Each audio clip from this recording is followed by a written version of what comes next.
This is a day in the life of a dog groomer at Grand Style Pet Grooming in Tampa, Florida. Hang out with us during our all-day dog grooming live streams and enjoy our great chat community. All right, let's get busy.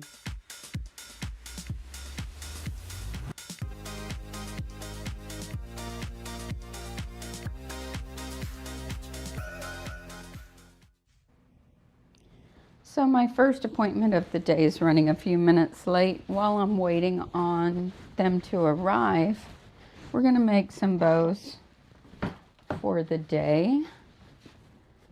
So we're going to need a pom-pom collar for Layla the Schnorky, who is first. I'm going to say she wears a size 11. And I'm sticking with the turquoise and pink. That's a really fun summer color for right now. I actually need to go with pink and green after this one. That'd be so watermelon-y. That would be fun for the summer, wouldn't it?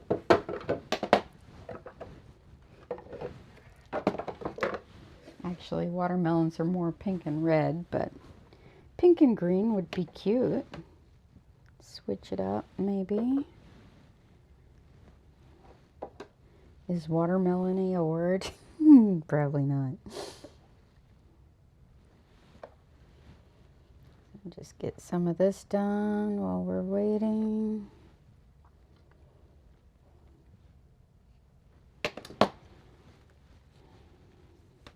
After this, we need to make a bow for Gabby the Havanese.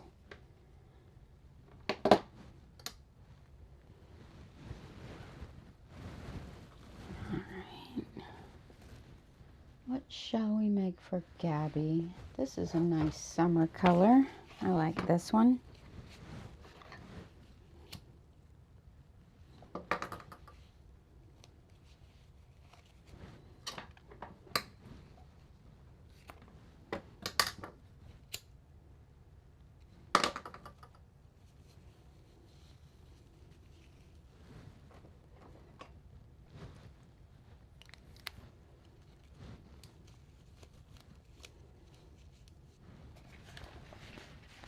And this particular bow looks best without a centerpiece.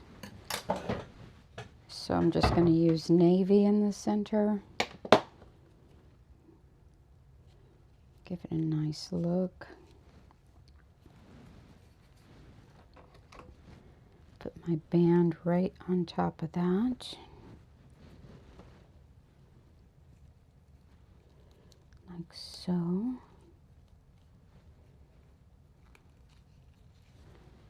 And bring it around and glue it into place. Make sure my band is sitting nice and straight.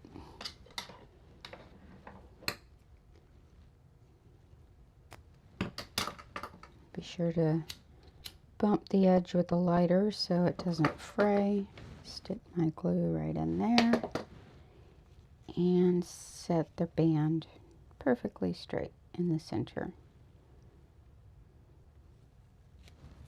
That makes a really cute summer bow. Alright, who's next? Cooper the Schnauzer.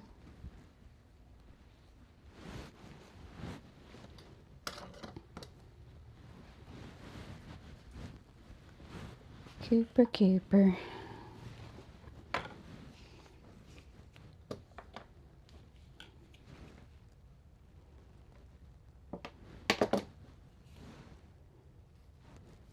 He's getting a Paw Patrol bandana.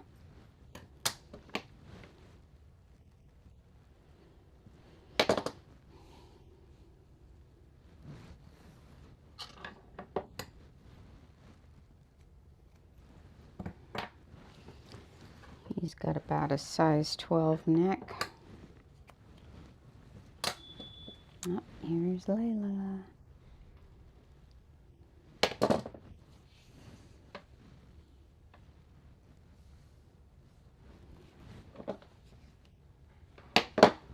be right with you.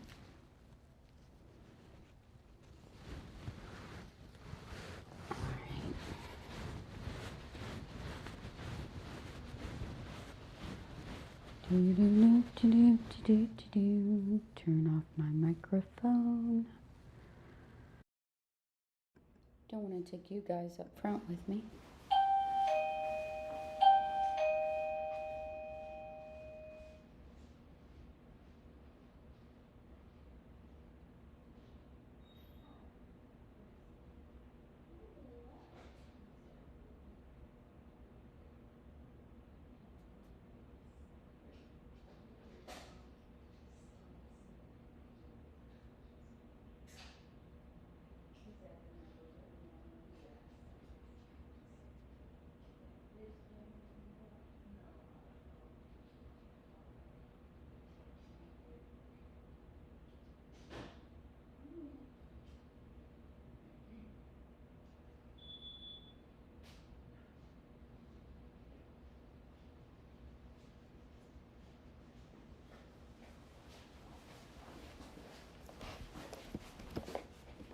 Alright, here's Miss Layla. She's half Schnauzer, half Yorkie.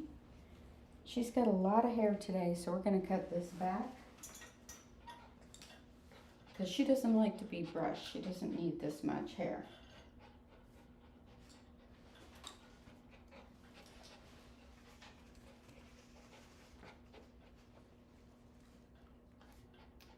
We were talking the other day about Ace the Schnauzer.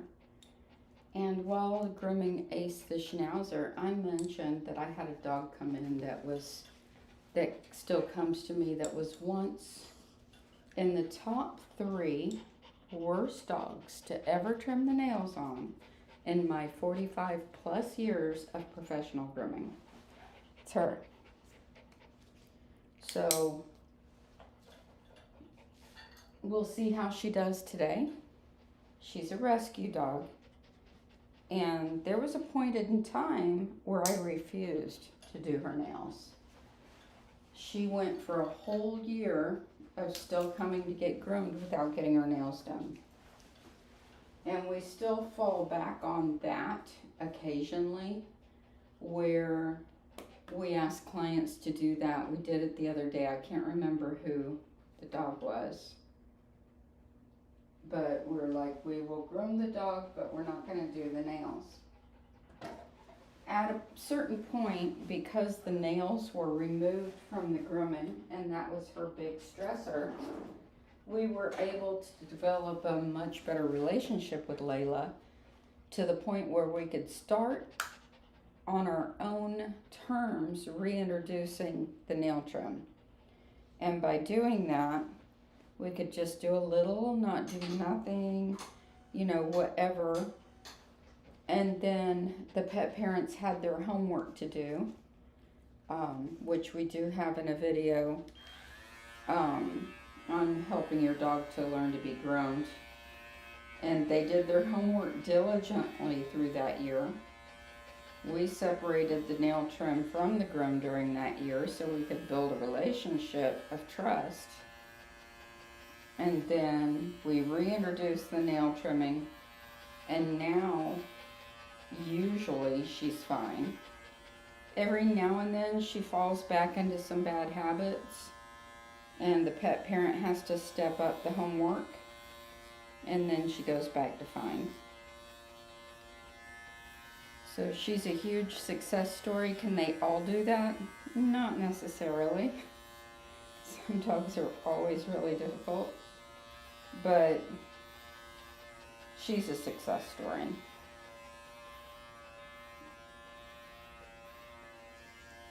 And not too long ago, I guess last week, I let one of my clients know, we can do your dogs, but we can't do so-and-so's nails. And they left us to find somebody who was experienced enough to do the nails. And that's okay, you know. But the dog was going to get hurt because he fought so hard, and the shape of his body was such, with a really long back, that the way he twisted and turned and flipped and kicked, you know, he was going to hurt his back. So it was the wisest thing for us to do to not do it.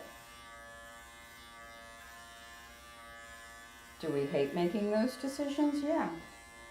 But is it the right thing to do? Yeah.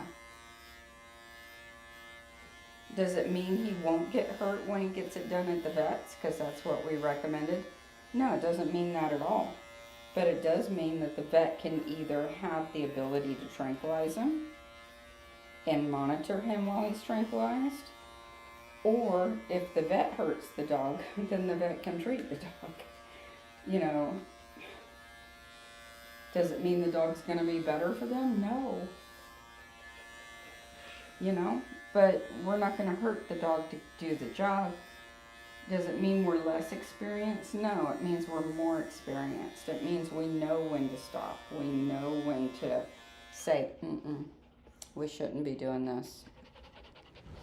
So,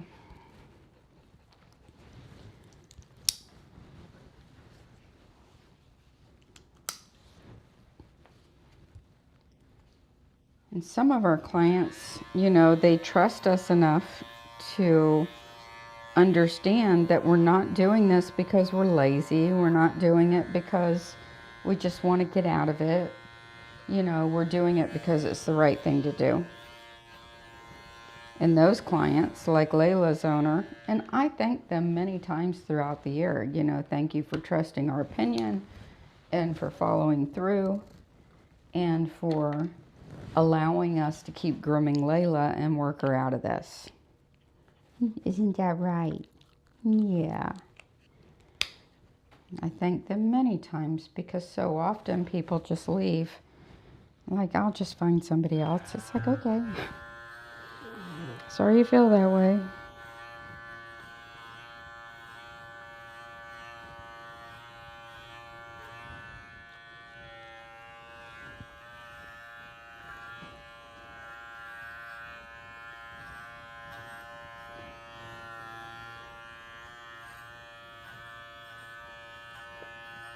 Good girl.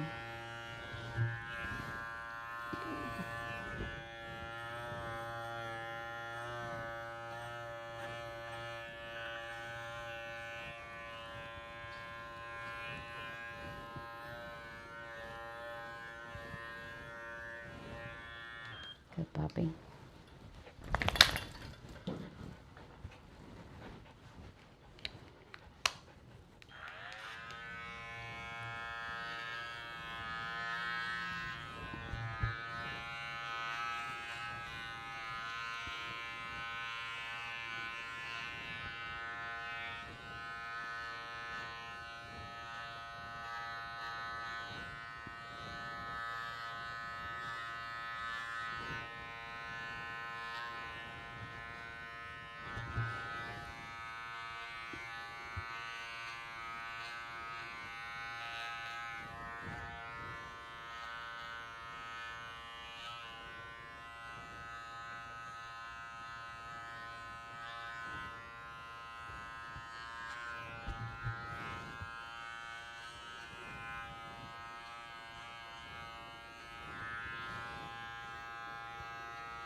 Good girl. So since she hates to be brushed, I'm going to knock off some of this hair before the bath so there's less to brush through. So we're going from the last rib to the elbow. It's a good guide for this underline.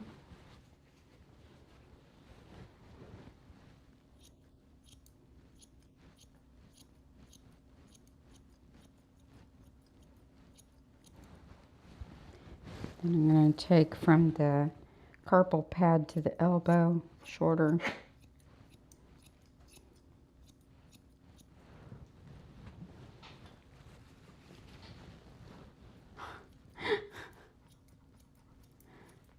I saw a video. I shouldn't laugh because people just don't know.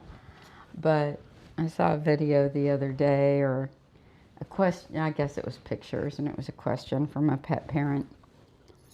They're like, I've been getting my dog groomed for a year, and my dog has these lumps on the backs of her legs, and my groomers never mentioned them, and I don't understand why my groomer would have seen these and not have told me. And it was the carpal pads on the back of the foot, but her dog's was pink, so she thought they were tumors on the back of her dog's leg, but they're really just carpal pads up here. It's like the pads of the feet, but there's one up here. It's like, oh my goodness.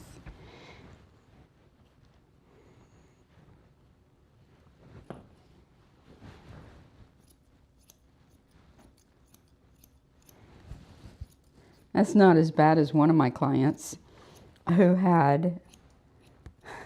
she actually had a son, and she saw something red coming out underneath and thought something was wrong with him, and took him to the vet and asked him what that was. And her vet laughed at her. Like, seriously? You're a grown woman and you have a son. Like,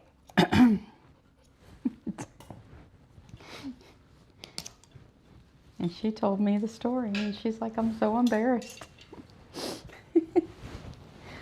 All right, let's get this one in the tub.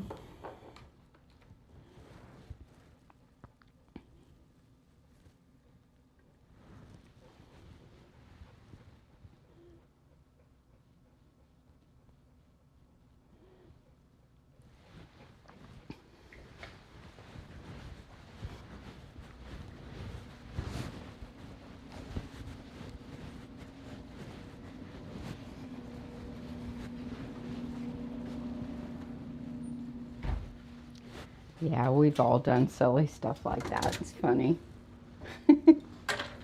Then you look back on it and you're like, oh my gosh, did I really do that?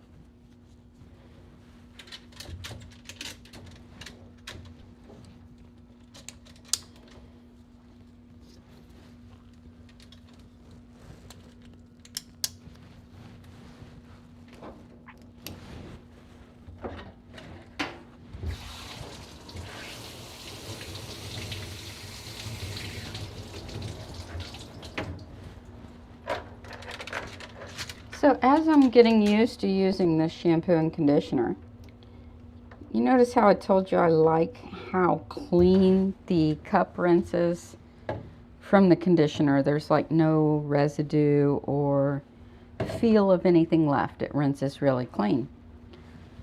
The shampoo, on the other hand, in this container mainly I see it, the bubbles and the bottom of the container actually has like a conditioner film left, especially the bubbles, which I find really interesting, like some right down here in the bottom of the where I just lifted that up from where I sprayed it earlier. The bubbles have this really conditioning feel to them, and it's in the shampoo.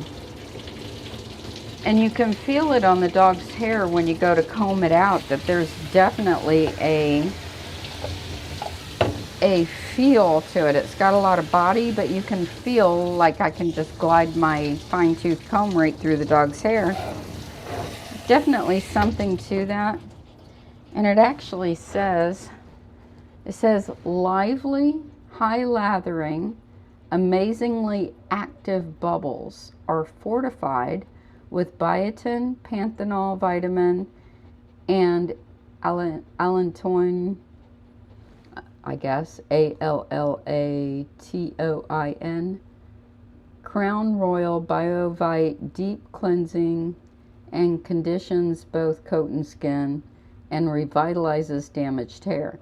So the bubbles are fortified, and I can actually see it because when I go to clean this out, the bubbles are where all that condition is. Just interesting.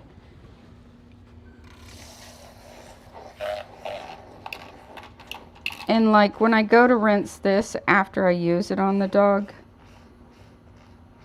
a lot of times you'll see me like adding water back to it when there's no shampoo in there, and it like bubbles right back up again. And it's like enough bubbles to put back on the dog again, even though I haven't added any shampoo.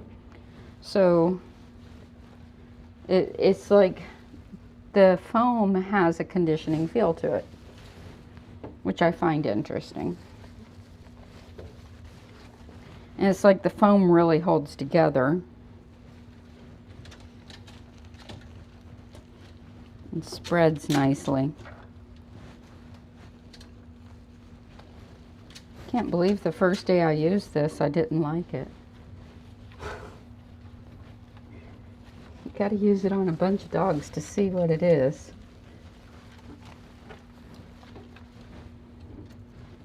And I was curious about the feedback from clients, and people so far are contacting me back saying, I love the way my dog smells right now.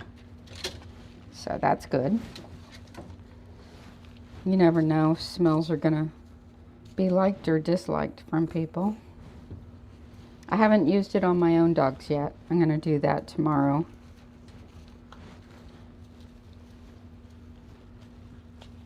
See how it works on the poodles and the Yorkie.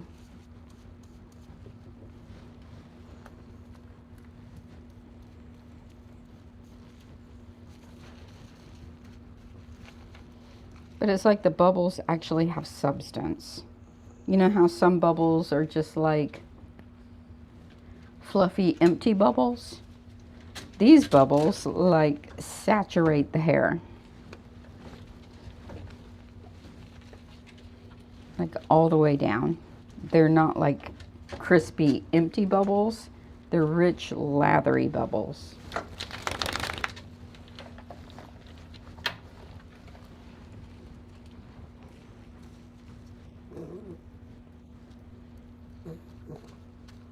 And again, I'm not affiliated at all with this company. I don't have it on my Amazon store. You know, I'm not trying to sell it. I'm just telling you what I'm seeing and feeling. So it's like I get all the way down to the end. There's nothing in there. Watch how much this bubbles up. Without even frothing it. It's like, look at that.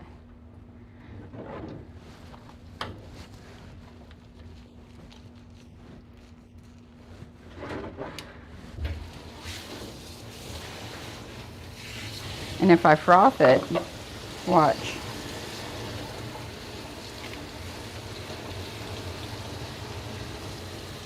It's like I could do a whole second shampoo.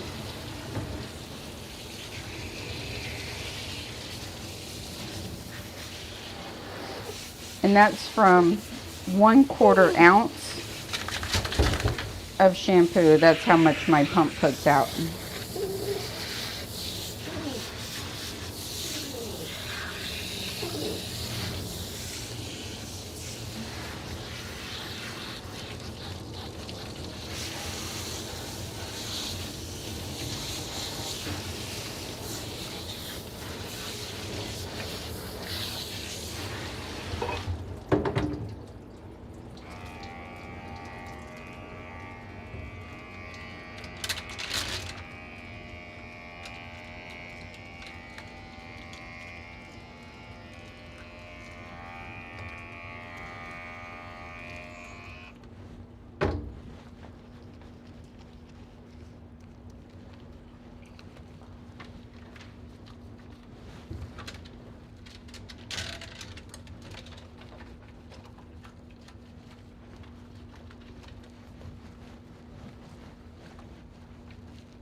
Good girl, Layla.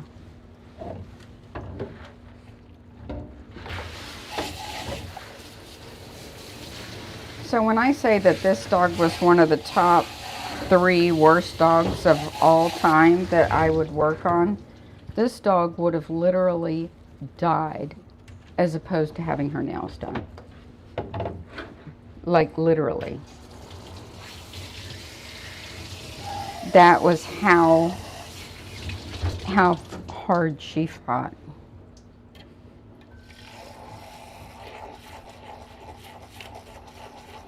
And some dogs do literally fight that hard.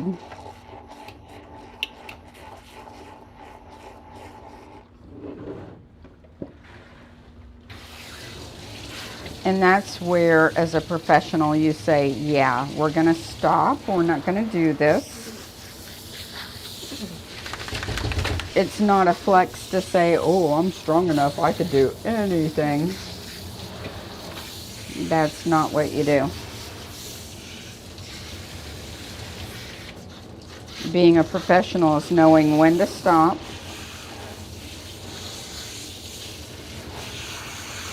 when to not push the dog.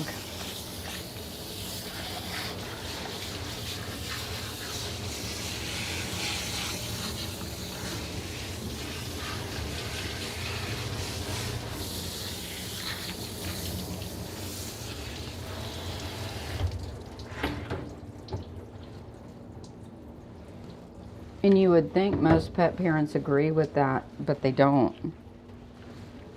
They're like, I want it done at all costs. Do whatever you have to do to get it done. We understand. We'll pay you extra. It doesn't matter. Do it. That's 80% of all pet parents, but that's the wrong mindset.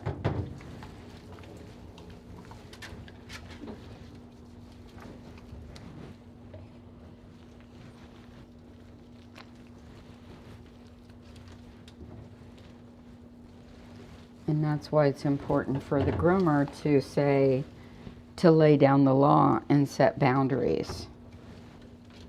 And saying, no, I'm not going to hurt your dog just to cut its nails.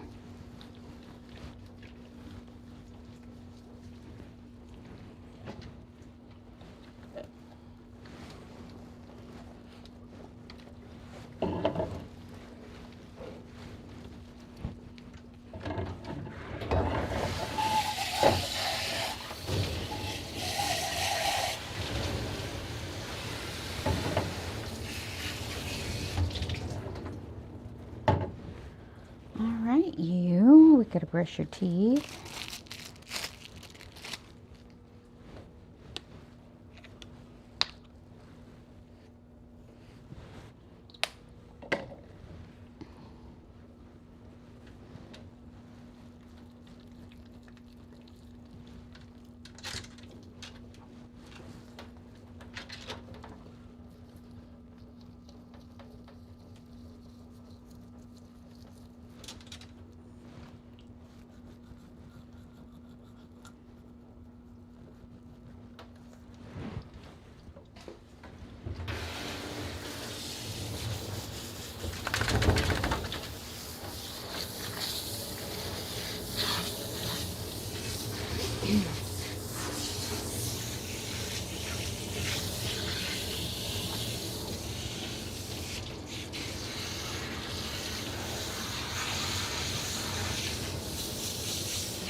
So Archie, the little black and white Pomeranian that we do, I'm going to give his breeder's name to Simba, the Pomeranian's owner, today, because they're talking about getting a new puppy. And Archie is just so stinking cute that that might be a good place for them to go.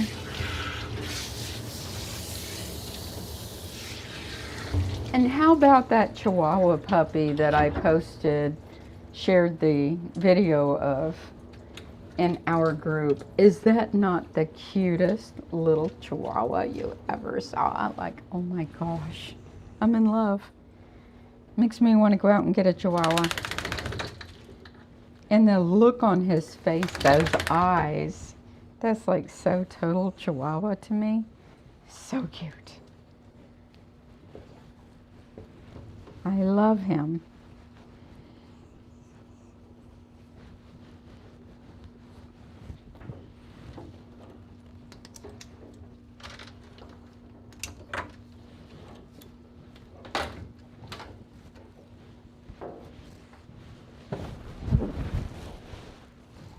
All right, Miss Layla. You go in here for just a minute. I'll be right with you.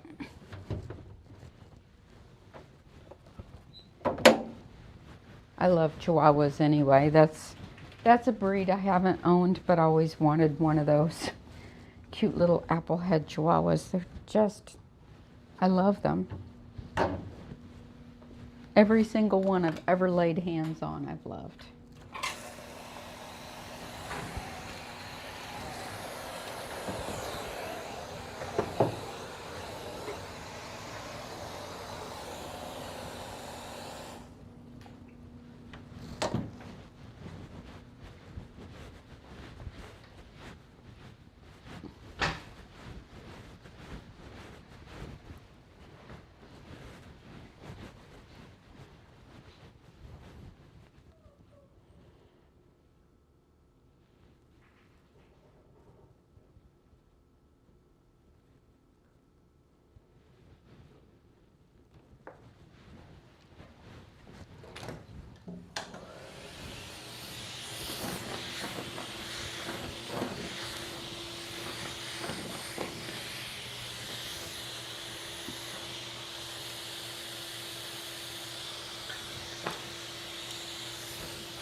I love that little stink eye look on some of those Chihuahuas. They're so cute. They just give you this little grumpy old man stare. Like, yeah, I'm all that. I know it. What you gonna do about it?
when I looked at the stats of yesterday's video, it got almost 19,000 views in one day.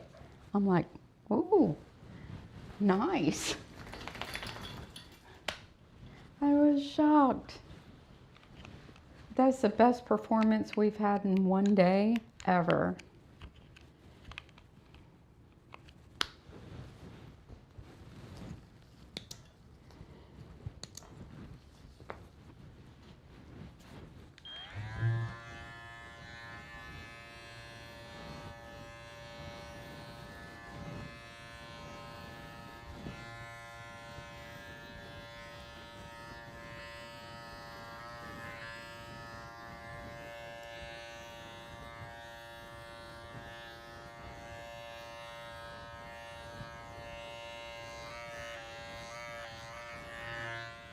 Turn later.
I'll be right back.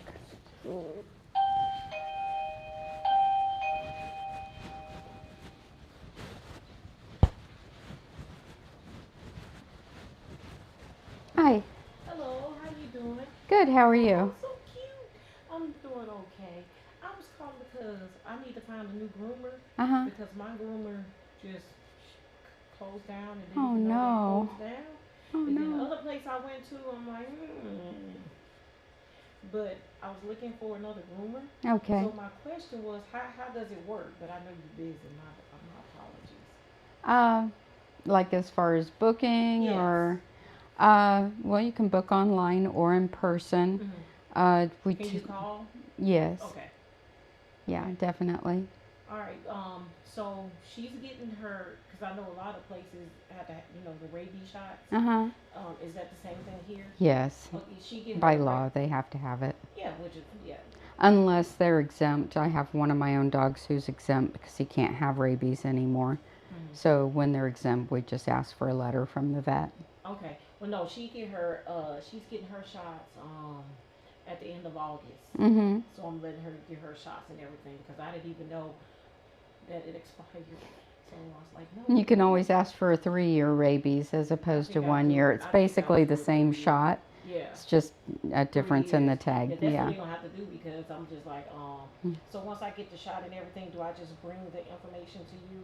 Yes. And sign her up. Mm-hmm. So only thing I get her done is bathe, Mm-hmm. and every once a month I get her bathed and nails cut with just long now because he hadn't been in a while. Okay. And then her, her butt and stuff like in her face. Okay. So how much is that? How much does she weigh about? About 8 pounds. It would be 85. She's small. Okay. Okay. So for a bath and cleaning her butt and stuff is Mm-hmm. 85. Yeah. Can I take the card directly? Yeah. Okay. All right. Well, I'll be calling you then. The one she get. Okay. Once she get her shots. Okay. Oh, well, how much is it to cut her? That's the full groom. Oh, the no, price. I don't want her to have the full groom. So No, I want to have the full groom. what do you mean by the butt? No, just clean. You know how they cut the hair from her ankle Yeah, area? any trimming at all, it's a full groom. Oh, it's a full groom. Okay, Mm-hmm. okay. All right. Thank you so much. Thank you. All right.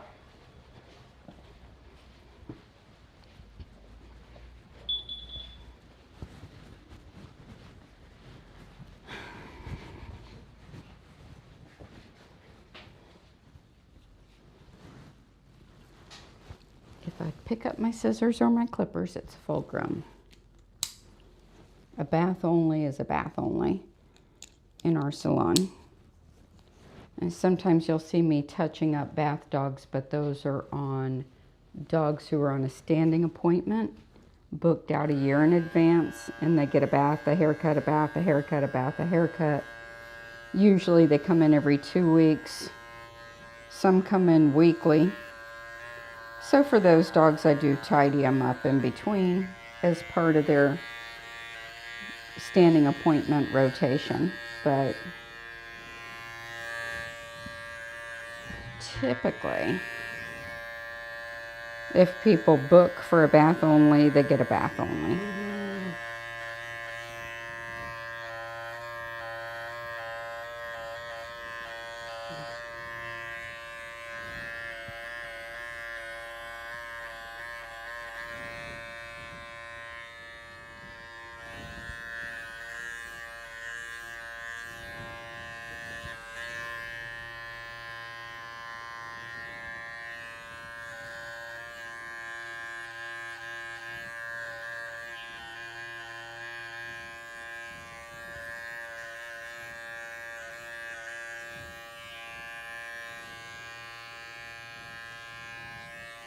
A lot of groomers do offer a face, feet, and fanny option, but I don't.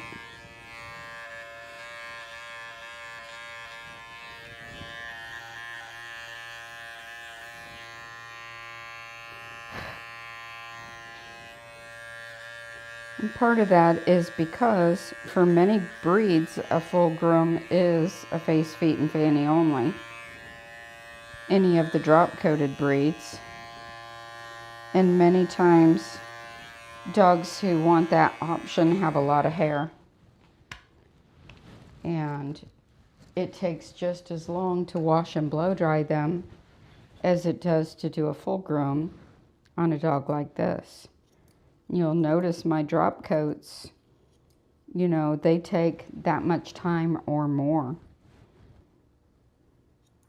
So that's why I don't offer that option, because I would be shooting myself in the foot as far as an hourly rate goes. And that's basically how I figure my prices, is an hourly rate.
I'll be right back.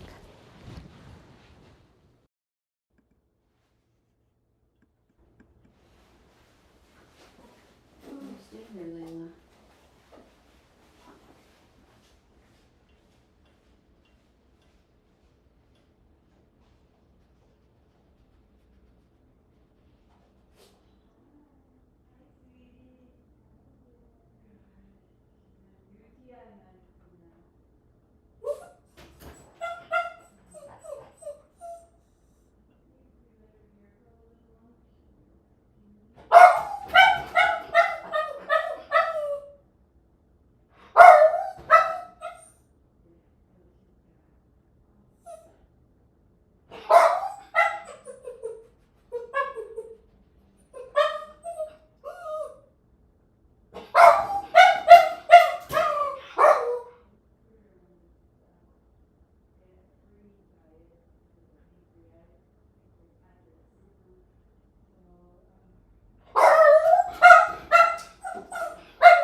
go move Gabby somewhere else. She's being fussy.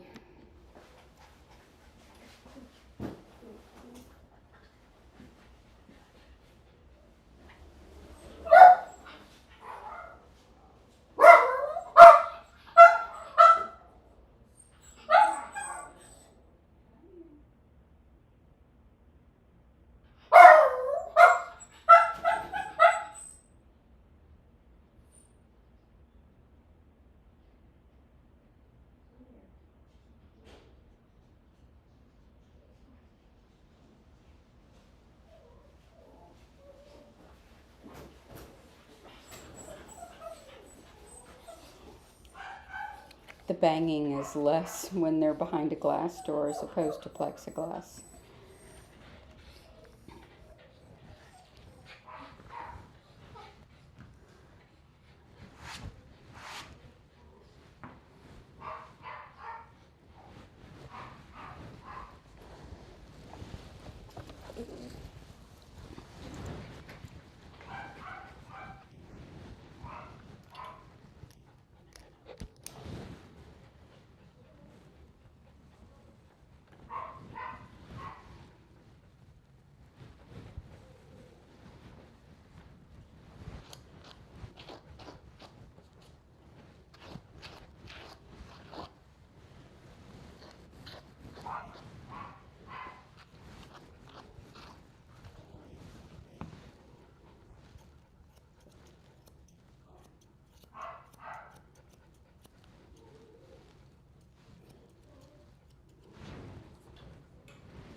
Hi, Hey, sorry. can I help you? Yeah, we were just looking to do a grooming appointment Okay. for a Bernie Doodle. About how much does he weigh? 38 pounds. We're only accepting dogs under 25. Oh, okay. Okay. So you do like Buer Terriers and Mm-hmm. Okay, okay. Sounds Yeah. good. Okay. Well, keep it in mind. We have a Buer Terrier also, Awesome. but she just had a cut, so. Check out our page on our website. If you go to our website, there's haircuts by breed, and there's Okay. a page just for the Bewers and the Yorkies Perfect. and the B-Row Terriers, and you can see the styles we do and Okay. information on them. Thank you so much. Thank you. Have a good one. You too.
So as hard as it can be to stop and go, stop and go, stop and go on my work, I have learned that it helps to prevent or alleviate some repetitive motion issues with my arms to stop and go.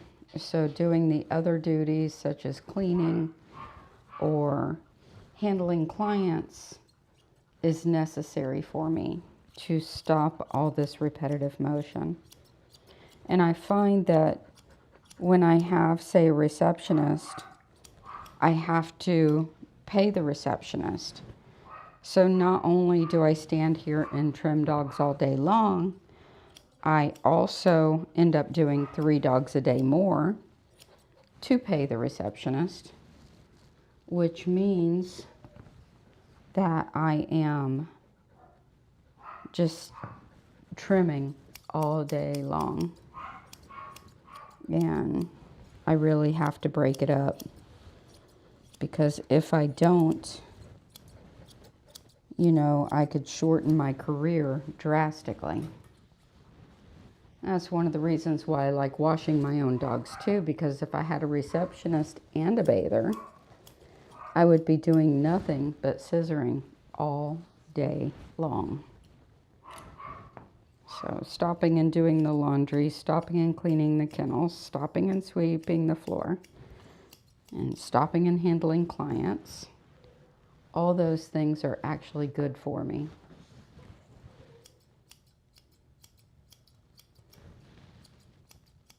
And sometimes I know these things and I forget them. And then I have to be reminded of what's best for me.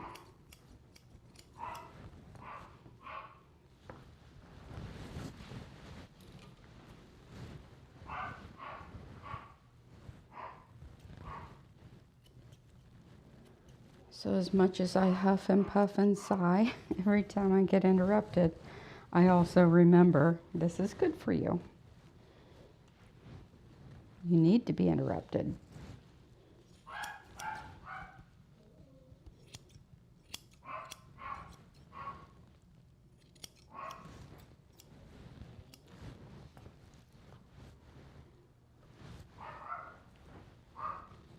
Last night I put some window lettering up that says exclusively for small dogs to help stop the excessive number of people who walk in asking for the big dogs.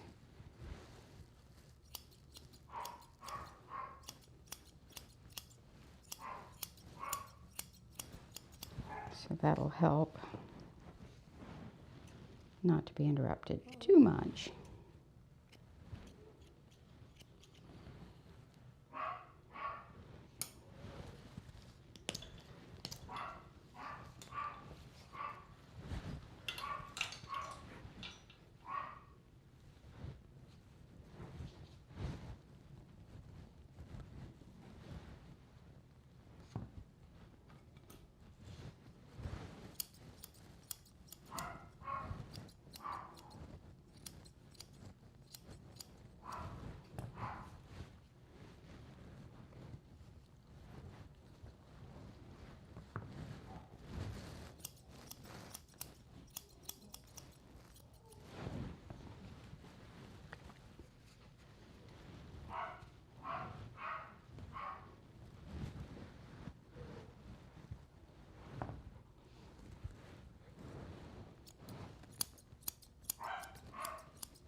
Good girl.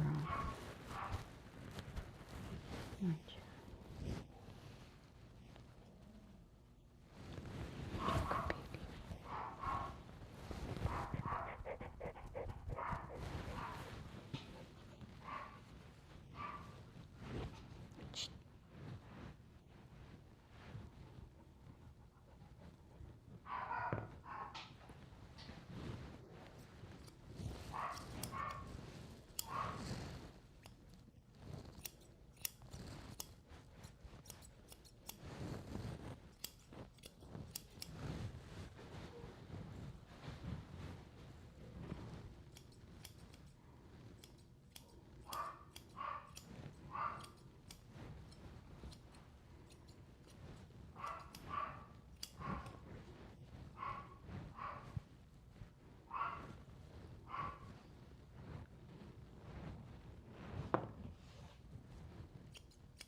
the texture people.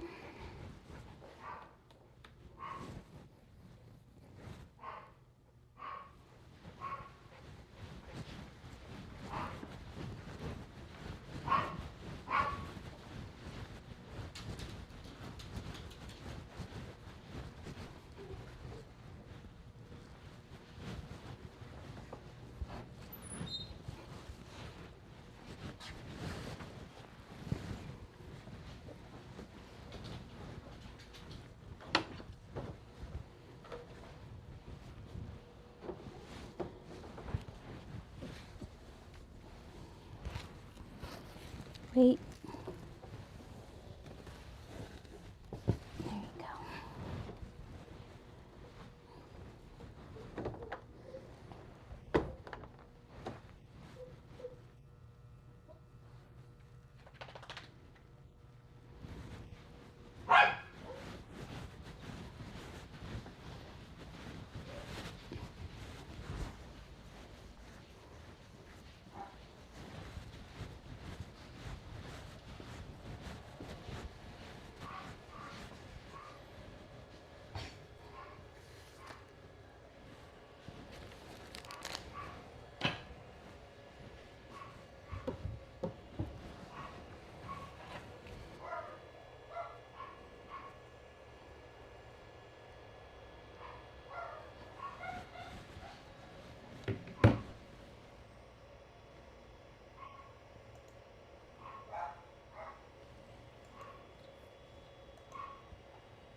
All right, Layla's mom's been contacted.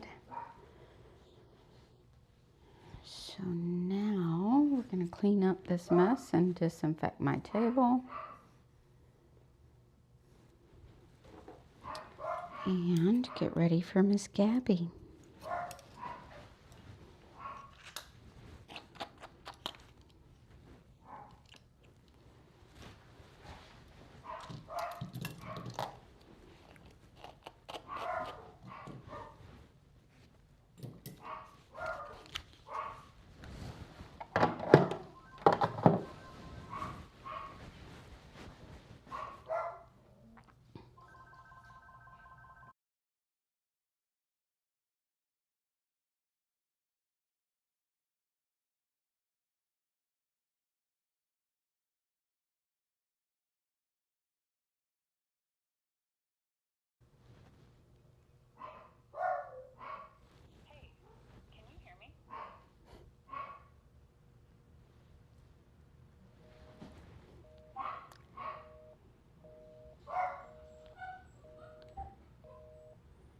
some more AI.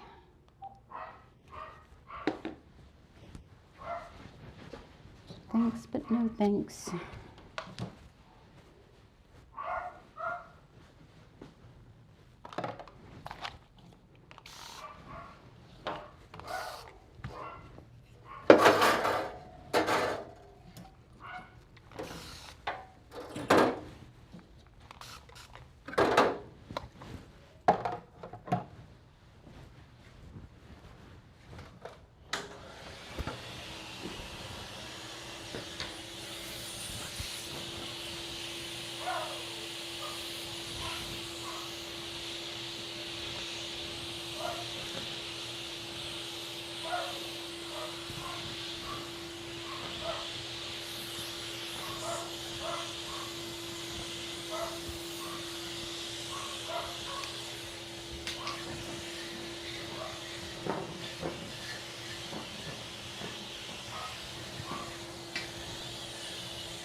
All right, let's get Miss Gabby into the tub.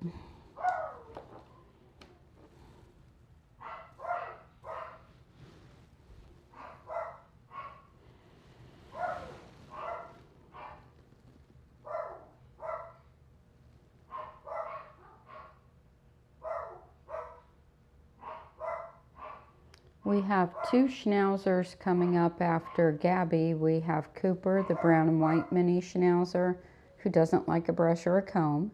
And then we also have Ace, the miniature schnauzer, not the one we did the other day, but the other Ace.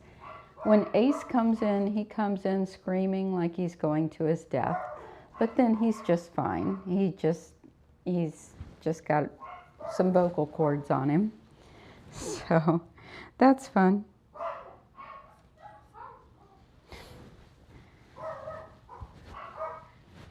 But he sounds like he's dying when he's coming in.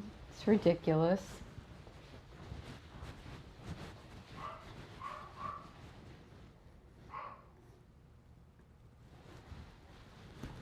Some of these dogs are ridiculous, aren't they? Yes, they are. We got some silly puppers.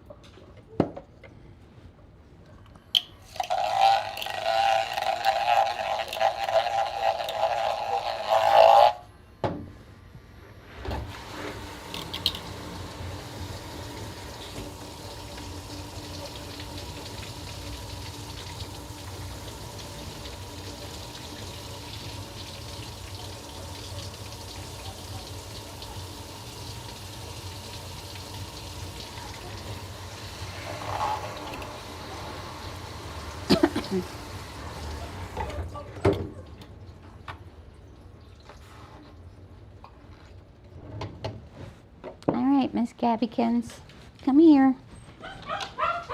Come here, Miss Gabbykins.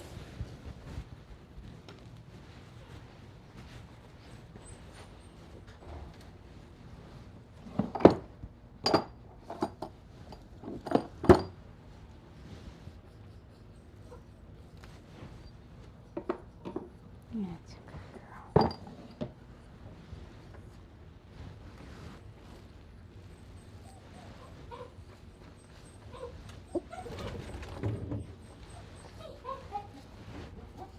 That's a good baby. I know. I know it, baby.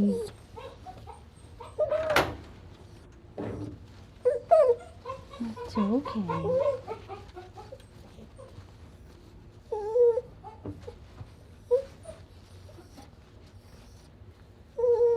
I know.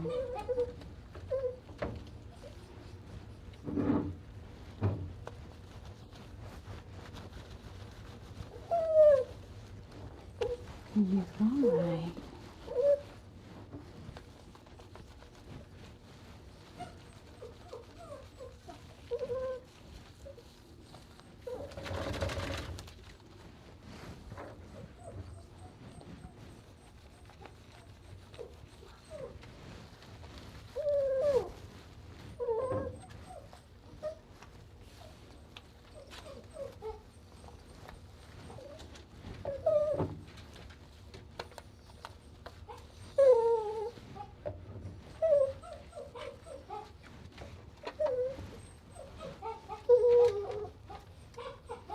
So one of my goals for this weekend, hopefully I'll be able to get it done, is creating a page on my website about senior dog grooming.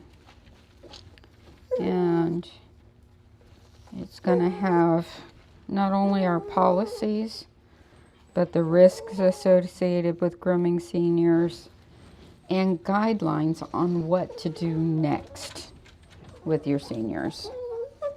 So, you know, when things get to a point where seniors shouldn't be groomed in the grooming salon, it's going to offer you suggestions, and it's also going to offer you things to start now to get ready for that day, right?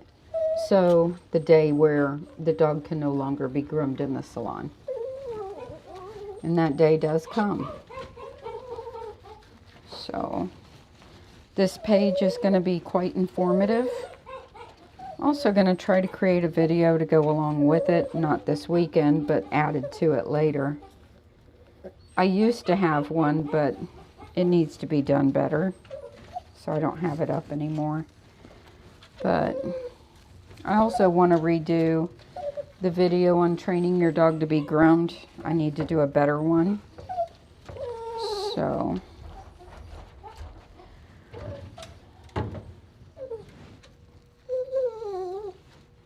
but the senior dog one's the one I want to work on next,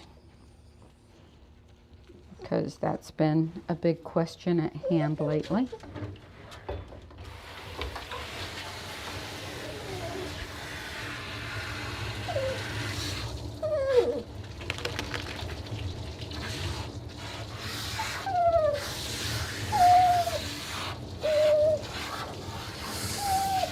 You all right, baby?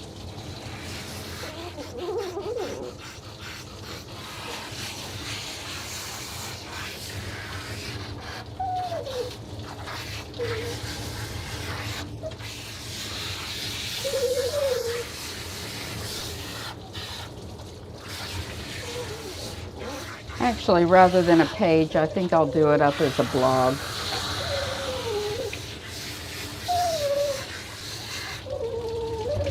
A blog would be better for that subject.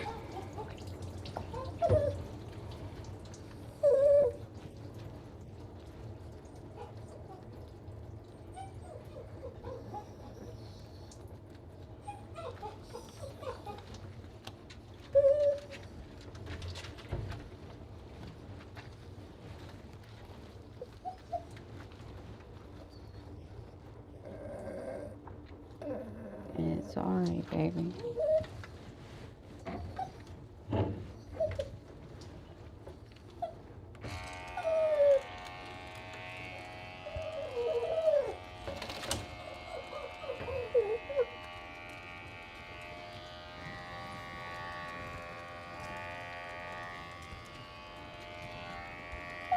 I know it.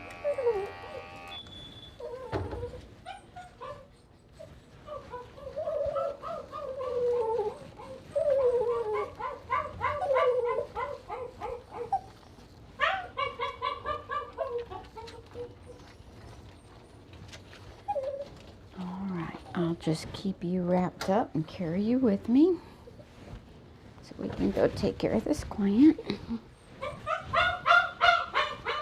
Yes, Layla, it's your mama.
I need to wash her legs again. It'll be a few minutes.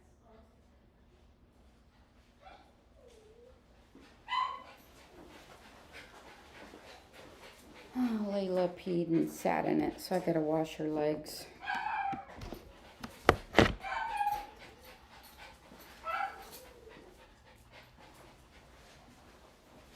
Come on. All that space, and you gotta sit in your pee. Really? You have 4x4 feet. And you gotta sit in your pee.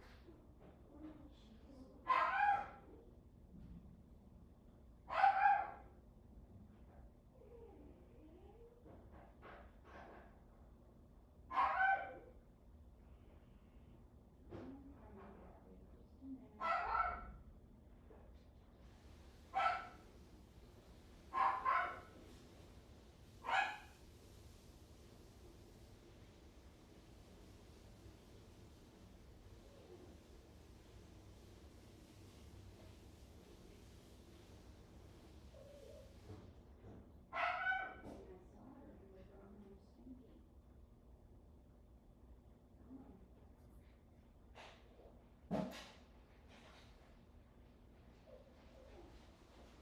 One time I didn't see it until after a dog left, and I lost them as a client, which was really sad because it wasn't my fault I didn't see it.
All right, I'll clean again. I'm sorry. That's okay, it happens. Okay. Thank Have a you. good day.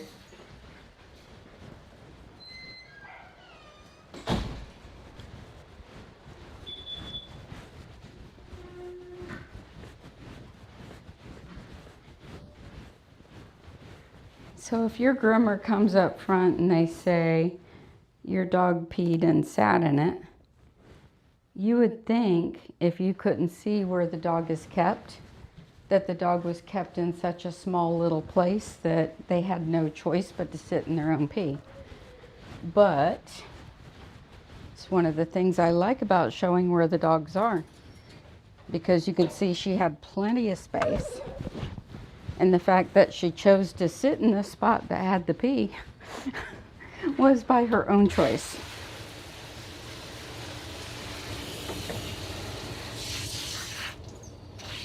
Because she had plenty of room.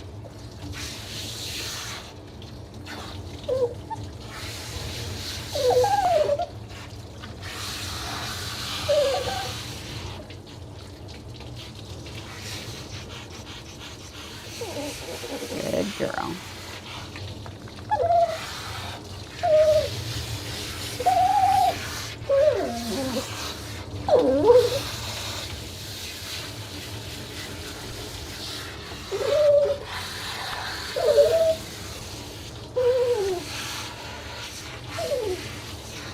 It's all right.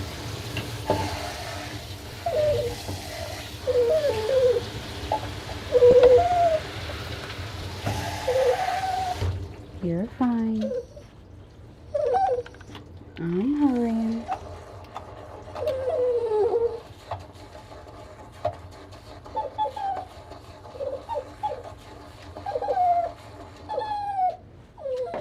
I know it.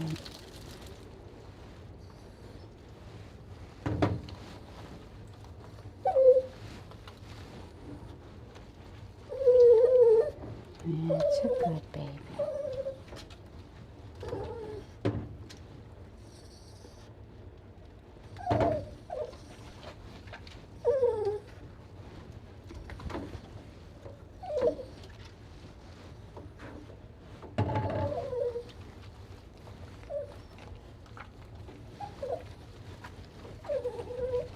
That's a good girl.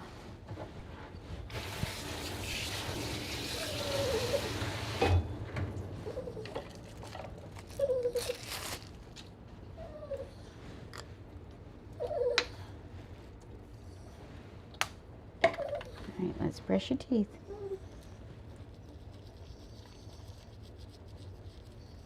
Good girl. You're getting so good about this. I'm so proud of you. Yeah, open wide. I know, I'm hurrying.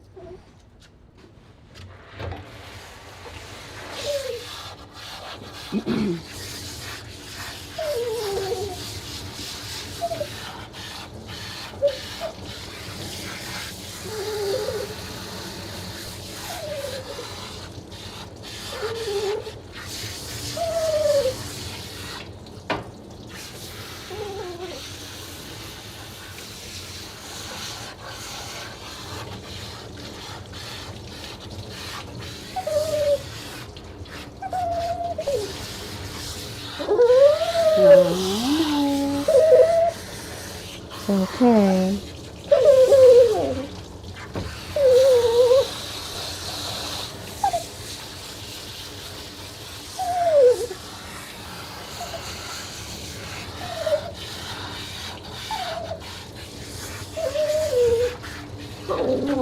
I know.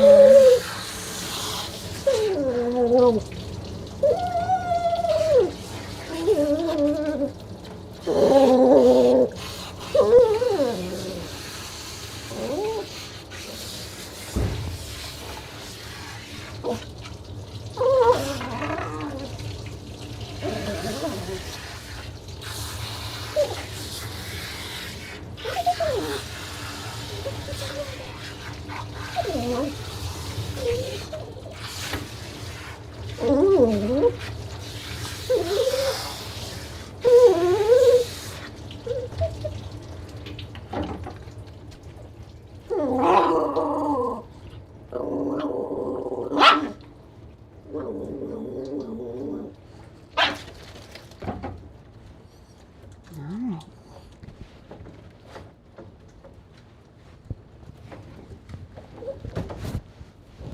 There we go.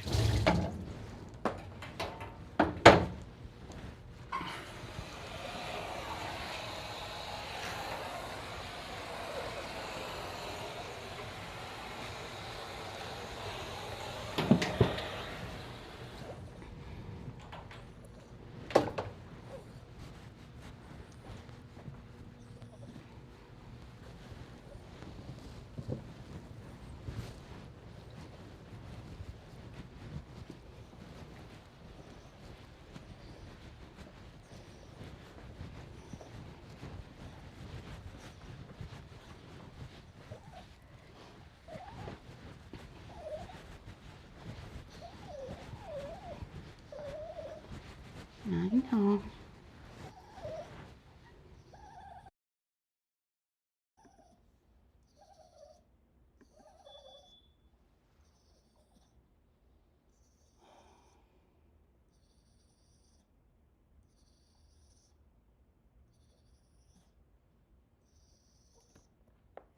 Be right back.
Gabby, Gabby.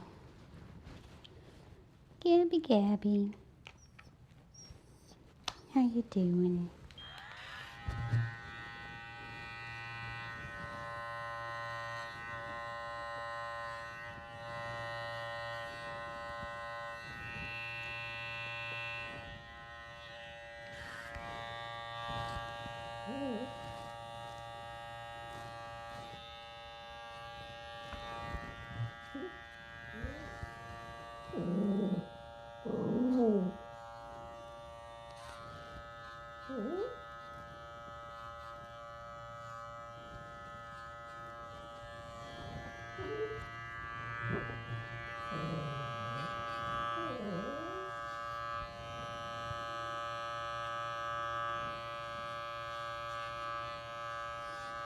Good girl.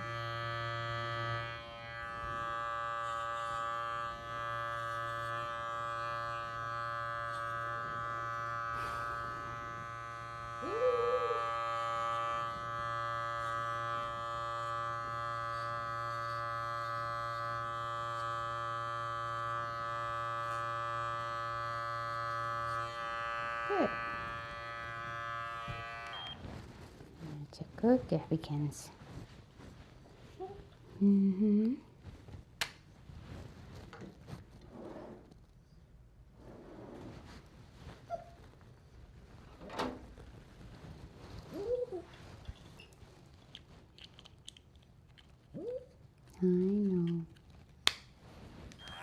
I know. Turn.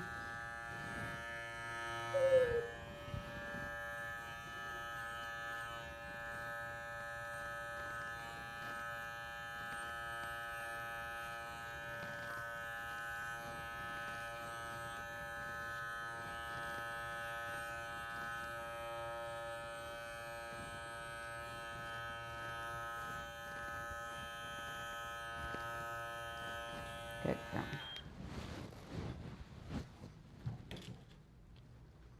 Alright, we're going to trim your ears up today so you don't dip them in your food.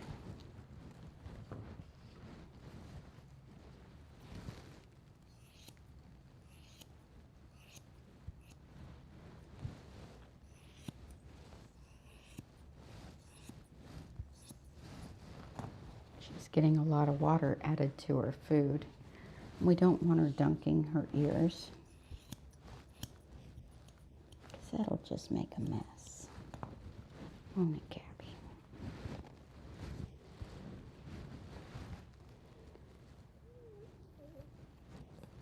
And I'm going to taper back her mustache, so when her mustache falls forward into her food, it won't get so wet. So we're going to just angle it back.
We give her bangs and a bow with a ponytail.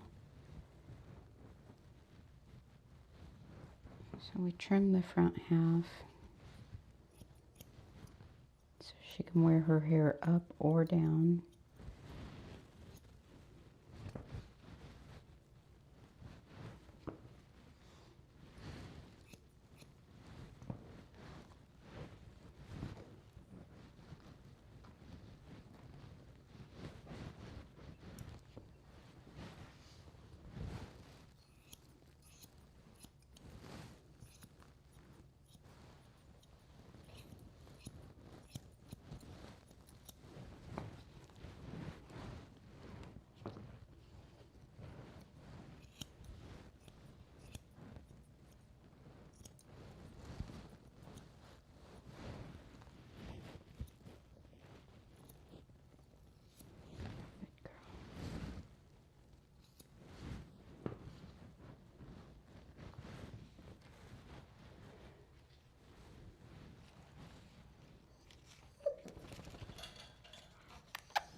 That's a good girl.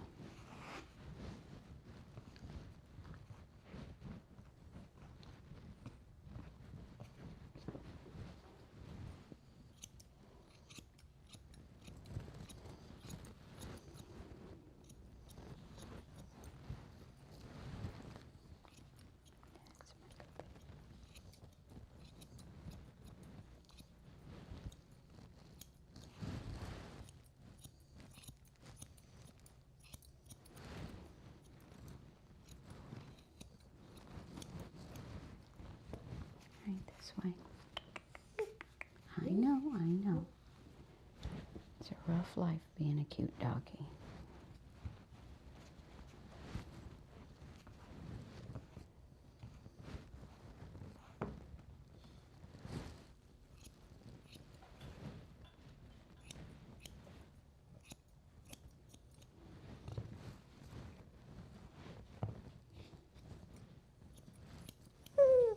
I know, baby. It's a poor puppy.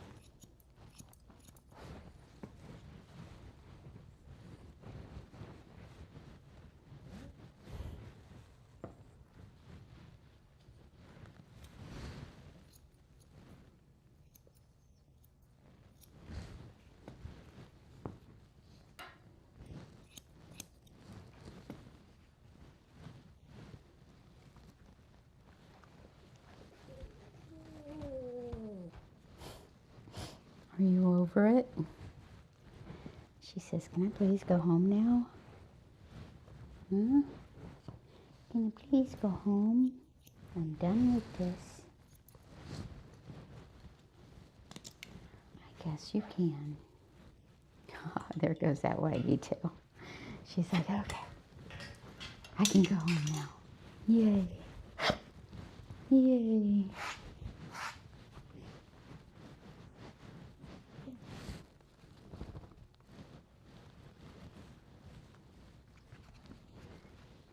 Let me just comb you out, please. Check you over and make sure you look halfway decent.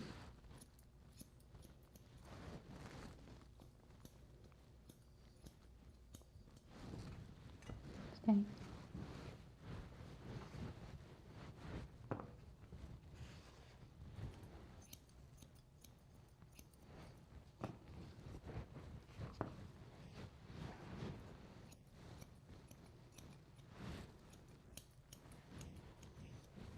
That's a good girl.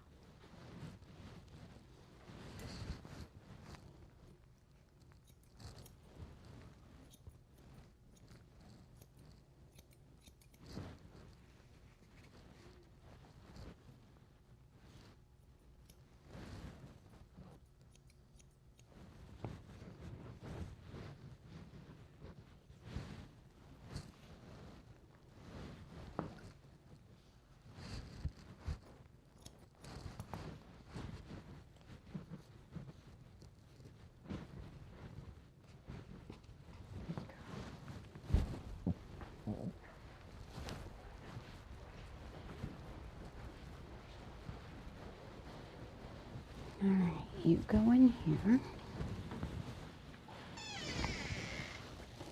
Good girl.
Time to get cleaned up in here.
All right, time for Cooper.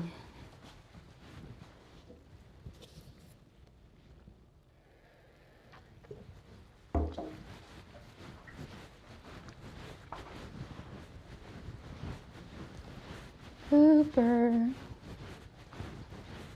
it's your turn. Come on.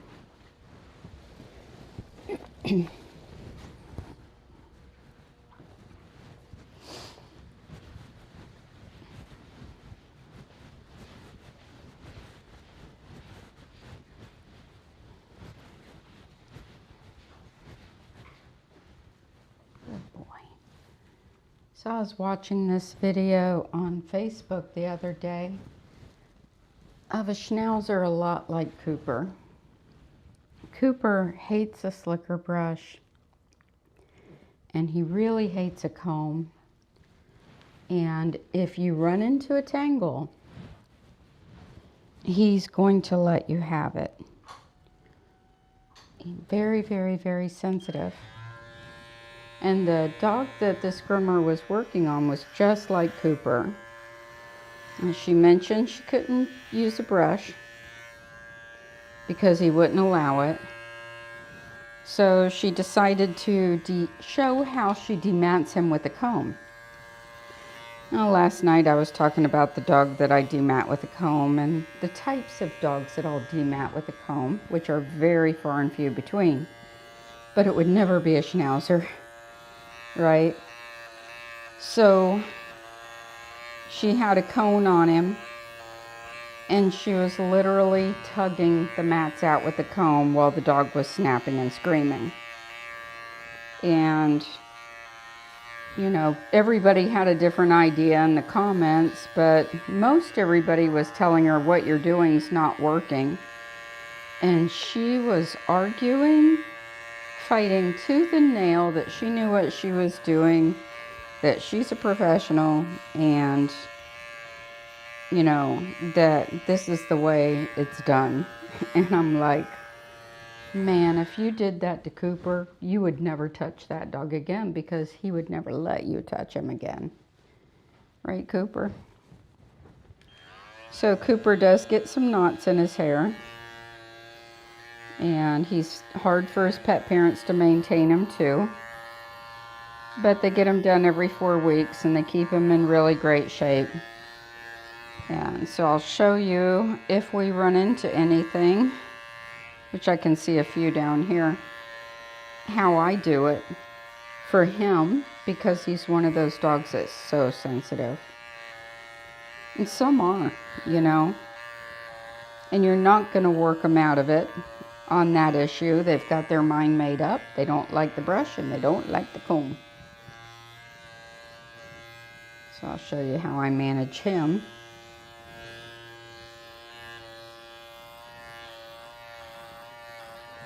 And the method I'm going to use with him is only possible on a really well-maintained dog. If you let it go, if you let him get felted, matted, you know, it's going to be super hard on the dog. No matter how you slice or dice it, even shaving it bald, it's going to be really hard on them.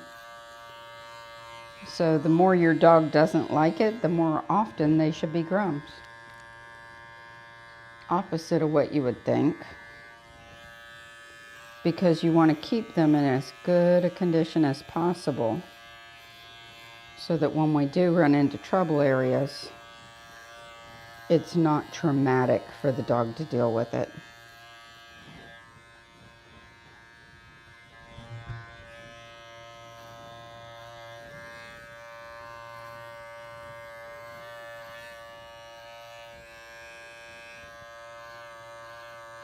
And I didn't even comment on that post. A lot of times I don't. Especially when you see you're going to get way too many arguments from either the people commenting or the original poster themselves. You know, sometimes it's like, I'm not even going to bother. Right? I'll just stay out of this. Leave it alone.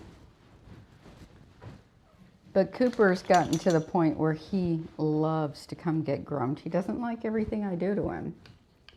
But he's always so excited when he gets here. And he trusts me. Yes, he does. Him trust me, Susan. Even though he hates the brush and the comb and the nail clippers and stuff.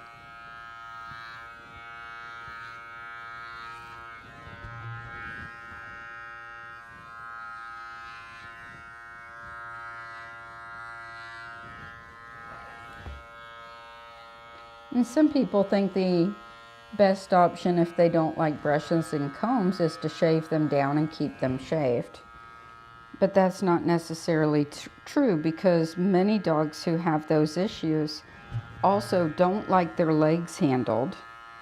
And the shaving down of the dog just causes overhandling of the legs.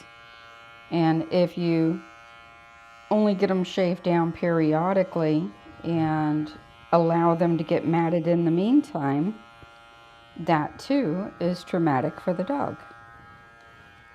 You're not saving the dog any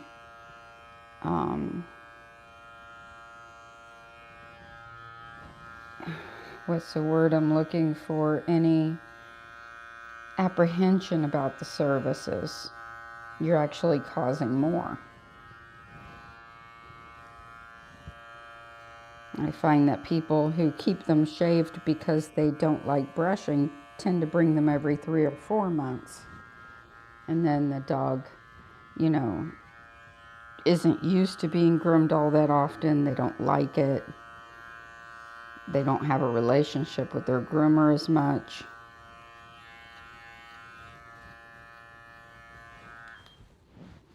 All right, let's go put you in the tub.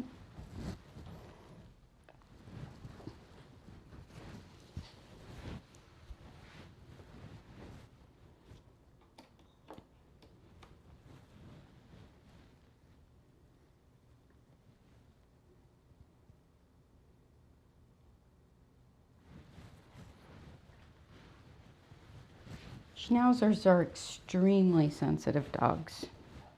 Extremely. In many ways.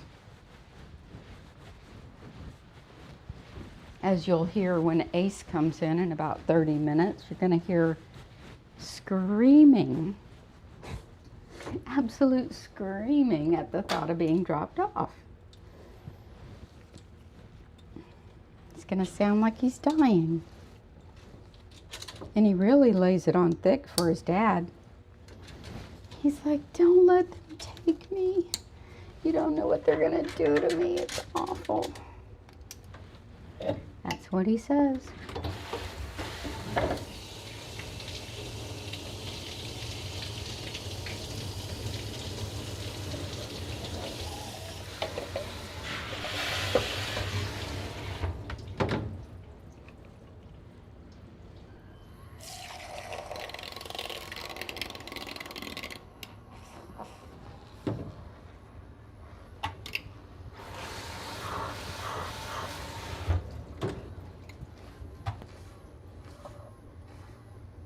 Look at his face looking at it. He's like, what is happening down there?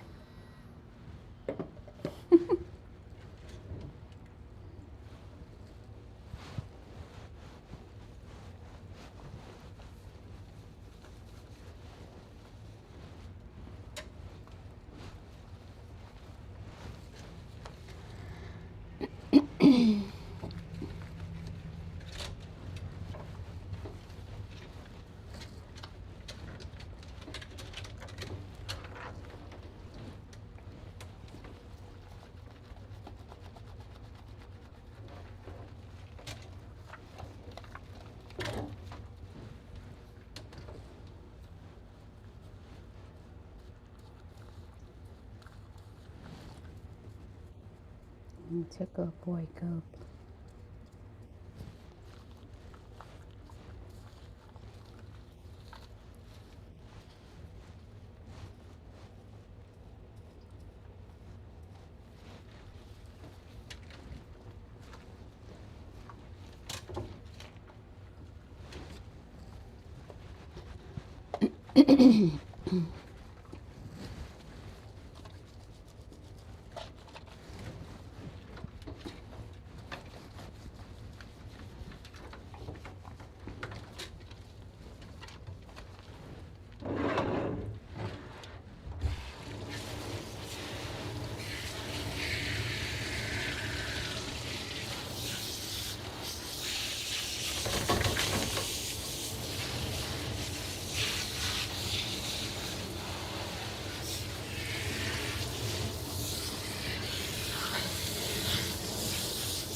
So I'm not even going to show you guys how much he doesn't like a slicker brush and a comb, because once he gets triggered, he gets set off.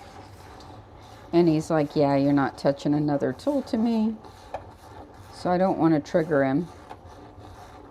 I'll just show you what I do to keep him calm. Right, Bubba?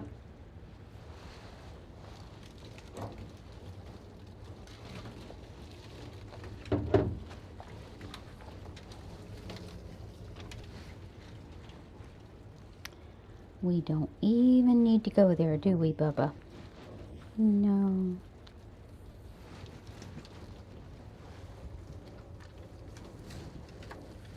He used to be like that about the blow dryer too. He would literally snap at the blow dryer like really hard. He did not like that. So we don't use a high velocity dryer on him at all, because we don't want to get him upset about that either.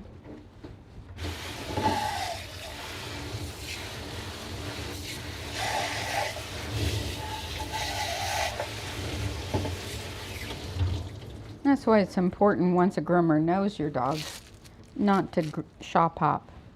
Just because one groomer does really good with your dog and they're fine for grooming doesn't mean it's going to happen at the next place. Because they're not going to know your dog's quirks and all the different things your dog needs to stay calm.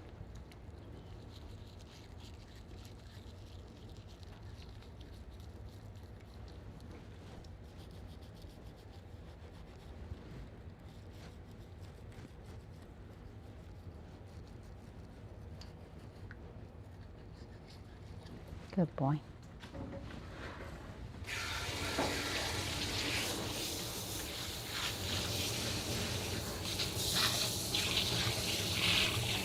And that's if your dog is doing well where they're at. If they're not doing well, then you might want to find somewhere where they're doing better.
Good boy. Yes, I see your tail wiggling. I do. Mm-hmm.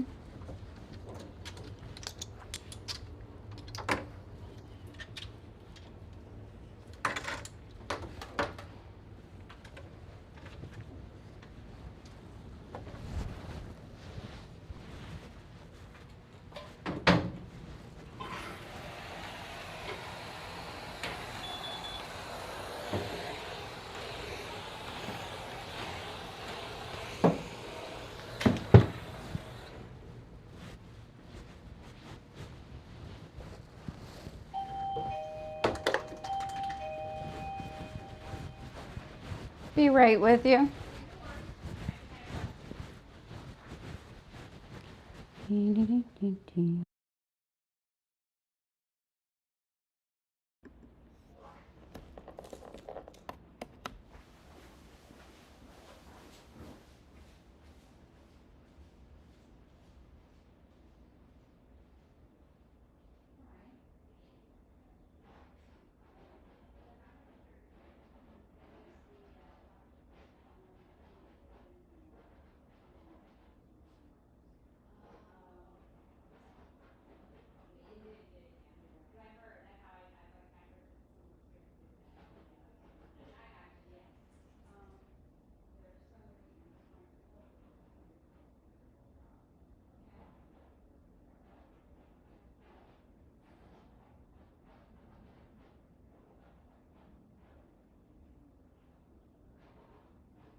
So Ace didn't scream as much coming in, but he was being dragged in like he was going to his death.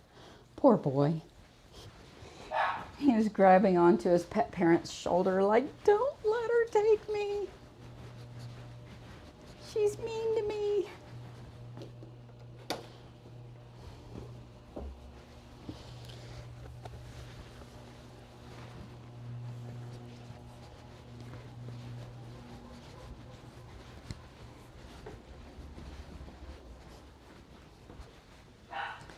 He was grabbing on for dear life.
So because this dog doesn't like a slicker brush and doesn't like brushing at all, I'm using a Mason Pearson style brush. It's got boar bristles and then some plastic tips. This is not a dematting brush. It's not really going to prevent matting unless you're really frequent with it, but it doesn't scrape or drag or pull. He's got really thin hair, and some schnauzers do, so that's why they don't like the slicker brush, because it penetrates right down to the skin. It's not like a poodle coat where you're grabbing into that curl and breaking up the curl. So it goes right to the skin and they feel it. So I'm brushing over him with this, and you could see him literally like going for me, like if I hit a tangle right here, see what he does? And that's a super gentle, that's the gentlest of the brushes.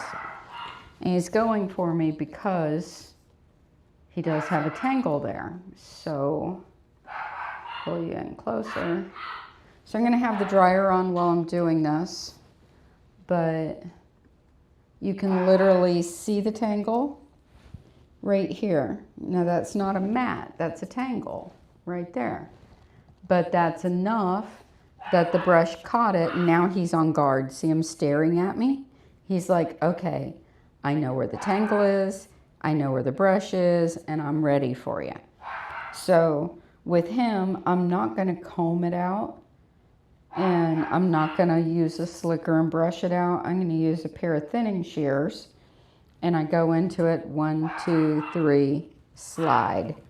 With the thinning shear, he can handle that. He's got another one right here. So I'm identifying where his little tangles are. He's got one right here. He's got one right here and in here. And right there. So I'm just identifying as I blow dry him with this really soft brush. When he's almost dry, I'll go back in with the thinning shears and work on getting those out. He's got quite a bit up under here. And this isn't the fault of the pet parent because he is so apprehensive about it.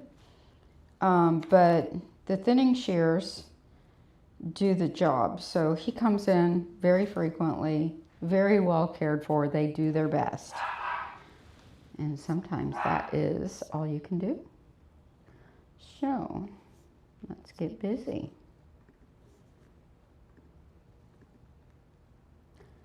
Oh, and the thinning shears I use are a 44 tooth thinning shear, blending shear. That works best for this because it doesn't cut out a lot of hair. It doesn't show when you do it. So 44, 46 tooth blending shears. These are the ones I'm going to use. These are Zolita Yankee Doodles. This particular one works good, but any 44, 46 tooth blending shear is fine.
Alright, so I kept his ears covered up even though the dryer wasn't real loud because he doesn't like the feeling of the air. That's one of the things that bothers him.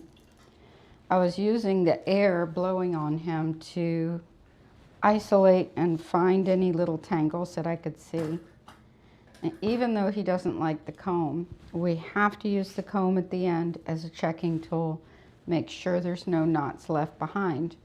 But because he hates the comb, you have to go slow, and if you hit a tangle, you don't want him to know you hit the tangle.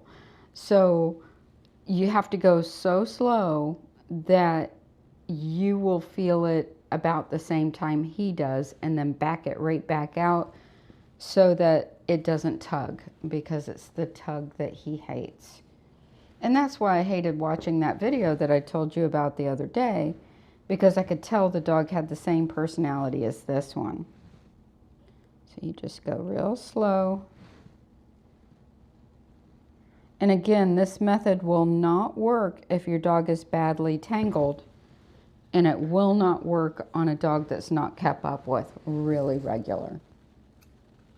So thank goodness his people, good boy, really do a good job.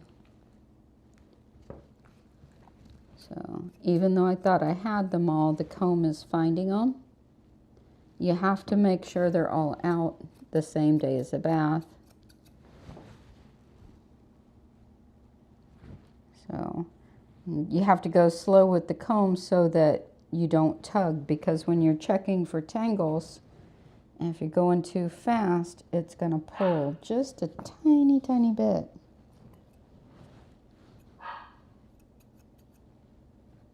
And just tangles this tiny will set him off.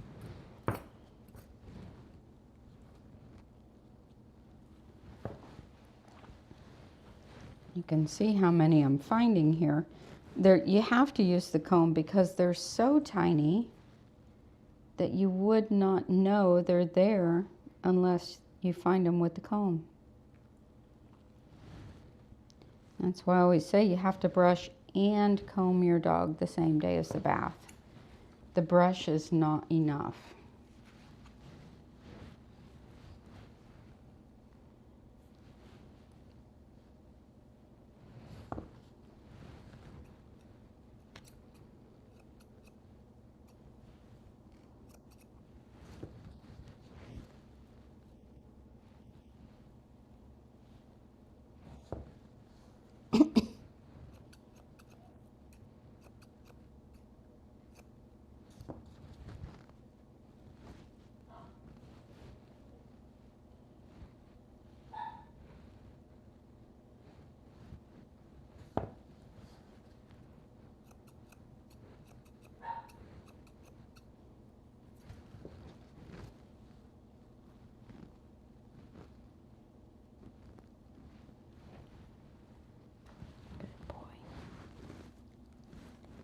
That's a good boy.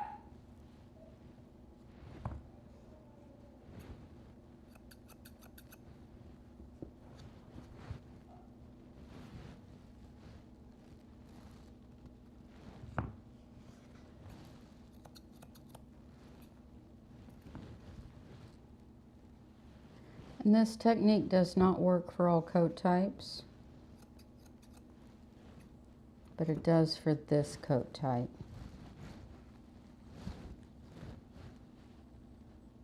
And it doesn't work for all types of mats, but it does for these little pin mats. That's what I call them. When I'm pretty sure that I've got all these out, I can start combing faster because I know I'm not going to snag anything. At least I don't think I will.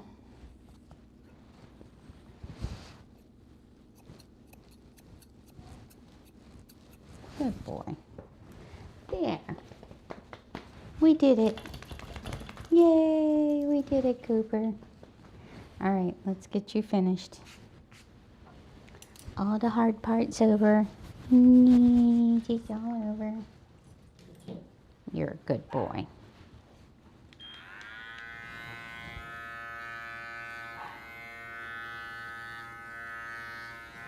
And that's why he loves coming to see me, because he knows that I'm going to be respectful of him and his feelings.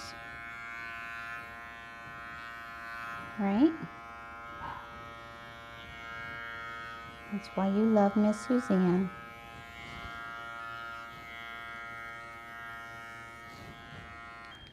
But that trust would be broken in a heartbeat if I did it wrong. Not permanently, just for that day. Like, he'd still be okay, but he would be like, I'm watching you. I'm gonna bite you. Because he will bite when he doesn't like what you're doing. Won't you? He says, I will, I'll bite you.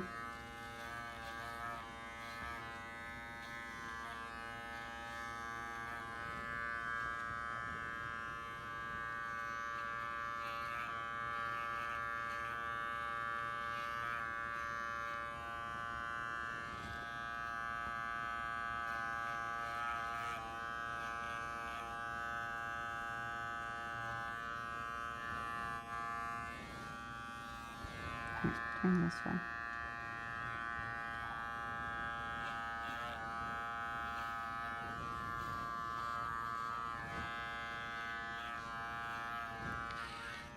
All right, up, up, up.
This one.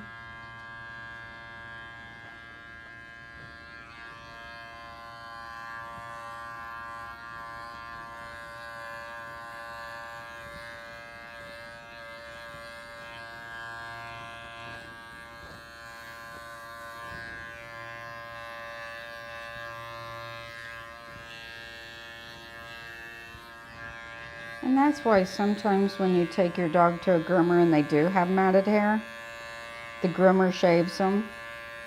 I've got certain dogs that I groom that if they came in matted, dematting would be a no-go. This is one of those dogs. So if something happened, say he had surgery and he wore a surgery suit and the surgery suit matted his hair, it would be no fault at all of the pet parent whatsoever, but dematting would be a no-go. He would be shaved bald, period. No ifs, ands, or buts about it, because I would not traumatize this dog with the dematting. Would not do it. Because it would ruin all trust with him going forward.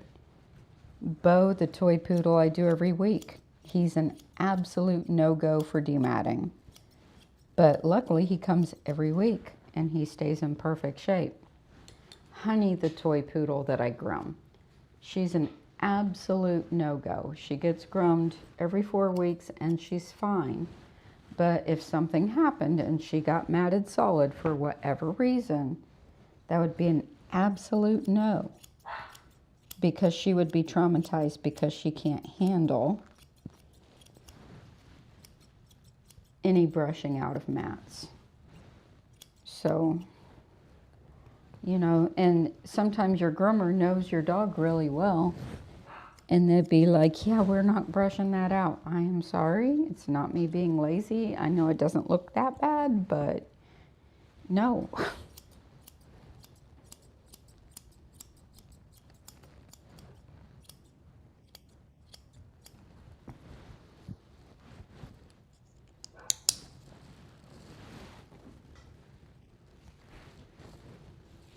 My own Yorkie would be a no-go. You know, she would not ever handle dematting. She would scream bloody murder.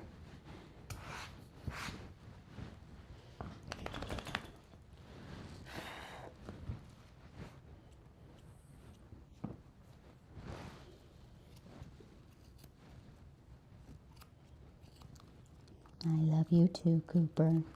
Yes, I do.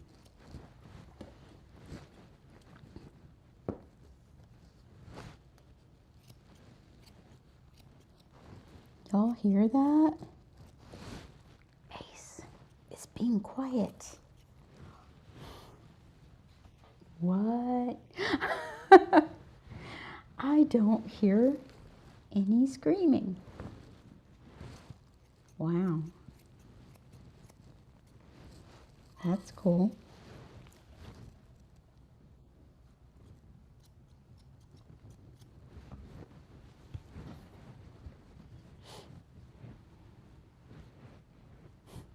I forget which dog it is. There's one dog I do that makes so much noise. It's not even funny.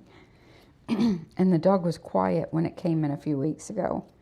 And I actually texted the pet parent. I'm like, did you medicate her? Is she on any medication, like for anxiety or anything?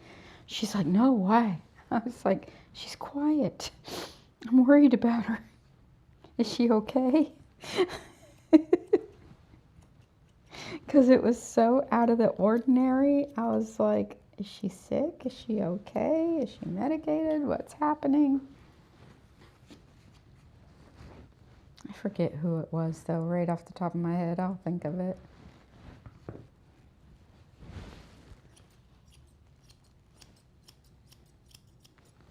Like, I appreciate her being quiet, but it makes me worry about her.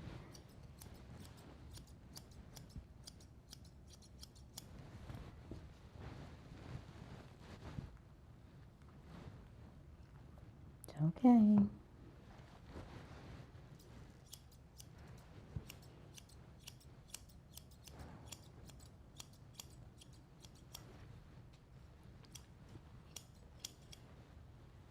Good boy. This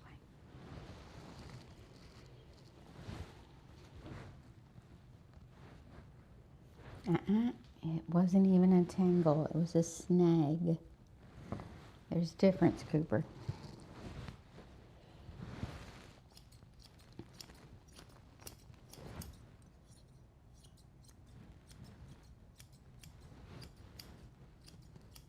Good boy.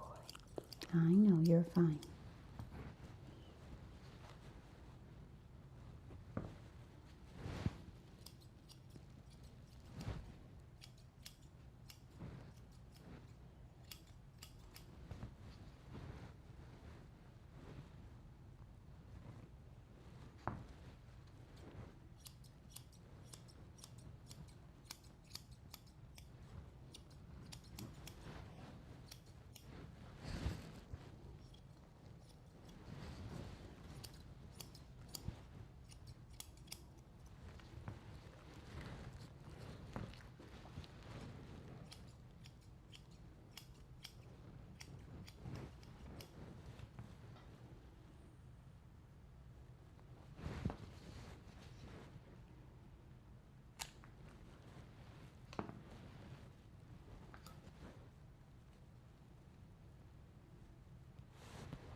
Also, a dog like this, like I don't pluck ears, but you can imagine a dog like this who can't handle the comb at all. Now, his hair in his ears, he's not one of those that it would ever loosen up. It's as deeply rooted as it gets. He's never had it plucked and it's not loose now, so I don't think it'll ever be loose because, you know, he's several years old and never had it done. Nothing is loose in there. So I just snip it out, but can you imagine if this dog had his ears plucked? He wouldn't let you near his head again. I guarantee it.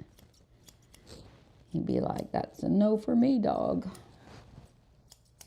Right? Kat has a client, our other groomer here, and this dog is very, very, very, very, very, very, very sensitive. Took her years to develop a relationship enough to do him without him being like really snappy. But the pet parent gets his ears plucked. Cat doesn't do it, but they take him to the vet periodically.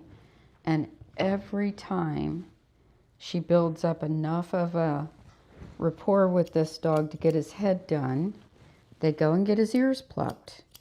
And then she can't touch his head again. Over and over. Won't let her even lift up the ears. If he's had his ears plucked recently, like this last time she did him last week, she was able to lightly lift an ear and snip under. She got to the other ear, he was on it. And he was like, nope, not touching it. And I'm like, oh, poor guy, he can't handle it.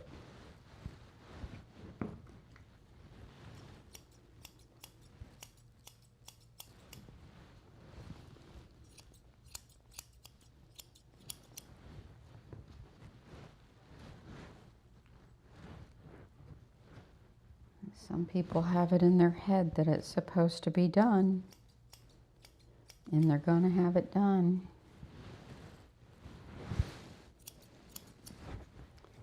All right, let's go grab you a bandana, and then we'll tidy you up, and you can go home. Listen to Ace, he's quiet. It's a miracle.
Put you in the back and text your dad.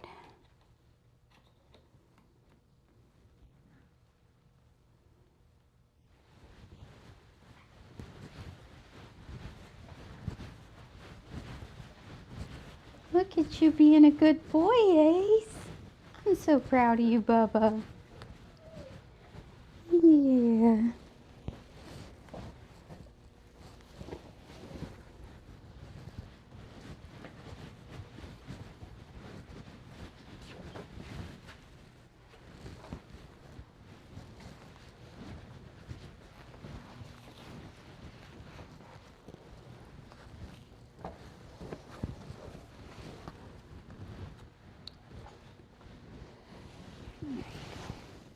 Oh, hold on. I forgot something.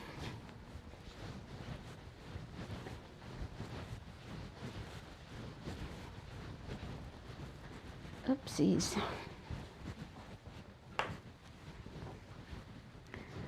Oopsie doodles.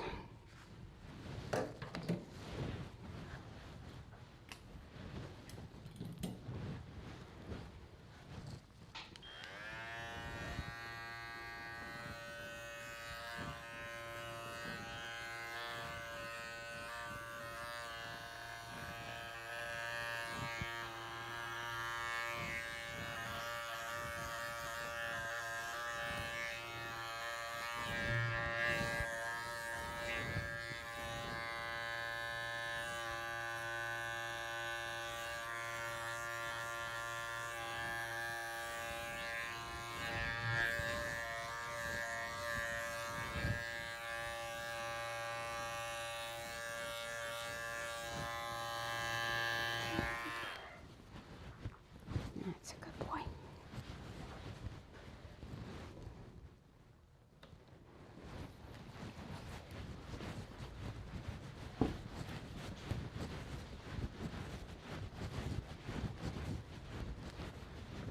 There you go.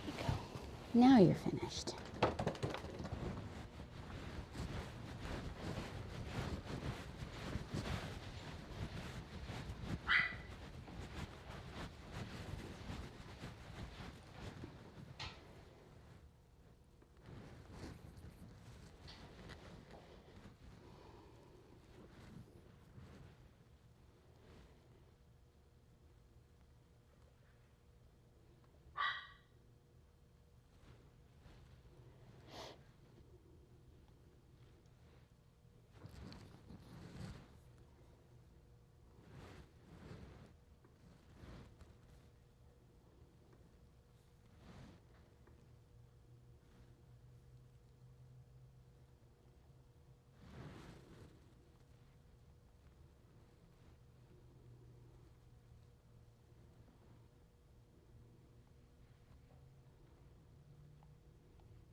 All right, let's get everything cleaned up and ready for the next one.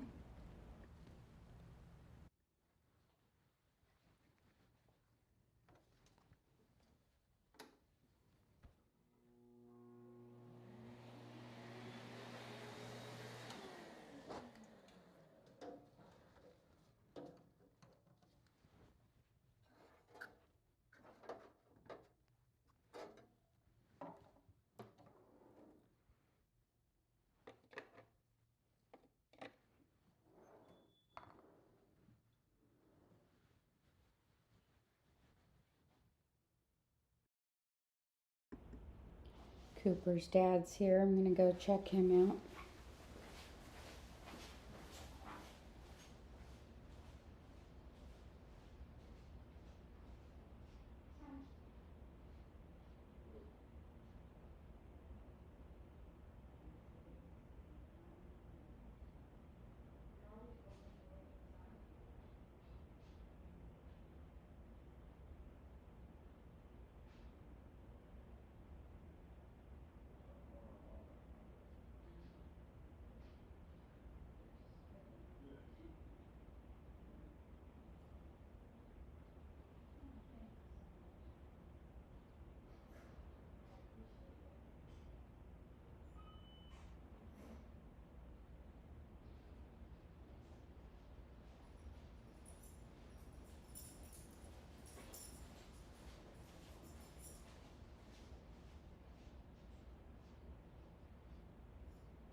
It is Ace's turn. Yes, it is. It's your turn.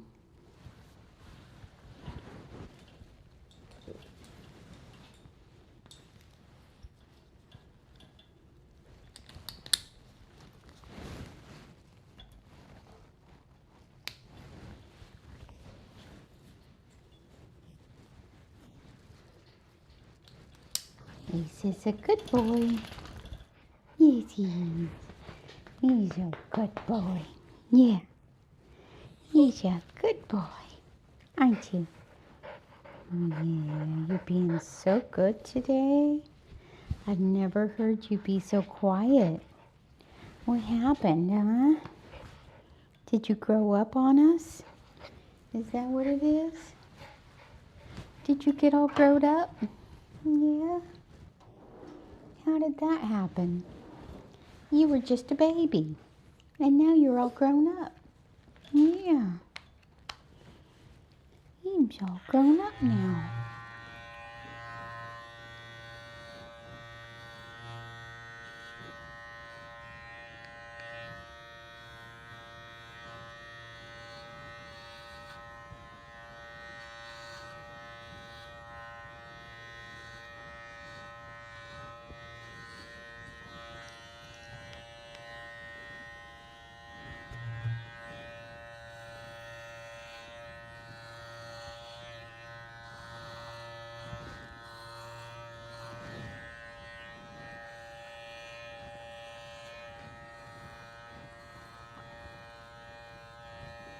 So they like his pattern a lot closer than Cooper's owner does. Actually, Cooper's owner just lets me do what I want, so I use a 7. But this guy gets a closer trim, so we're using a 10. So it's really slick and smooth.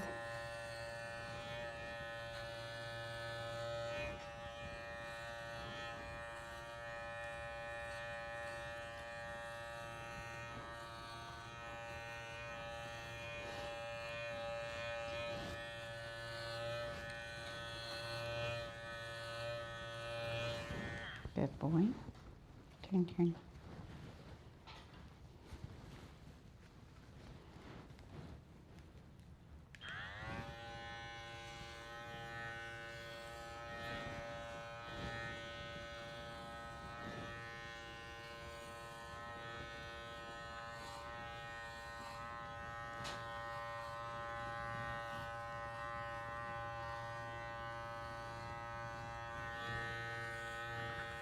Got a little scaly spot right here. He tends to have allergies. Looks like he's got a little thing going on there.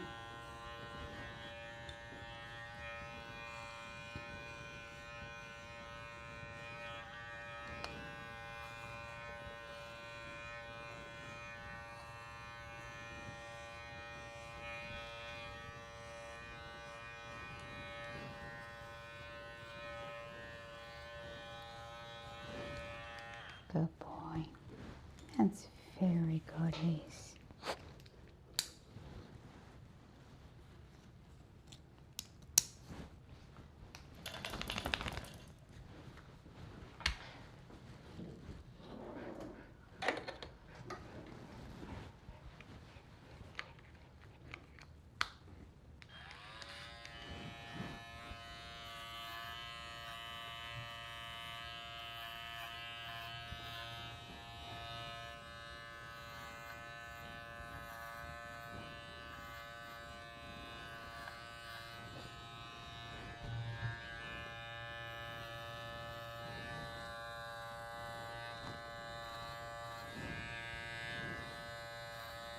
Good puppy.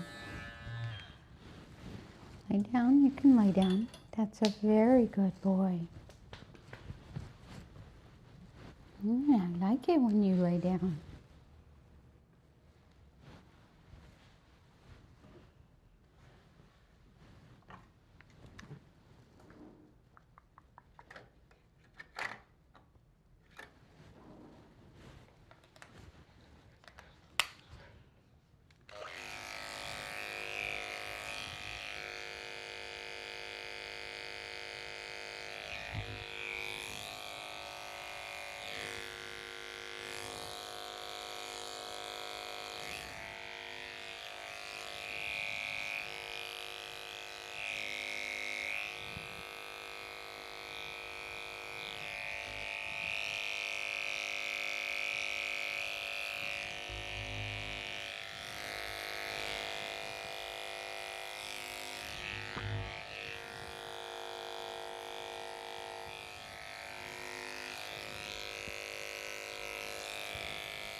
Good boy.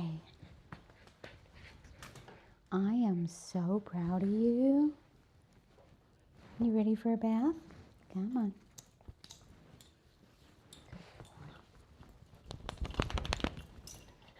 Good boys. All right, let's go.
All right, turn. It's okay.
That's a good boy.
feel good. Yeah.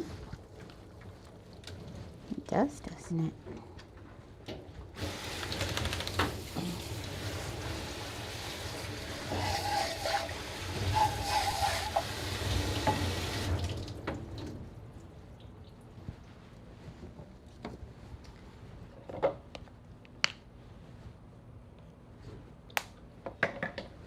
Good boy.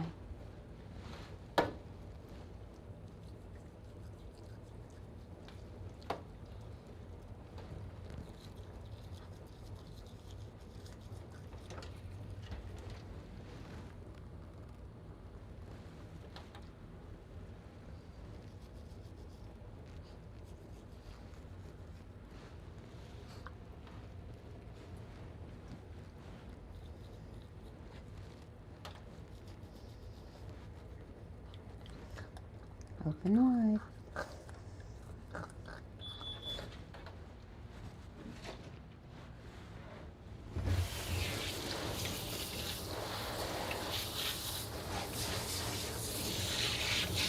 Be right with you.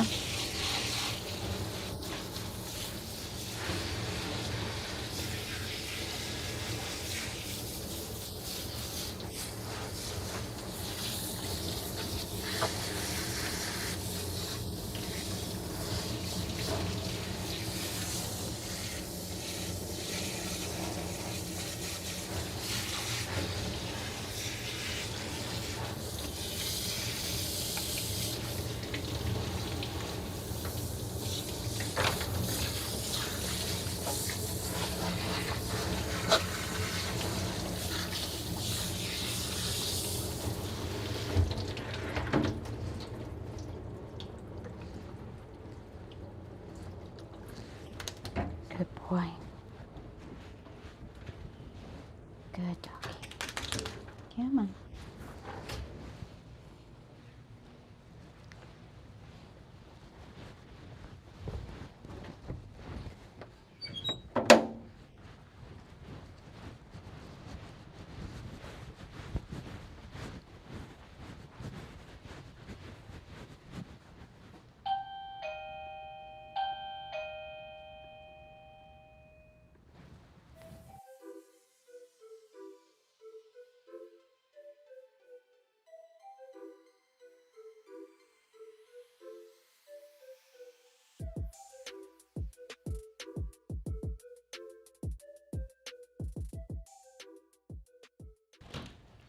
Hi. Hello. Hi, Simba Man.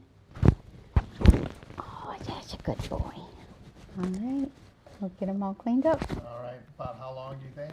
About an hour and a half. Okay, perfect. Thank you. Thank you.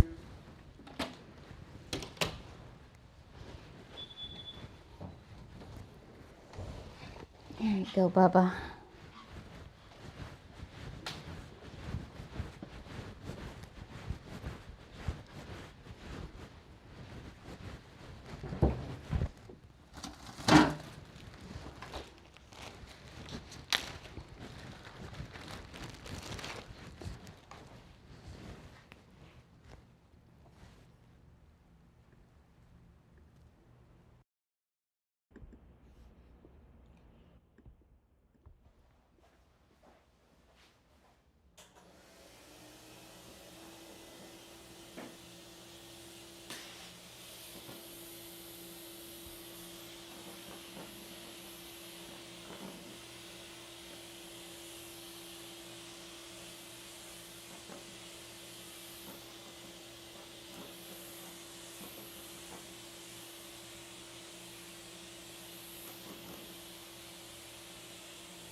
Yeah.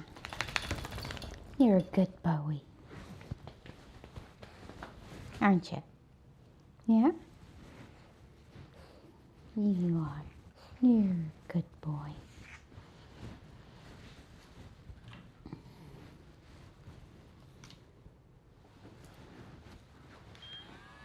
It's okay. Stand.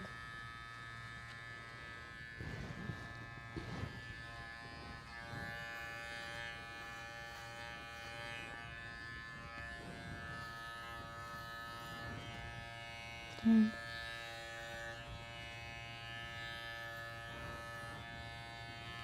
Try to get a manscape.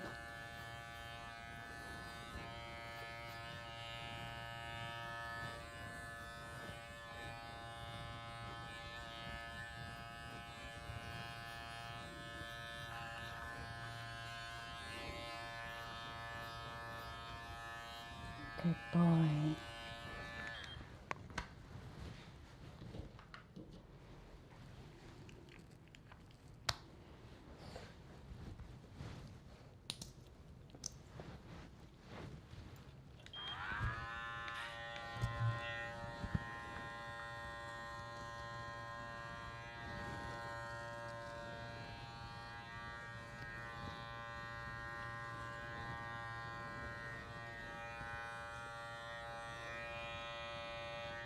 Stand.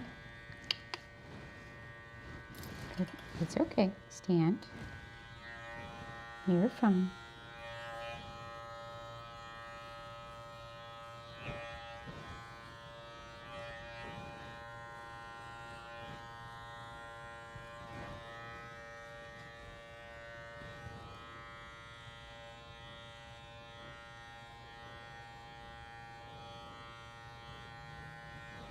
All right, turn.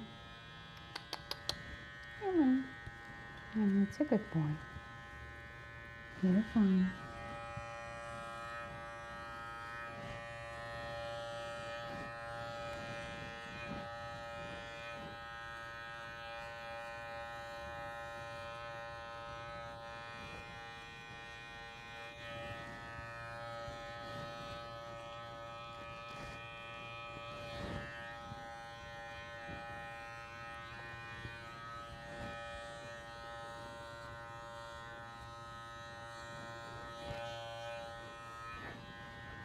Swing.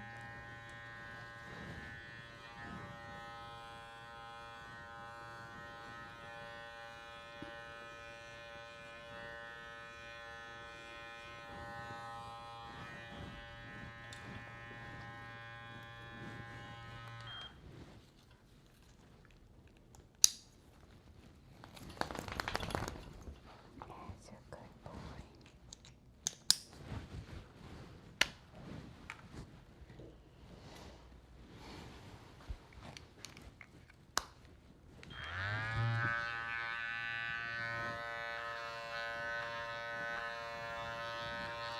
So if you're new to this channel, you're just watching a schnauzer getting a haircut. No big deal, right? If you're not new to this channel, then you've watched Ace's entire journey, which is a lot cooler. So, you know, even though we show the same dogs every month or every 3 weeks and some are once a week or however often they come in, there's a whole journey to their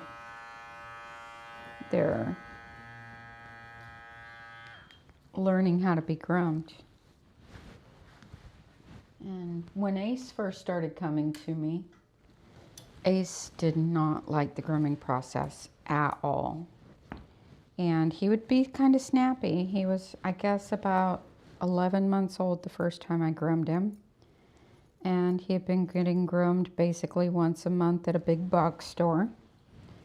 And it came to a point where he was so difficult on the legs especially that I almost sent him home undone. And I was sitting here talking while I was live streaming, explaining why sometimes we send dogs home unfinished or sometimes decide to refuse service. And it was while I was talking and just petting him that I decided, let me give him one more chance before we decide what to do with him. Let me try one more time. And because I'd stopped working on him and was just sitting there petting him and talking to you guys, he decided to just say, oh, you're not forcing me through it. You're not making me do it. And he changed his mind. And from that day on, he's been so good. As far as the work goes, this is the best he's ever done.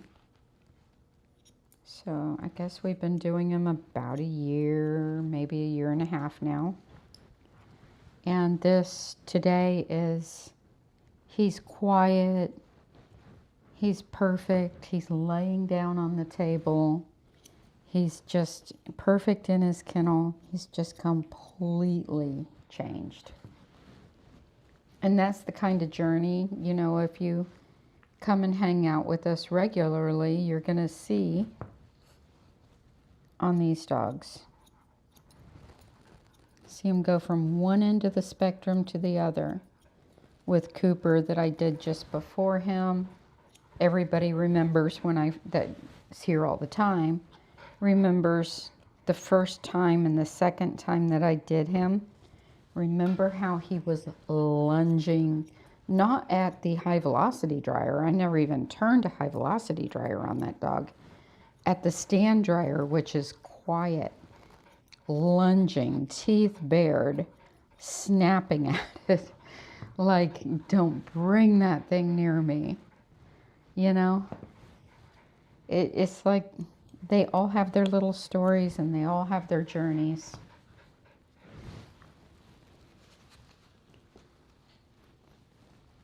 And so now we have a new ace, the Schnauzer, and we just did him the other day.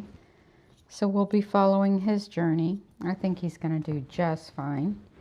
His previous groomer was making him get tranquilized for the grooms because he probably started off like this ace. He was screaming on the way in, the other ace, the other day. And, you know, Cat's like, he's really difficult for his nails. And I'm like, well, let me work on him while you wash Skylar. So I brought him in here. And he wasn't going to let me pick up his foot. So I held his chin. So while I picked up his foot, he couldn't drop down and bite me. And I let him know, you're not in trouble. And he knew what I was saying to him, that you're not in trouble. Because sometimes these dogs think they're in trouble when they're being difficult and then you make them do it anyway. And sometimes I make them do it too, but in a different kind of way. But I just told him, you're not in trouble. This is not punishment. And he seemed to get it, and he figured it out. I think that's the same way this one felt. He felt like it was punishment. They don't understand. You got to help them understand what you're doing and that it's not going to hurt them. And sometimes you can't make that breakthrough for whatever reason. But we try. But I'm just so proud of this guy today. Yes, I am. I'm so proud of you, Ace. You have arrived. Yes, you have. But yet he still comes in acting like he's going to die. And I'm so glad I live stream, because if the pet parent could only go by what he acts like at drop off, you would think I'm beating this dog and hanging him up by his toenails. Seriously.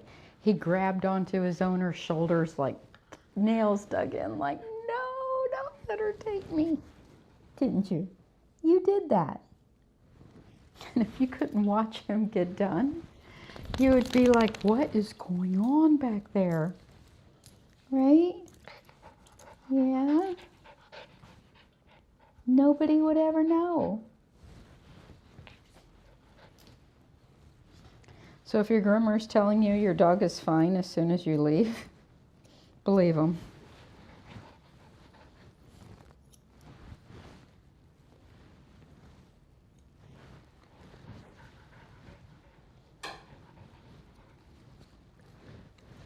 So we're trying to grow his legs out pretty fluffy. I'm just tidying them up so that they can look neat.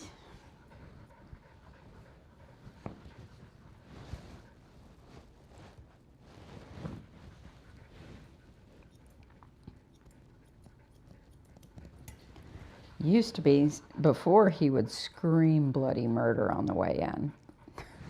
Today he didn't scream so much. He just grabbed on and held and tried to run for the door like, get me out of here.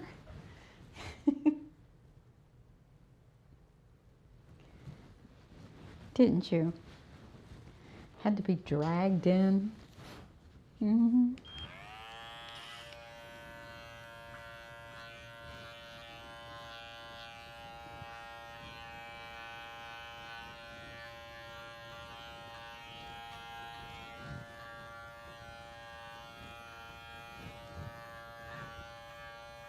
Good boy. All right, let's put your bandana on. Check up under the harness, make sure you look good. And then we'll get started on Simba the Pomeranian.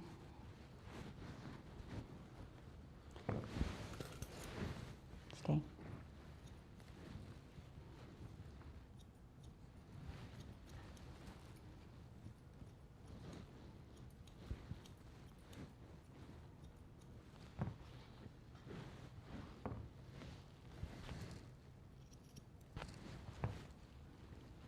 It's for you.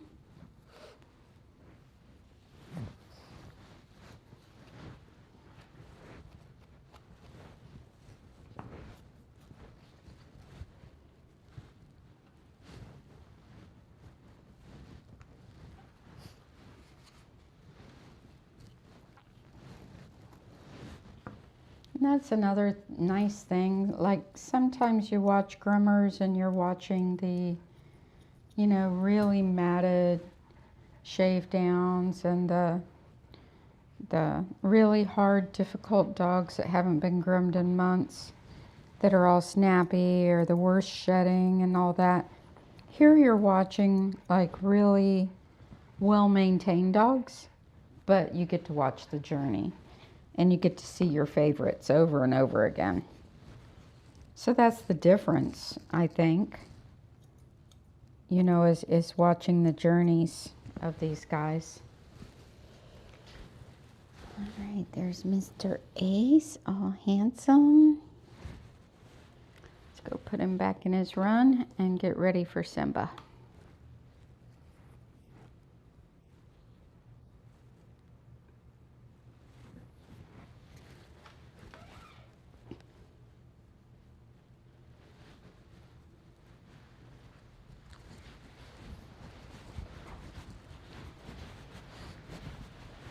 All right, Ace. Be a good boy. Daddy will be here in a minute. There you go. Good boy. Good boy. Yeah.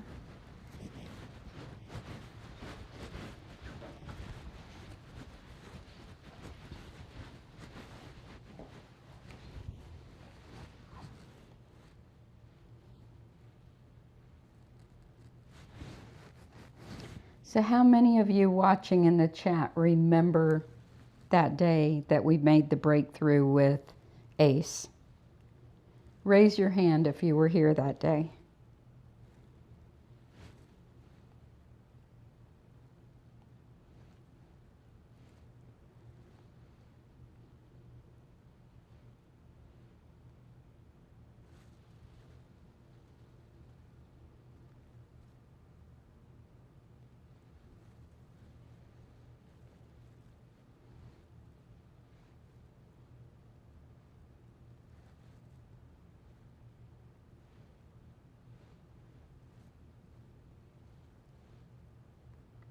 It's pretty cool, isn't it?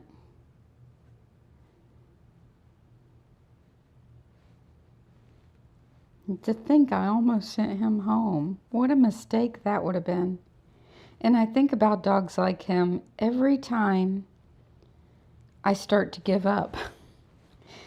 Because sometimes you want to give up. And I think about dogs like him in the breakthrough.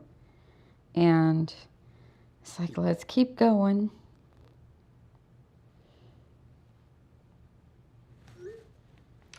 And sometimes when we do send a dog home and we ask for people to bring them back, you know, for just to end it right then, so that we're not pushing them too far, we so appreciate the clients who understand and say, like sometimes I'll say, can we bring them back at the end of the day? And let's just stop now. I know it's difficult for people with their busy lives. I know it's fighting traffic. I know it's hard. But for those who listen to us and understand that we're not pushing your dog and that it's a green flag, not a red flag on your groomer, I so appreciate those clients. Because sometimes that's what's necessary.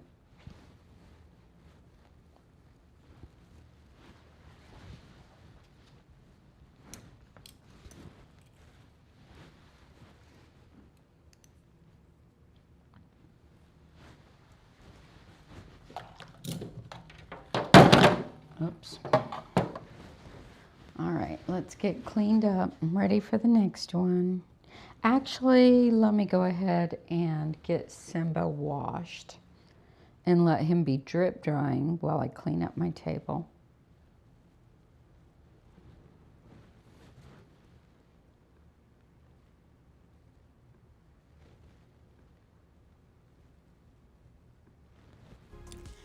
Welcome to Grand Style Dog Grooming. We are located in Tampa, Florida at the corner of Northdale Boulevard and Dale Mabry Highway.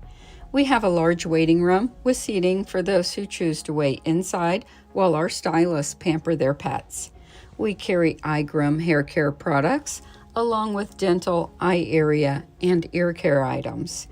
Our boutique has fancy dresses and rhinestone collars to dress your little one in grand style. Also in the waiting room, we have charts to help you decide the exact length that would be best for your best friend. Our groomers each have their own private room. This keeps the pets calm as they are not overstimulated by the things going on around them. Each room is outfitted with security monitors, UV sterilization for the tools, and the Grooming Safer dog grooming harnesses for the pet's safety. Our main bathing area has 2 tubs. We use foaming disinfectants in the tub after every bath, medium-sized kennels, and large runs with glass doors in our kennel area. Schedule a makeover for your pets today.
Alright.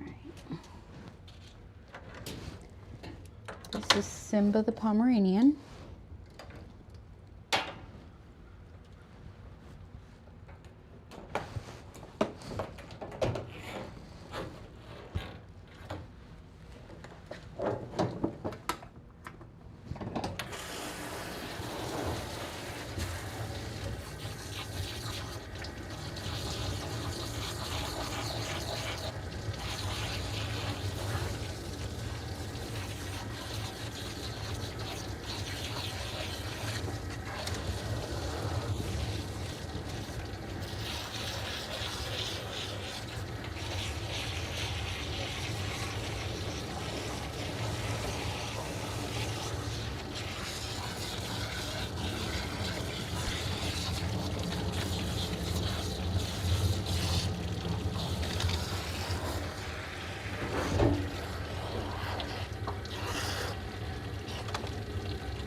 Simba's like, I might as well lay down. This is going to take a while. Isn't that right, Simba? Gonna take a while.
Simba has one of the thickest coats of any dog I've ever groomed in 45 years. It's what you would call a triple coat. And it is massive. And it takes a lot of work to maintain it. He gets a full groom every 3 weeks, religiously. And this keeps all the undercoat from getting packed in, which actually helps to keep him cooler. Because if you let this undercoat pack in, it's going to be extremely hot for him, and we're in Florida. But he maintains well, as long as he's well groomed.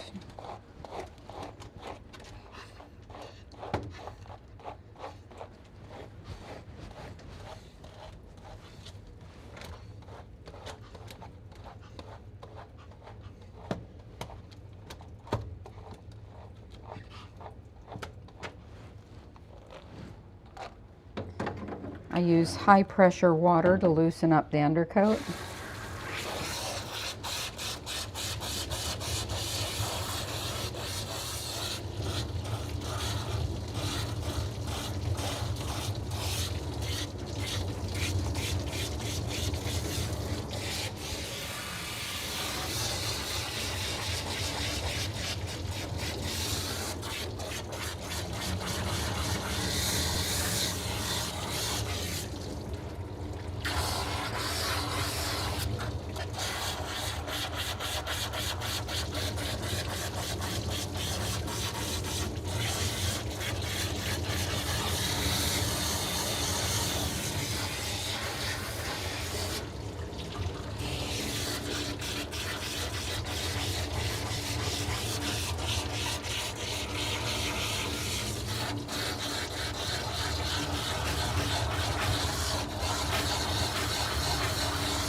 So while a massive de-shed is a very satisfying thing to watch, that sometimes makes you think that's what it should look like, and it's not. Maintaining a coat like this is what it should look like. Well, yes, we do the massive D-sheds because they don't come in often enough. When they do come in often enough, you're not going to see a ridiculous amount of hair. You'll see some hair coming out, but you'll be able to see all the way down to the skin on the dog, you know, fairly quickly. So yesterday we did Judah the Pomeranian, and you saw how hard that was on him and how much hair came out. He gets done every 6 weeks. This one gets done every 3 weeks. And the process is so much gentler on the dog, and there's not all those huge brushfuls of hair. So that's the difference.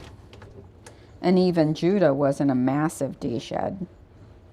That was just one that goes longer between. But it is really hard on him because she doesn't brush him at all at home.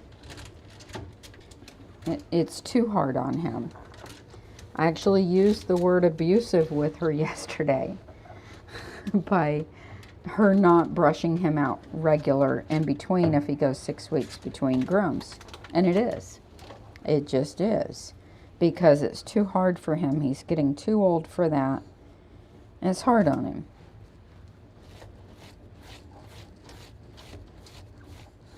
I couldn't imagine what this one would look like at 6 weeks. When he goes 4, both he and his pet, both his pet parents and myself can really tell.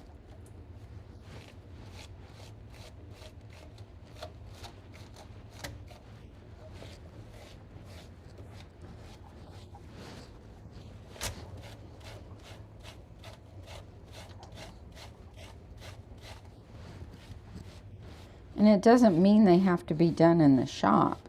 I'm not saying that, you know, if you're a pet parent, it's got to be done here that often.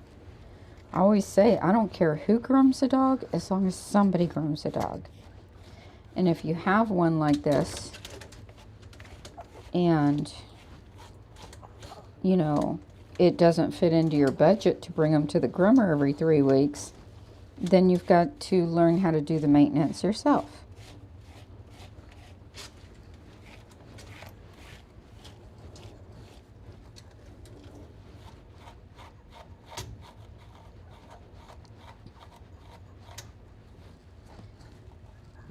And if you can't do it yourself, maybe find somebody to help you.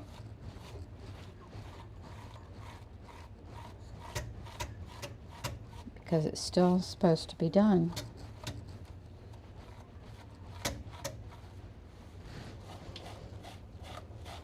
So basically, I'm just trying to work this conditioner all the way down to the skin using the brush and just brushing him out for a minute while he's soaking.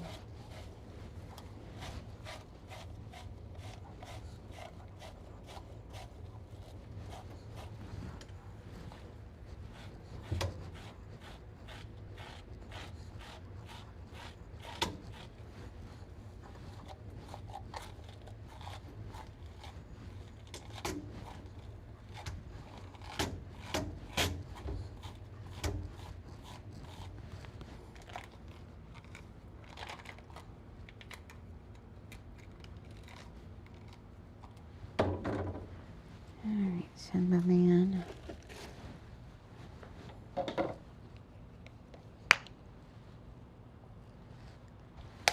Let's brush your teeth.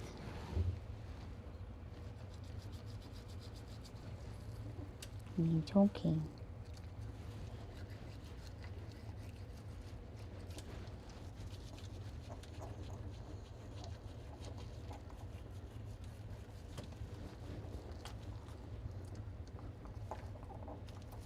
All right.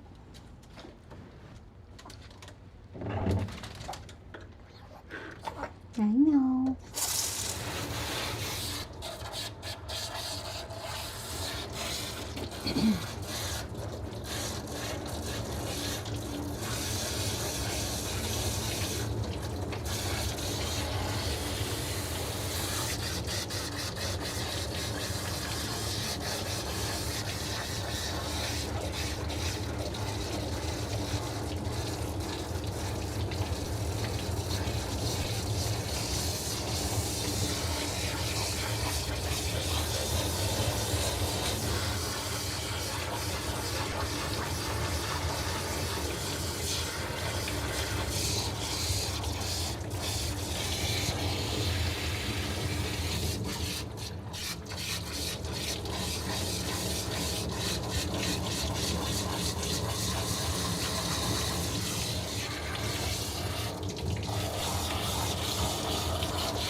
It's really important to get every ounce of product out of the coat.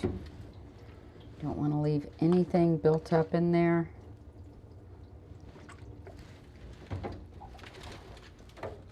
I'm going to put him on a thick towel and let it pull out some of the water from underneath on him while I go clean my table and clean this tub.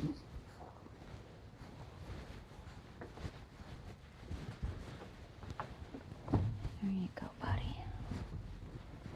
You dry yourself off. I'll be back in a minute. He's a good boy. He likes to roll himself around on the towel for a minute. Good boy, Ace. Look how quiet you're being. I am so proud of you. I don't think I've ever been more proud of a doggy than I am of Ace today.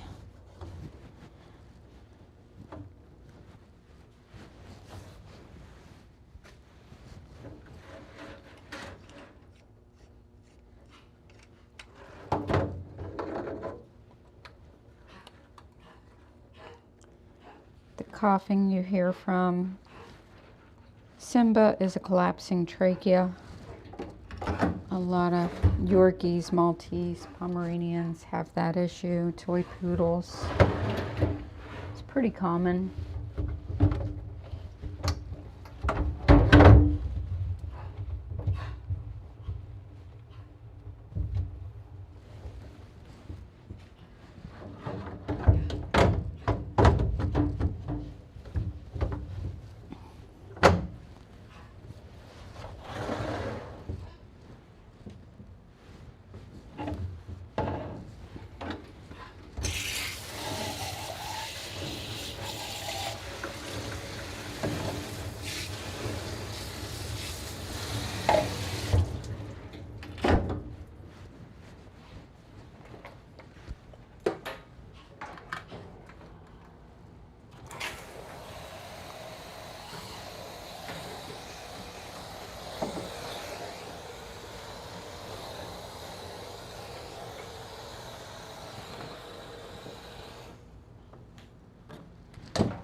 Alrighty.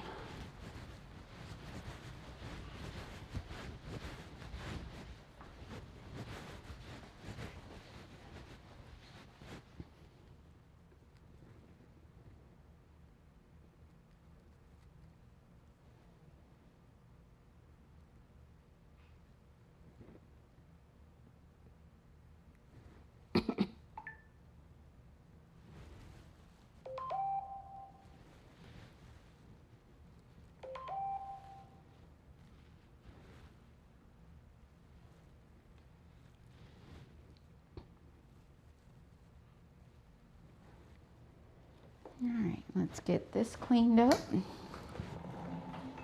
Disinfected.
All right, Simba.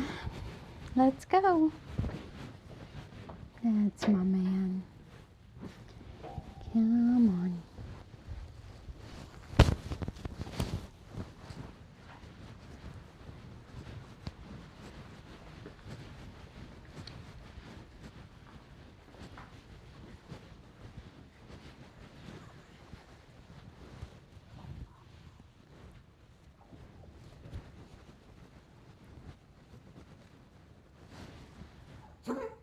It's okay.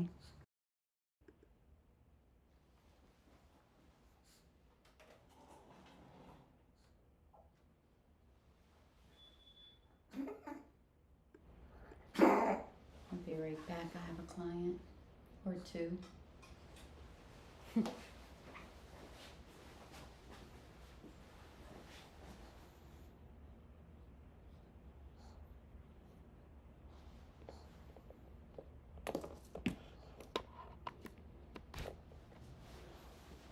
going to put some warm air on him while I handle that client.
That's all right.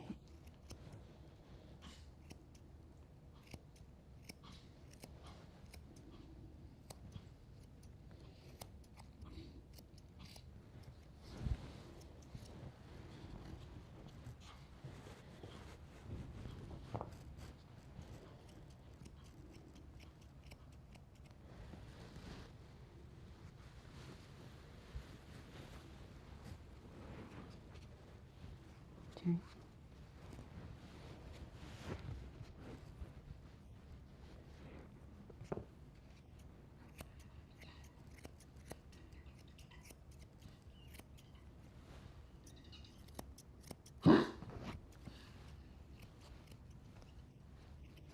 It's all right, Bubba. I got you. You're fine.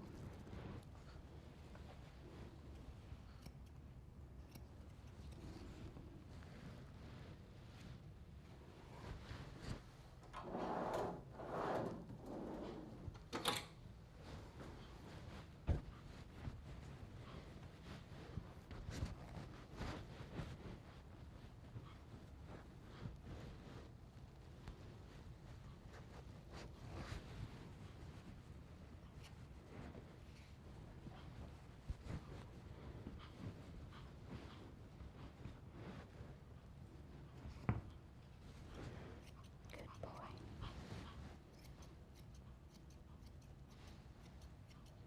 That's a good boy. Yes, you know I love you.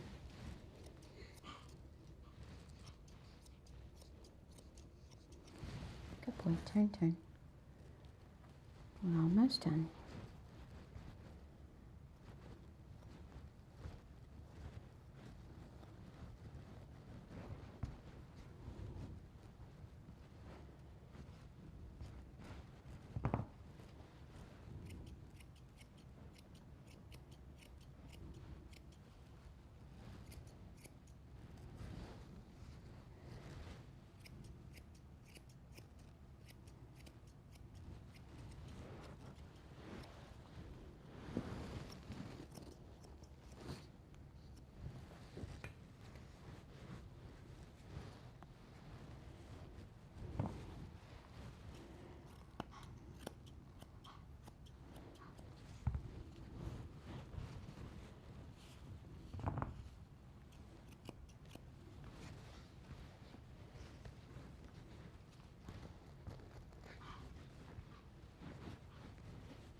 Alright, we're going to go to the tub and wash Theodore, the Havanese.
Hi, Theodore.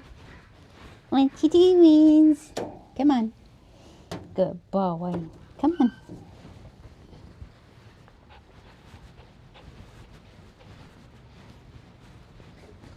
That's a good boy.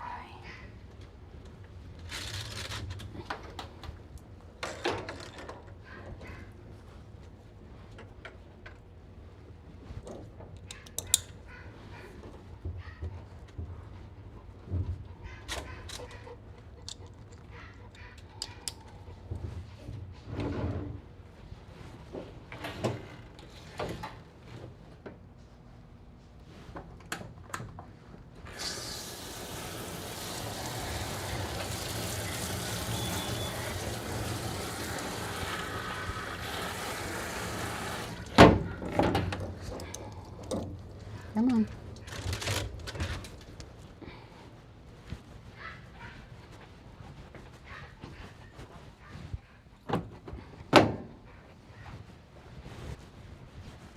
Be right with you.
back to the tub.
It's a good boy, Theodore.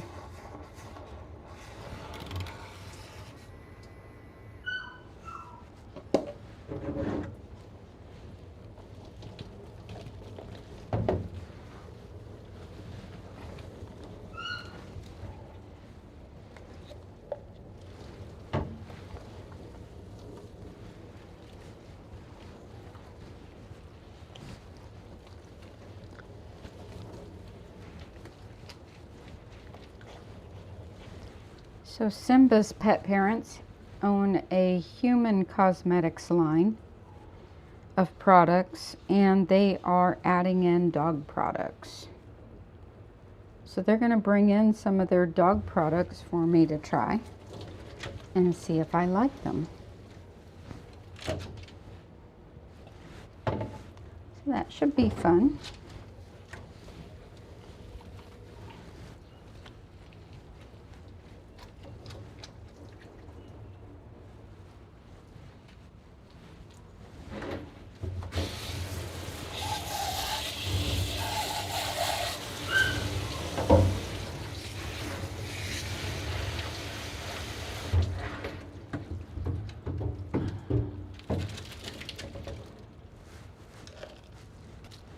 Good boy. Get back in the tub. You're not going nowhere.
Good boy.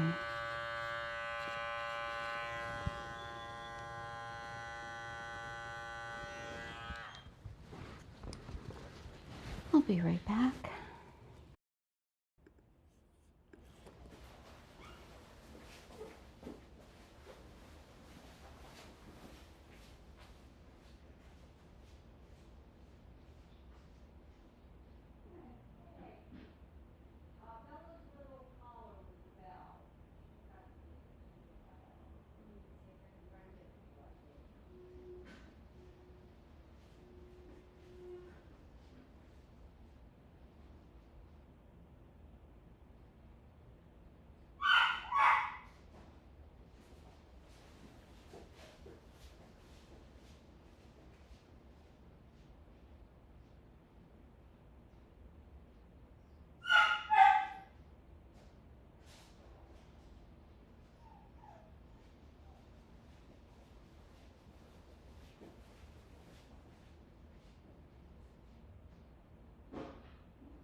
That's a good boy, right? You're all right. I got you.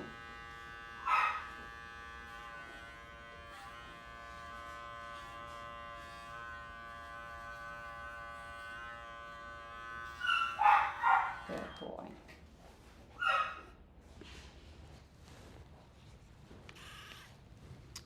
Up, up, up.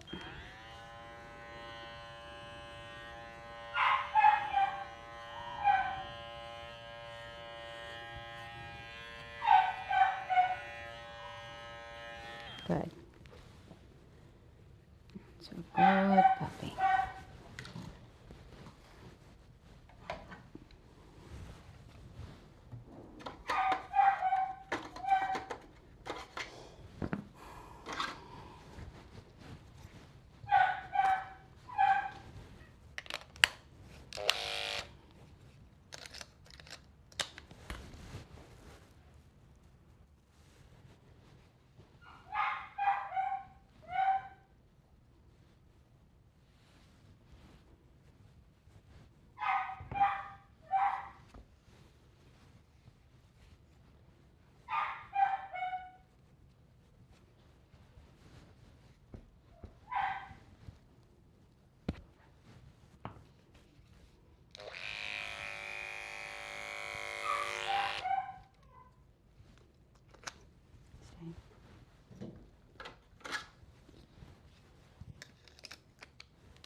Turn.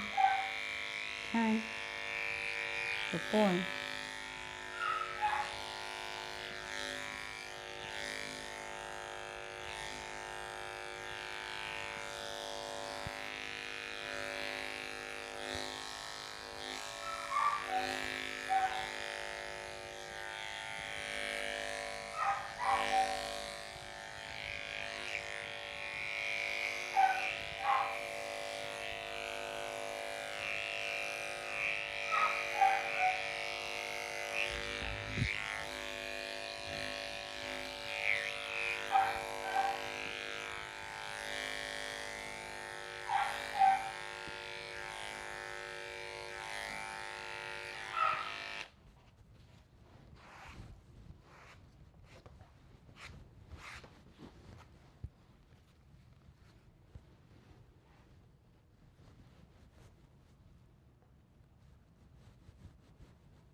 Turn.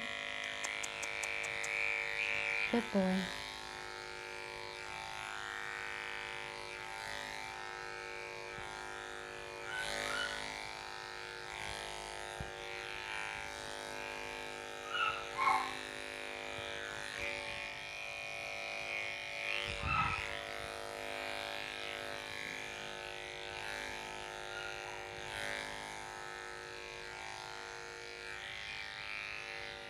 Up.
Boy.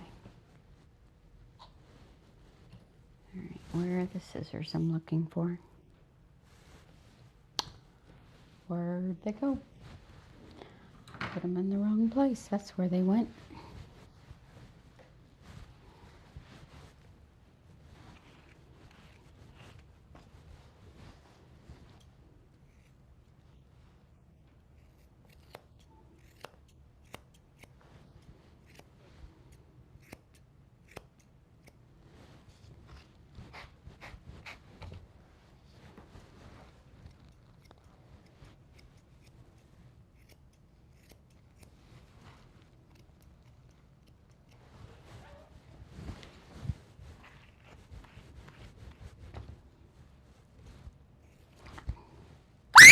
Don't do that. Gummit. You're fine. Jeez.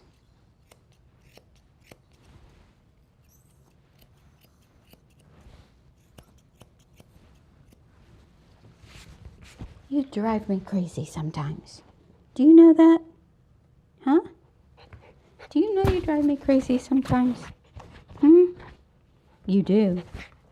You drive me absolutely crazy. You do. Yeah.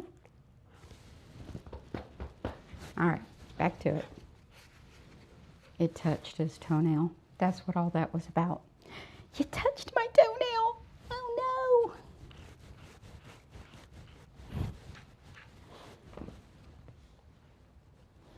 no. Think. Stop. Let me see.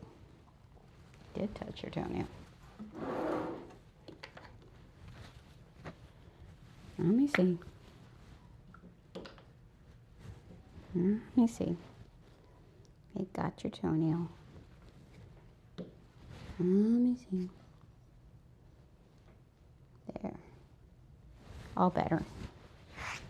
Come on.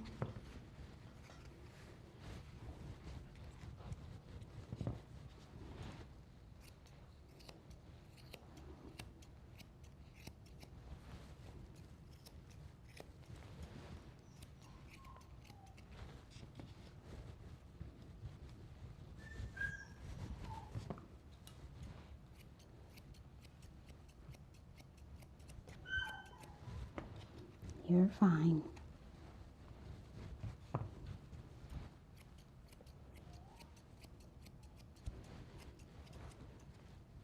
All right, turn.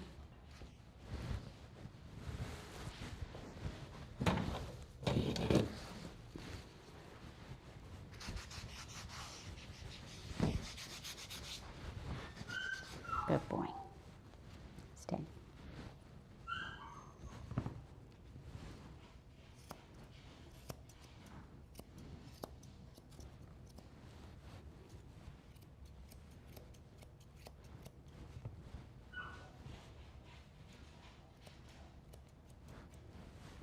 Good boy.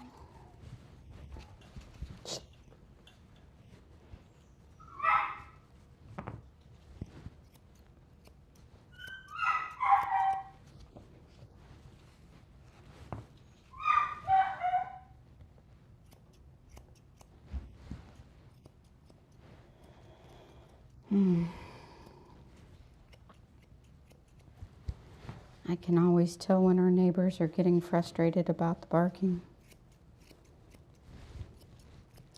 The cabinet doors start closing very hard.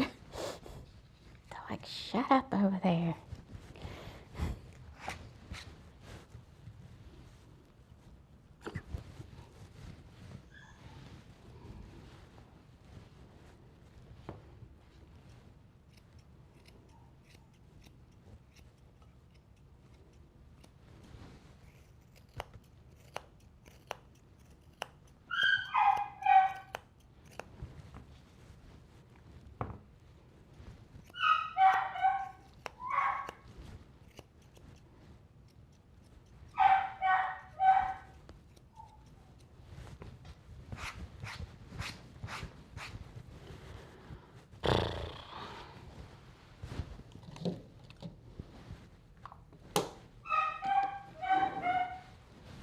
All right, stand.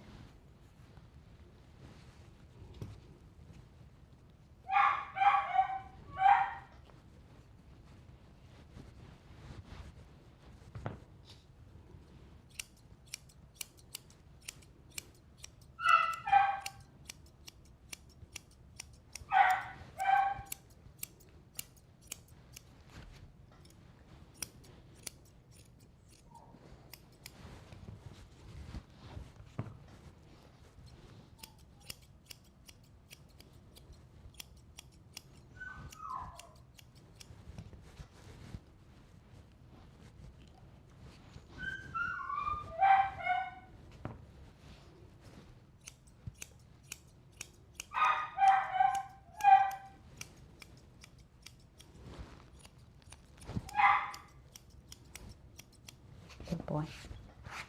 Turn.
boy.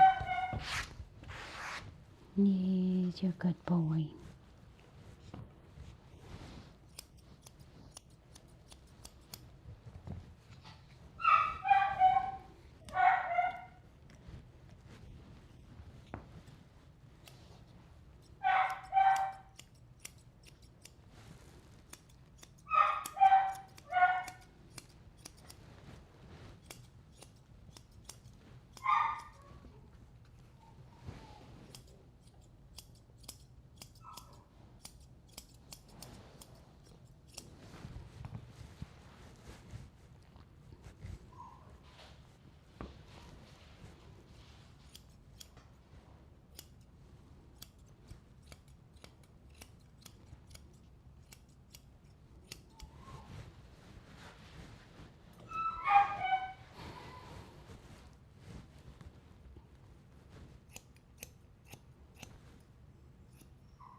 Good boy.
Good boy. Let's see you. Come here. Stand.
You're a good boy.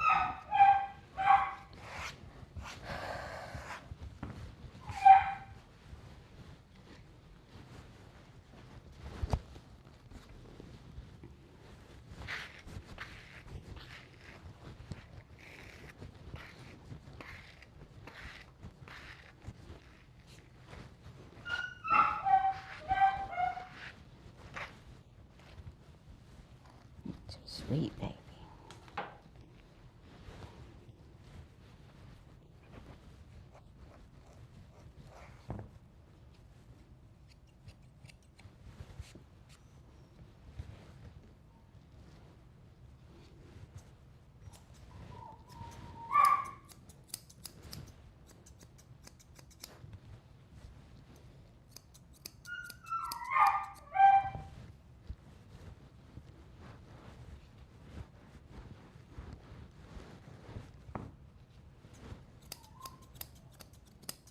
Are you ready to take a nap? Hmm? Are you? You want to go take a nap? Oh, you're a good boy. Yes, you're a good boy, Theodore. Yes, you are. You're a very good boy.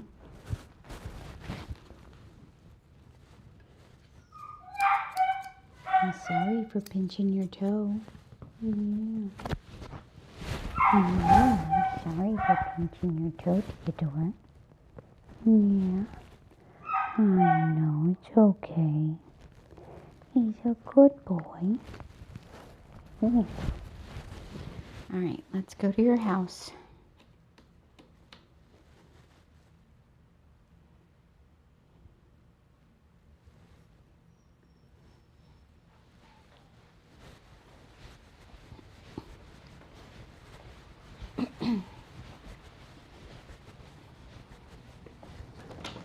Here you go.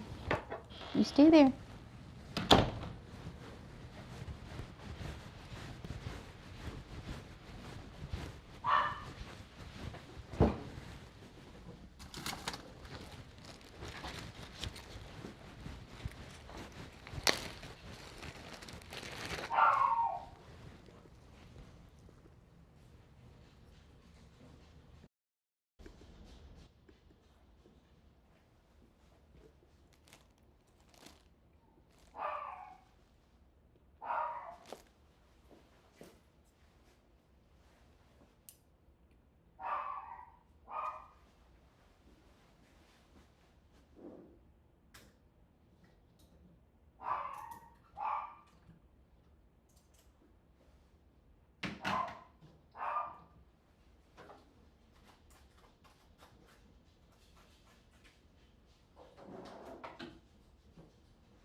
So the client said it's my fault that the dog is matted because I left her head too round last time.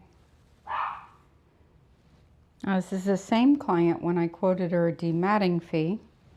She said that she doesn't plan on brushing her dog in between grooms and she's more than happy to pay the fee.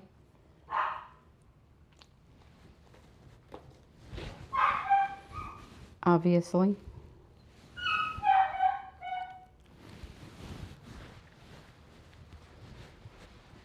Only problem is with my arm, dematting isn't going too good with my tendon issue. So I don't think I'm going to be willing to do regular dematting on a dog anymore.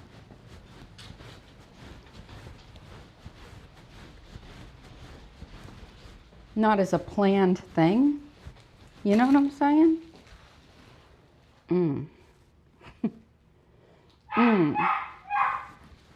Sorry. But it's my fault.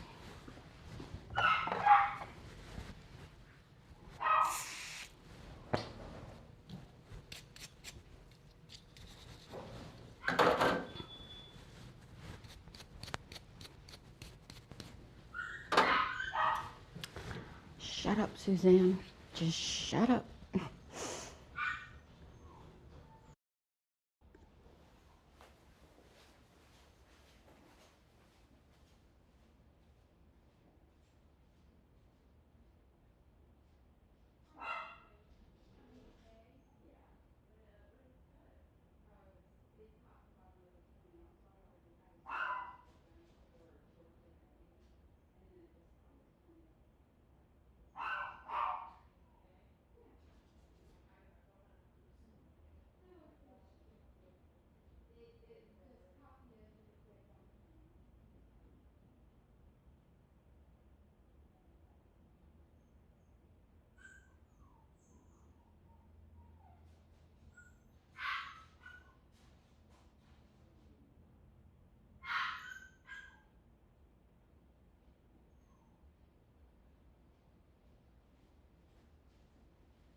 I swear I'm going to have t-shirts made that say, shut up, Suzanne.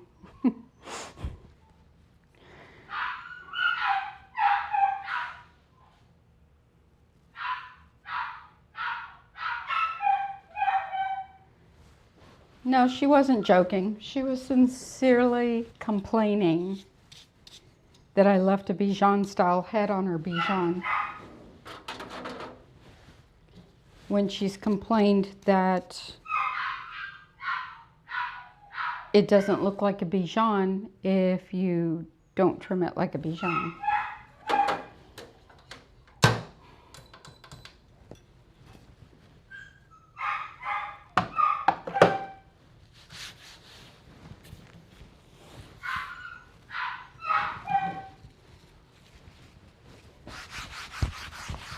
She likes her short in a short Bichon trim, but she doesn't want to have to brush at home at all. Shut up. Zip it, Suzanne.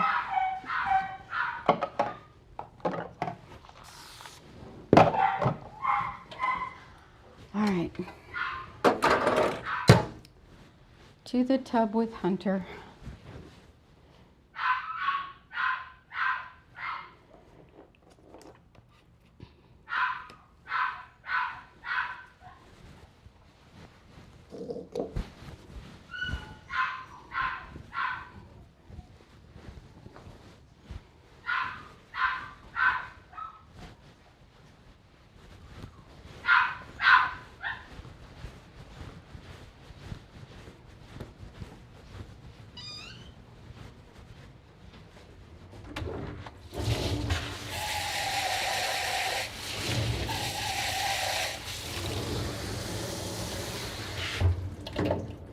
She said, you must have let Cat groom her last time because I know you didn't do it.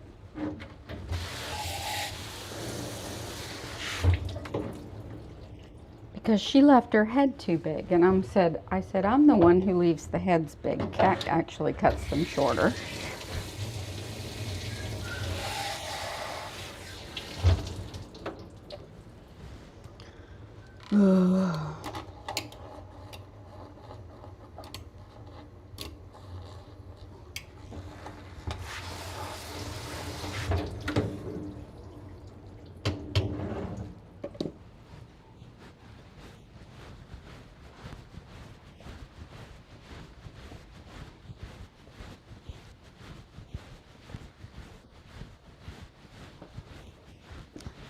Shall I say, oops, I'm sorry, I had to cut out all the mats today.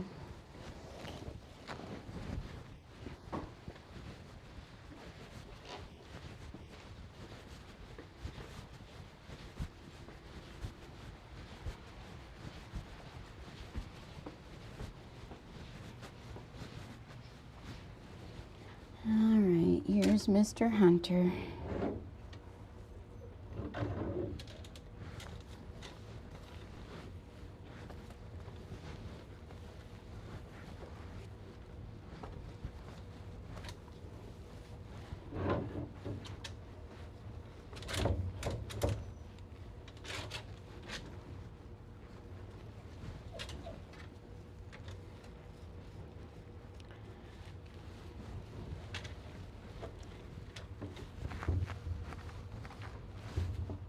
So the hair on his feet is extra short today. I'm not going to take off hardly anything there. It's like really short.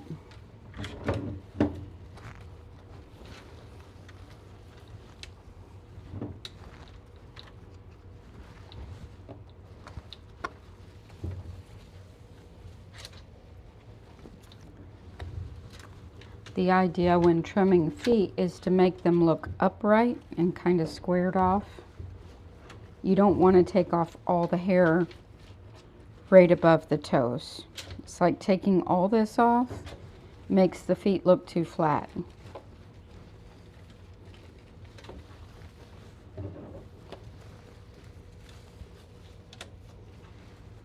You want them to look like this, not like this.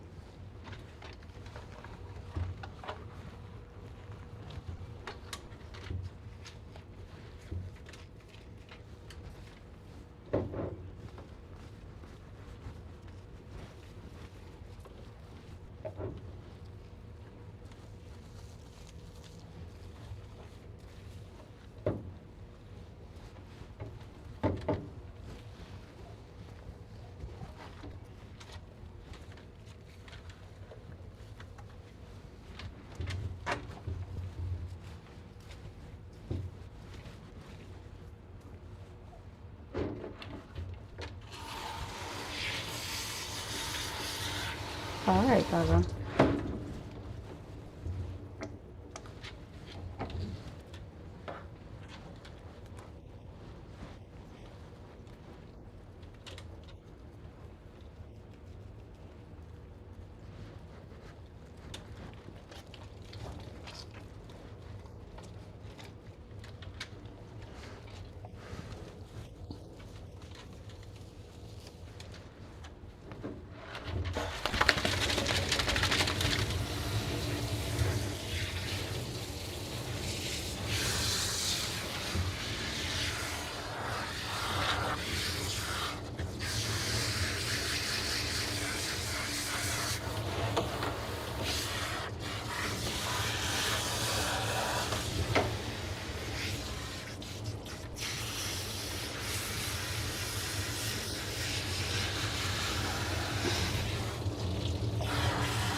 And that's also why we try to keep the nails extra short, especially if they're being shown, so that the feet look tighter and more upright.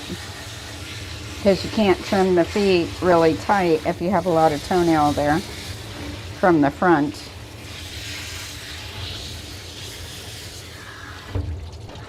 So doing their toenails every 3 to 7 days is ideal if you're showing them and you want to show off a nice tight foot.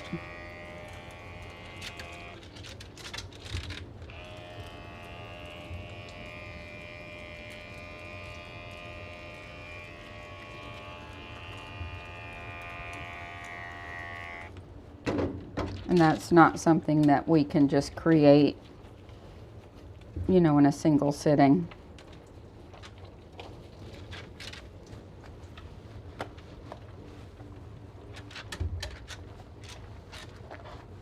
Because when you do them at least once a week, the quick recedes backwards and you can get them shorter and shorter and shorter without quicking the nail.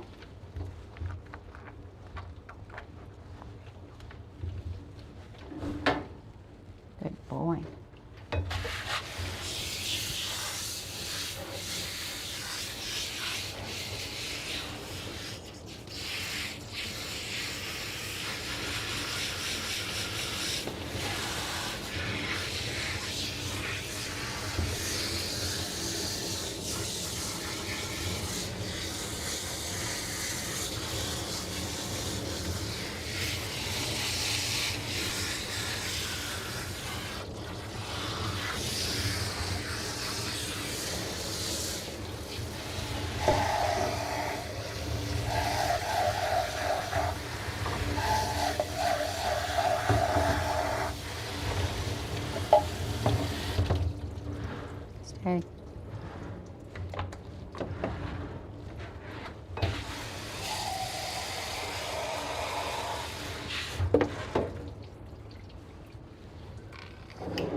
You know, one of the main reasons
sorry, I just realized my microphone.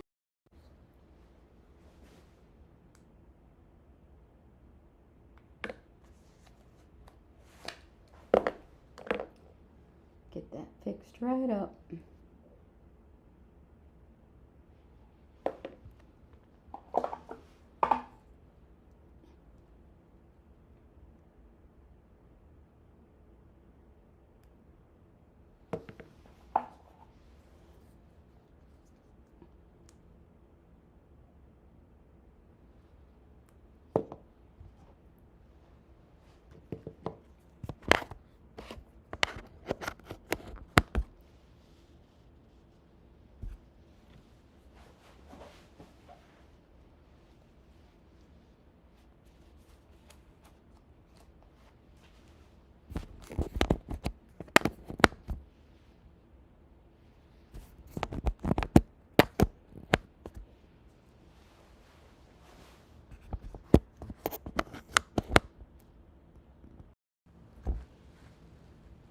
Success, we have a microphone.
Well, I can't really tell you what you should do on the feet this time because they're missing hair in places that they need hair. I will mention what you shouldn't do on the feet between now especially and the next groom, and especially before shows, because it's going to take 8 weeks to grow this hole back out, and it's probably going to take, I would say, 2 months to grow this one out. So you have to be super, super careful on feet with show dogs. So when you're trimming the pads, you can't come up behind the pad, and you can't come up the sides here. You can come up the sides right here to keep the foot nice and tight. Let me see if I can pull you in closer. So all this here, like when you scissor, if you scissor all this back into here, it makes the foot look like it goes sloping out. If you keep this feathering covering that up, and then you leave some feathering on top of the foot, and you take the sides real short, then leave the hair here so you can build it up into a square instead of angling out like this with it really short, and then missing that hair makes his foot look sloped, right? You want it to look upright and nice and straight up. So let's see if I can find a good picture for you.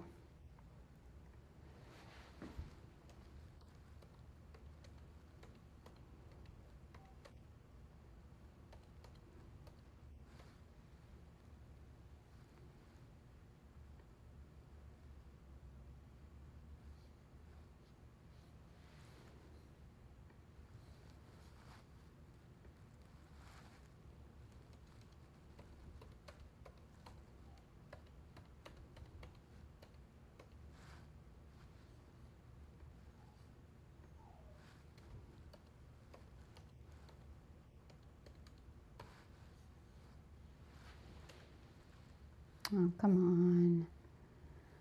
Ugh.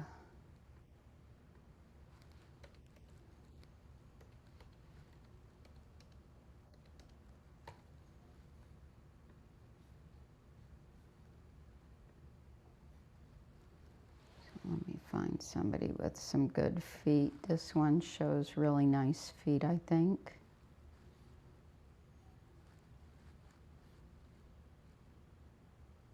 Still kind of hard to see. Let's go back. Trying to find the right image for you.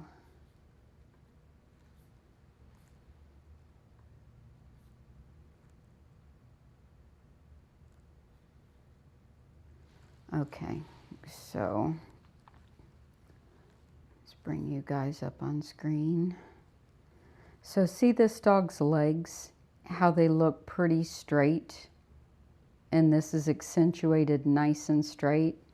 And see when you get back here to the back foot, how this long hair comes into this gap here, and the toes are trimmed really tight in the front, really tight on the sides, but the foot goes upright and squared.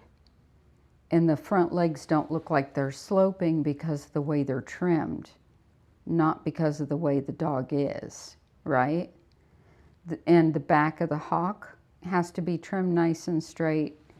So you can see when we come back to this guy, it's all in the trimming. So see how his feet look? It really shows up now, doesn't it? So when you get into this back foot, he was shaved in the pads all the way up to here, past the pad. So it looks like the clipper went whoop, right up past the pad. You can't even cut the hair, like you want it like hanging down off that pad a little bit. So you go in here and in here, but never back up in here, because as soon as you do, you have this hole right there. So trimming too much off the tops, and especially in here, really, really tricky. But you can see if you're in the ring against a dog who has his feet trimmed properly, this is going to stick out like a sore thumb to the judge, right? Totally changes everything. So feet are super, super important. Once that hair grows back, I will show you how to do it.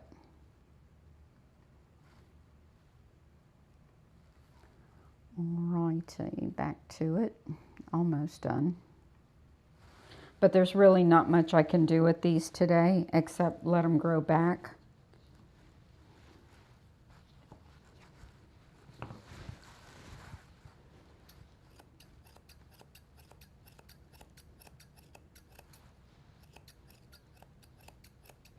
I think I have a video with a golden retriever, and it's a pet dog, but I was showing the feet on.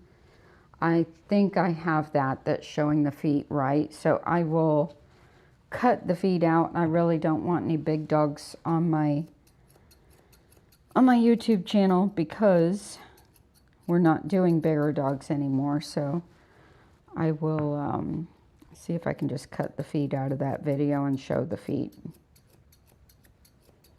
Can't think of who else I have feet done right on that I really like showed it. But I'm pretty sure I did on that. So you can see it on this side too.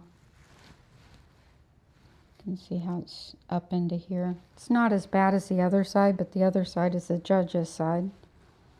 So.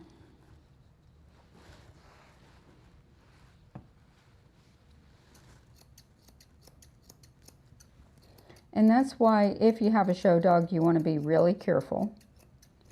Like, sometimes you think you can just go to any groomer and get a bath and blow dry and at least like maintenance stuff, and it's not going to hurt anything because you told them not to trim the dog. Or they're just going to trim around the feet. And many times they're not, you know, they don't understand that show feet are completely different than pet feet. They should all be the same, but they're not. And many times, like say if you go somewhere just for a bath, they throw in the foot trim or at least shaving the pads or whatever. And many times those are bathers who are not professional groomers and not show groomers, so they don't understand that you can't cut up the back of the pad, or you can't, you know, just scissor off the top of the feet. And some videos will actually show you like taking a 4-blade up the top of the feet or something like that, and that's like, I see those and I'm like, ah, because it's not a proper foot. And there's a lot of technique in trimming feet, as you can see.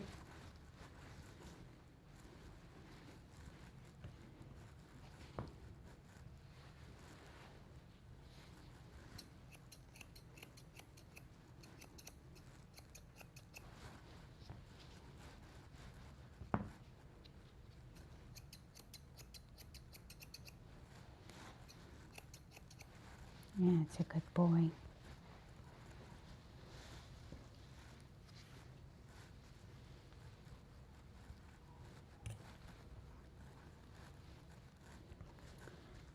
All right, we can text your mommy. Actually, your mommy's watching, so tell mommy you're ready.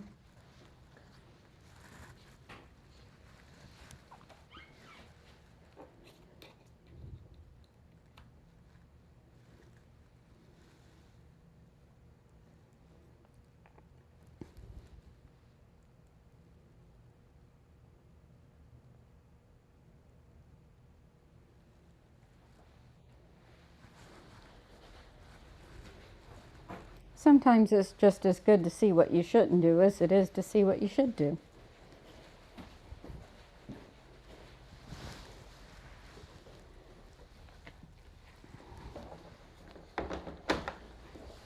Good boy.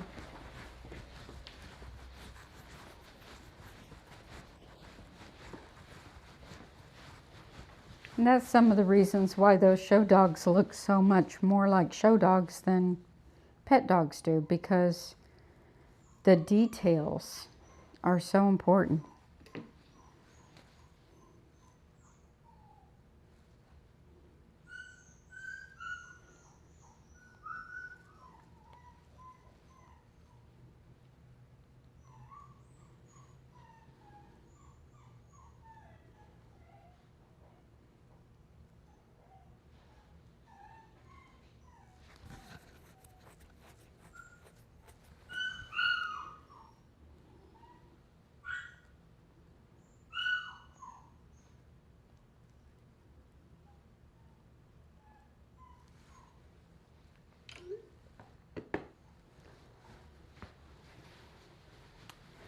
Now we get to demat a Bichon.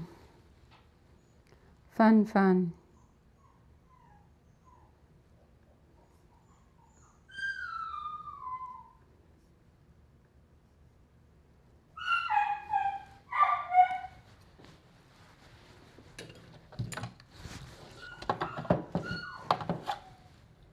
So I don't know at what point that my microphone went out, but I was talking about the reason why, when my microphone I think was out, the reason why pet parents blame groomers for the matting in their dog's hair.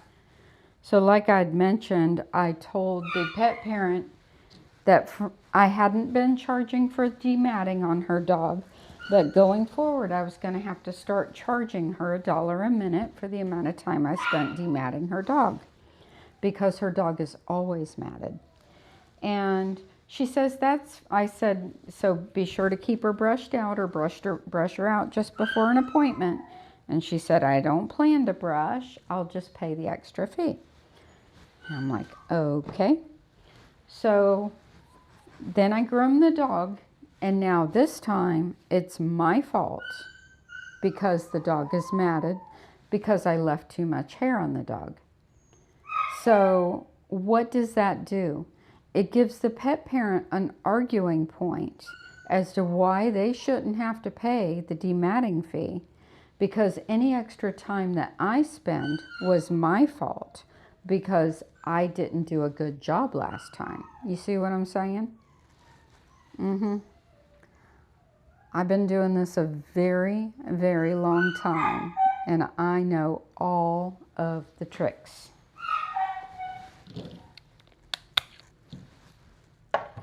I've heard it all before. That's one of the main reasons why for years I wasn't charging for dematting. I don't want to stand there and argue about it. I don't want to debate. I don't want to say, where are the mats and all that stuff that goes along with it, you know. So I just suck it up and I do it for free because I don't want to argue with the pet parents. But, it's so freaking annoying. It really is.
The last time I groomed this dog was on 6/12, and I did do it. Cat didn't. So let's see, do we have a video from 6/12?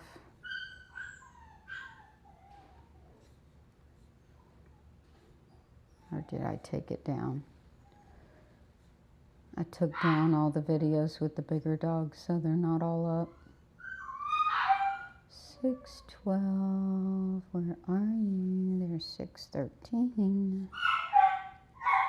Oh, I do have 6/12. So when people accuse me of not being the one to groom the dog, I have proof because I have video. So let's go to that stream. Let's go to Angel. There she is. Oh, I did two. I did her bath and blow dry, and then I finished her later. There's the finish. So I'm going to let you guys watch me working on Angel Bell while I handle Jolie's. Here we go. Let's get towards the finish.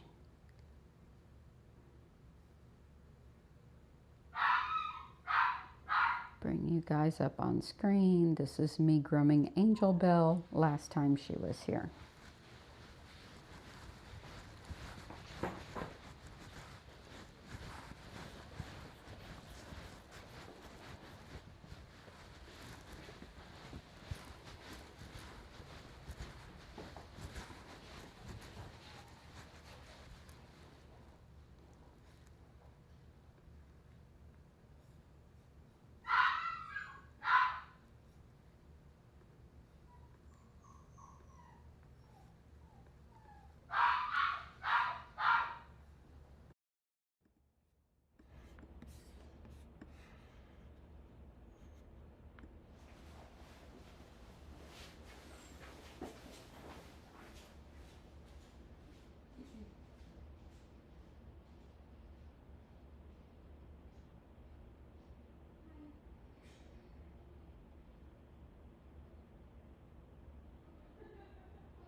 Well, looks like it confused everybody putting Angel up there.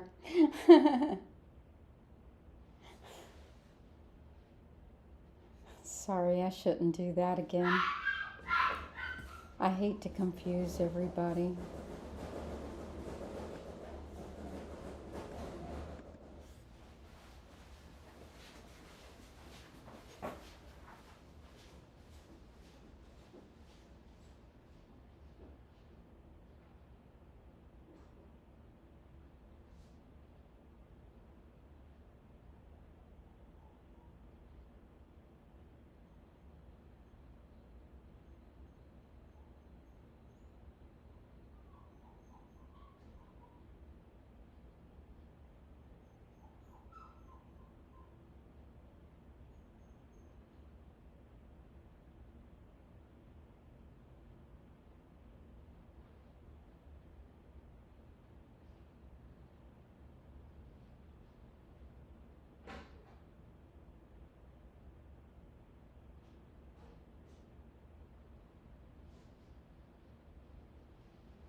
Alright, so I wanted to go back and see how bad she actually looked.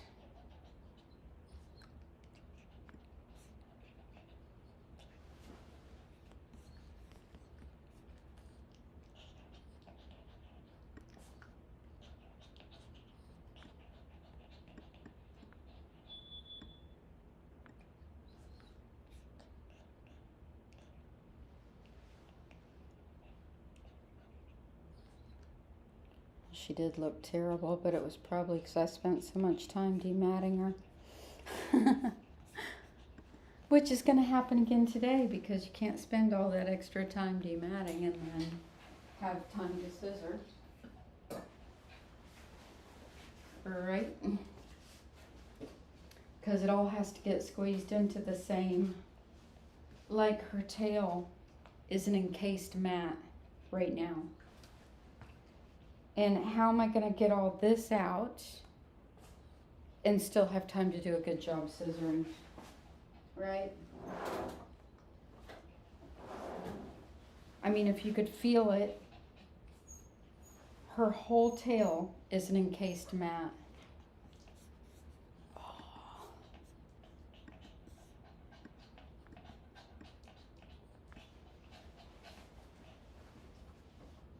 Can you see it?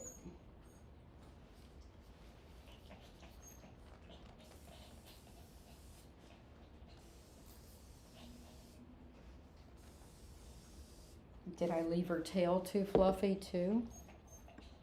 Being a smart aleck here.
Excuse my French.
This one's pet parent said his body's already really good, so he doesn't need anything on his body. Okay.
This is why it's hard on my tendons.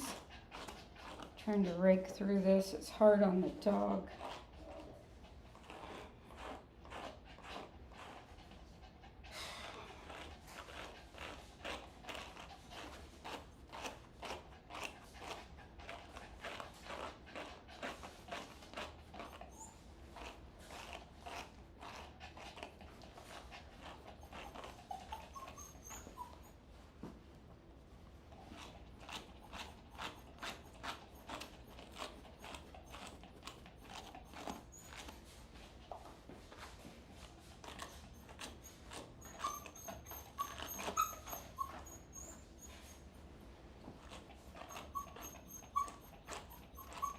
I know, honey, I'm sorry.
I'm going to block this one from booking online right now.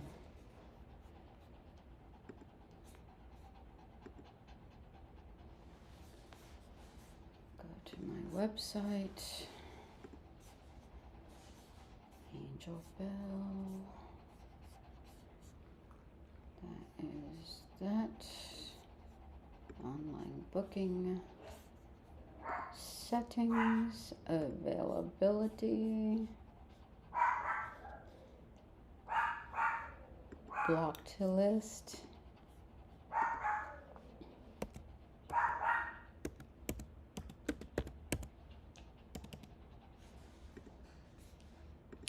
check, add, done. All right, here we go.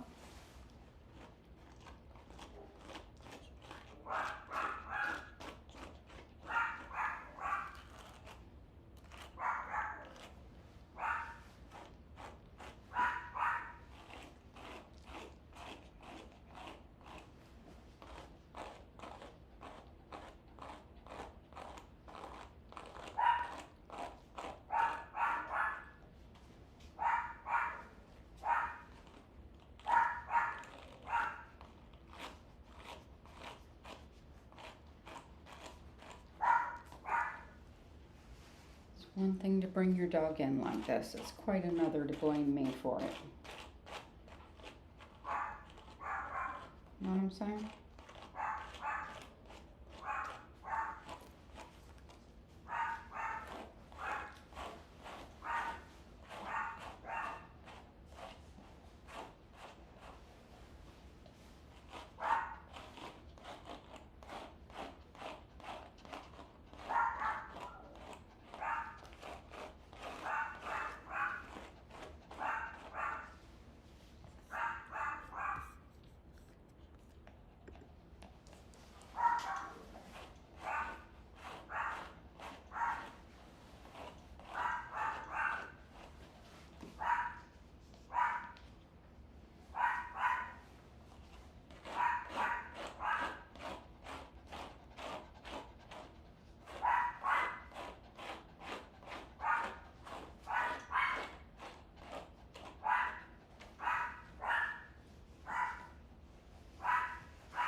My arm's on fire already from this.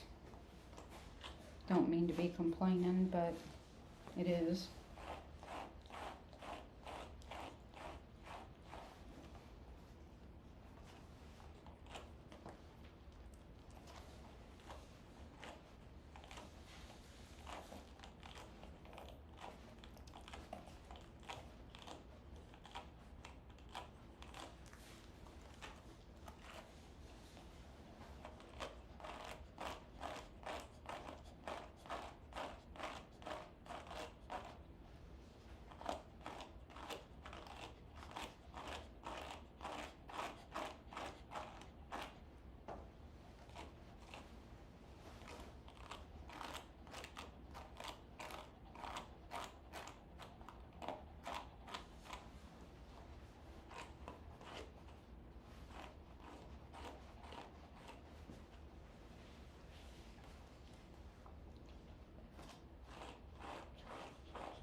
Pre-install dog grooming. This is Suzanne. May I help you?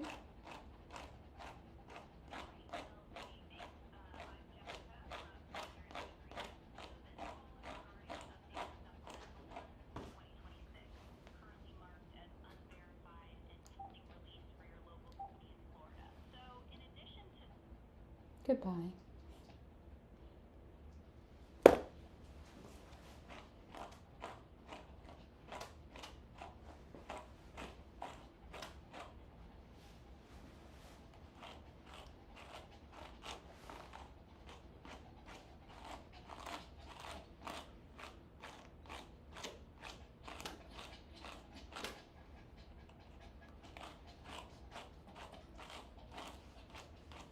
It's all right, Angel. I'm sorry.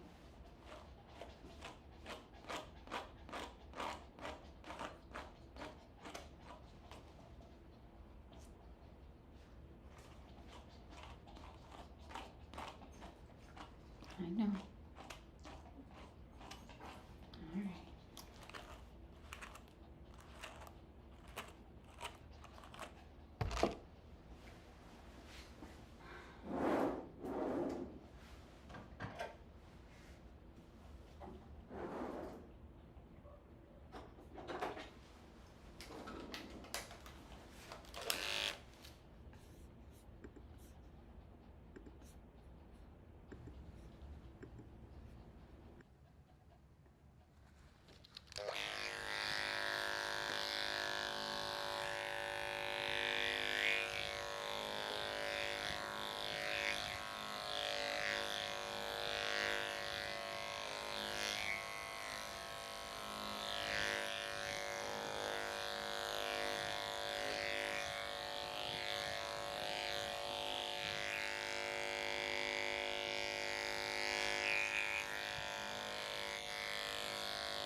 Come here, baby.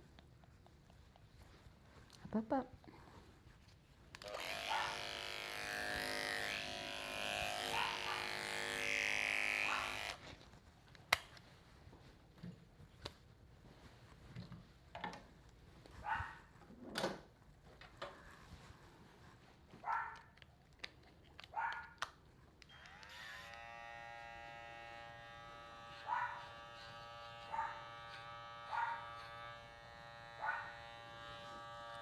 Good girl.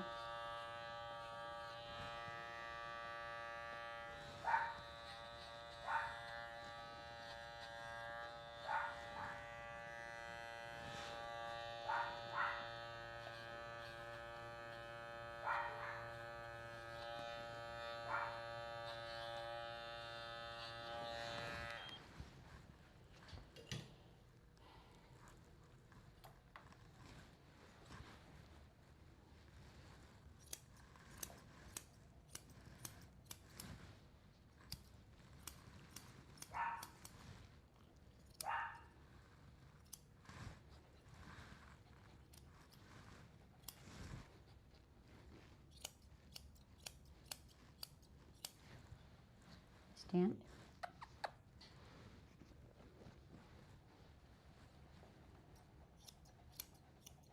girl.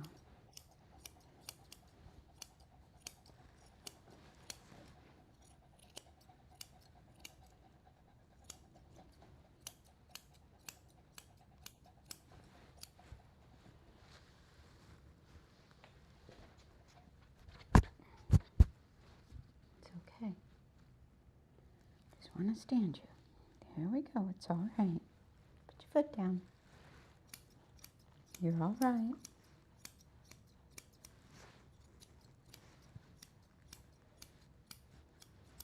Put your foot down. Thank you.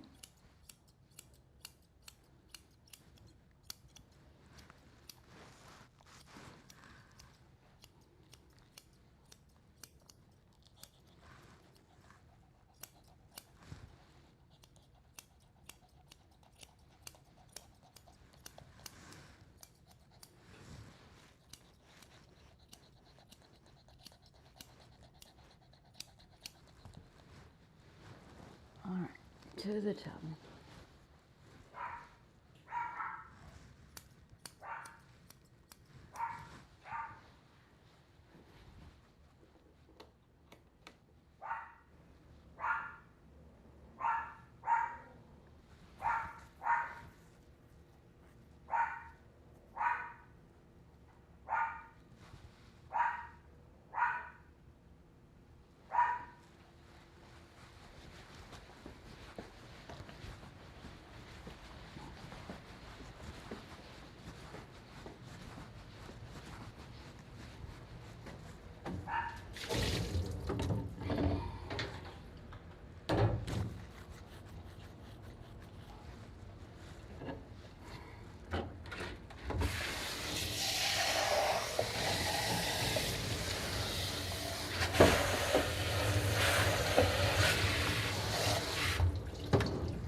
Okay, honey, I'm sorry.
Good girl.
Come on, baby.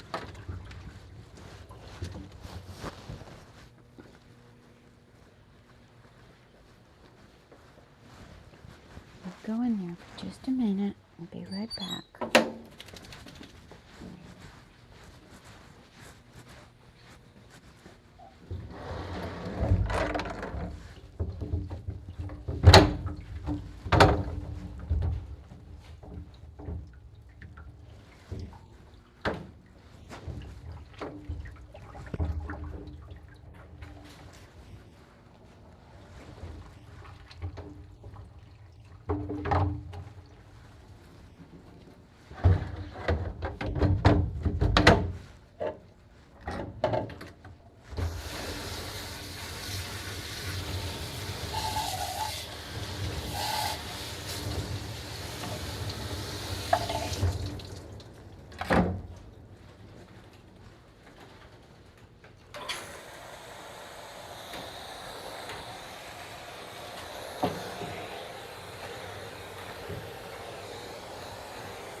Good girl, you feel better.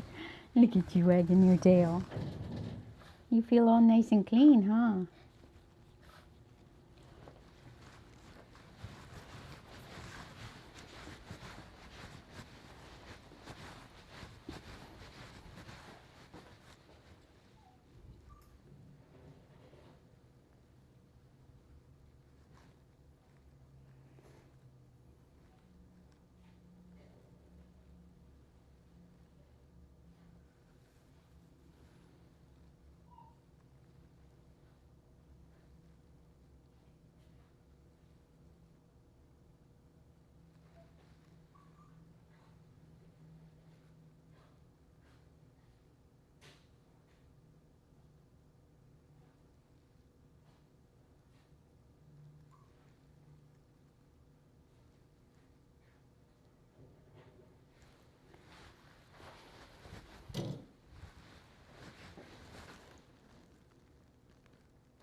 down.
It's okay, Angel.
Good girl.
Good girl. Good girl. Yes. Good girl. You can do it. You can do it.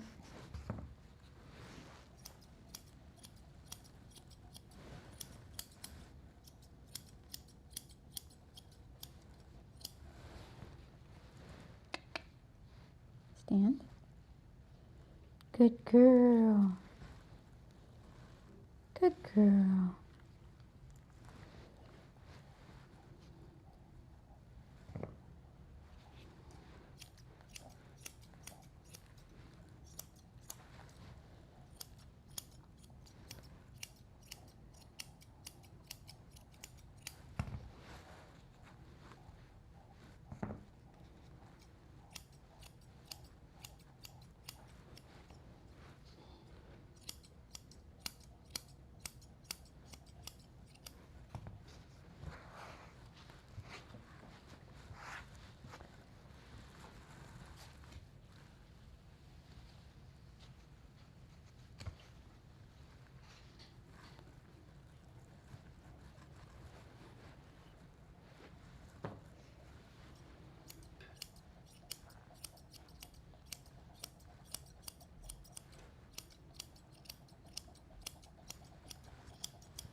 Stand.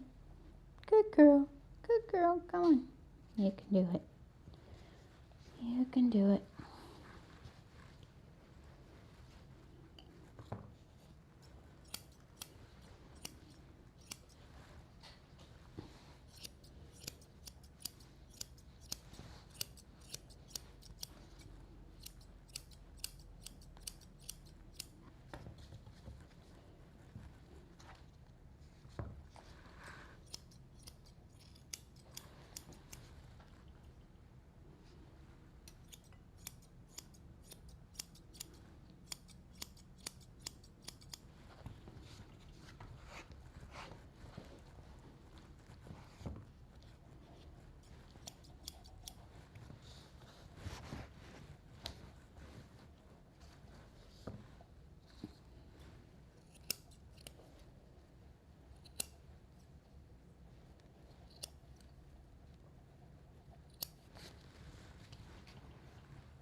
So my next one, the first time I did him, he was nearly impossible to groom.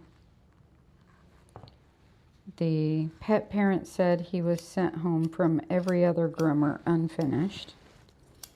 I did get him finished the first time, the second time, the third time. And then she decided to start grooming him at home. But she says he won't let her touch his face or ears or feet or legs. And that I'm going to have to work really hard to get him to let me do it again.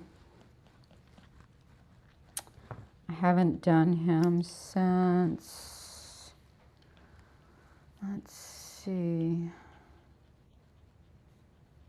his last appointment with me was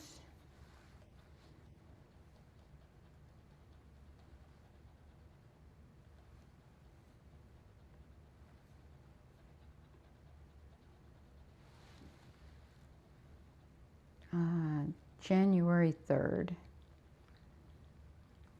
2026.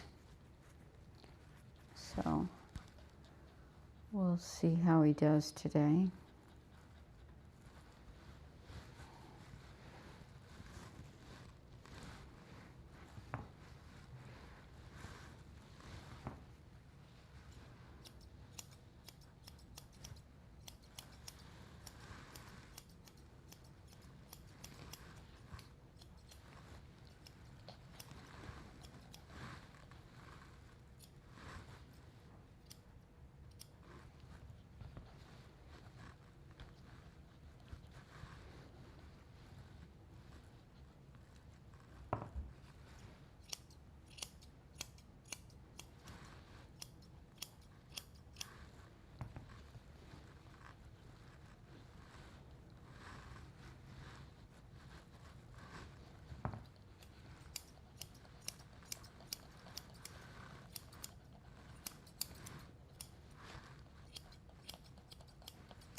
I would like to see what you look like standing up, if I might.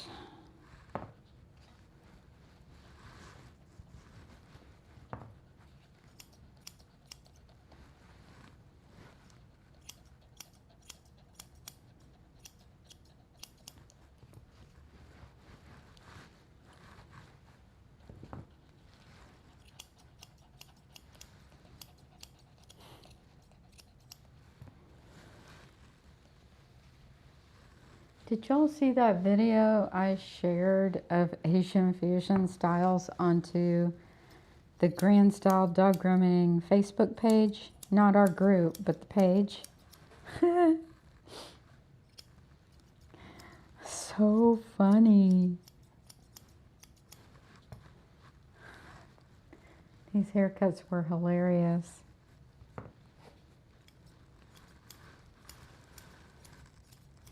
I was just picturing her face done like one of those.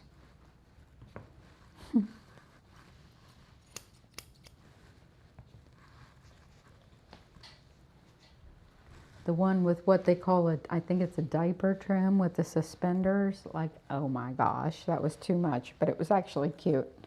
It's the first one I actually saw that I thought was cute in that haircut. The suspenders really made it.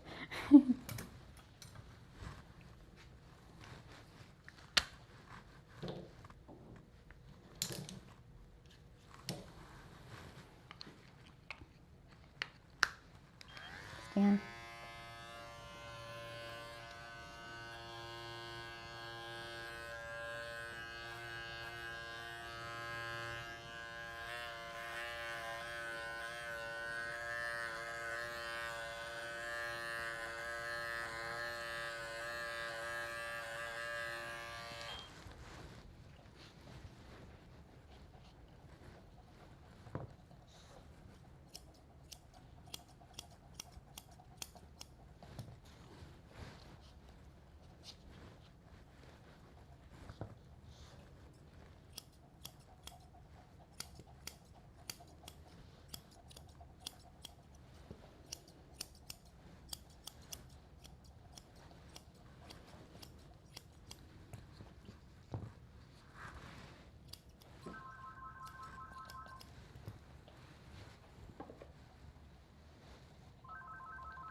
Okay, baby.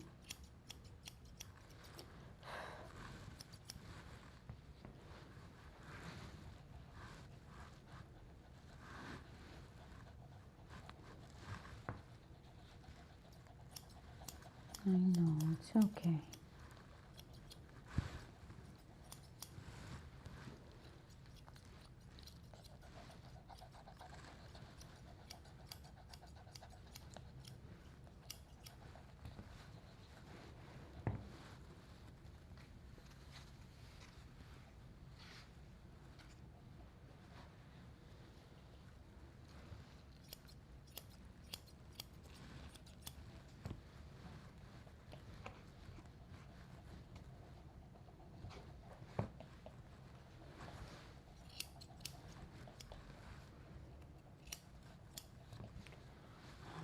Good enough. Can't spend any more time on you.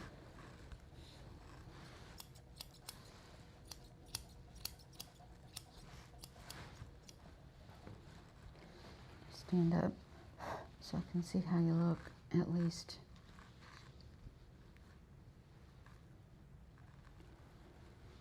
See the other side.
go.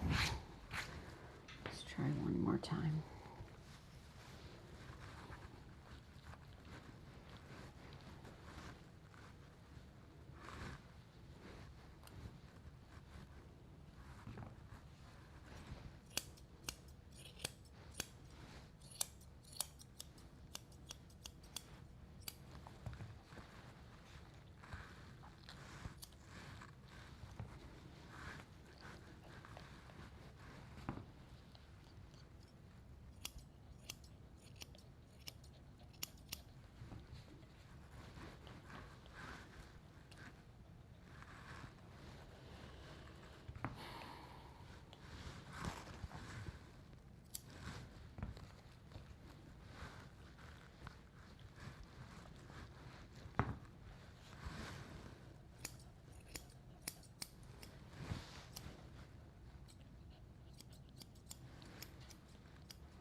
All right, that's all I can do is say goodbye, Angel.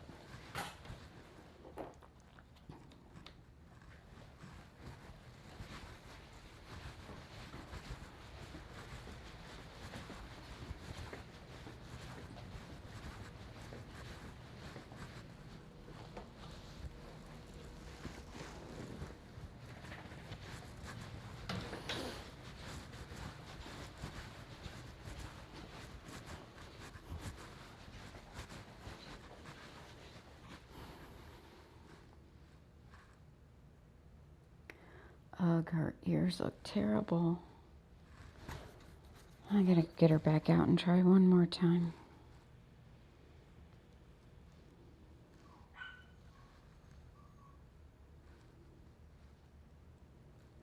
Go ahead and text her. And then I'll fuss with it.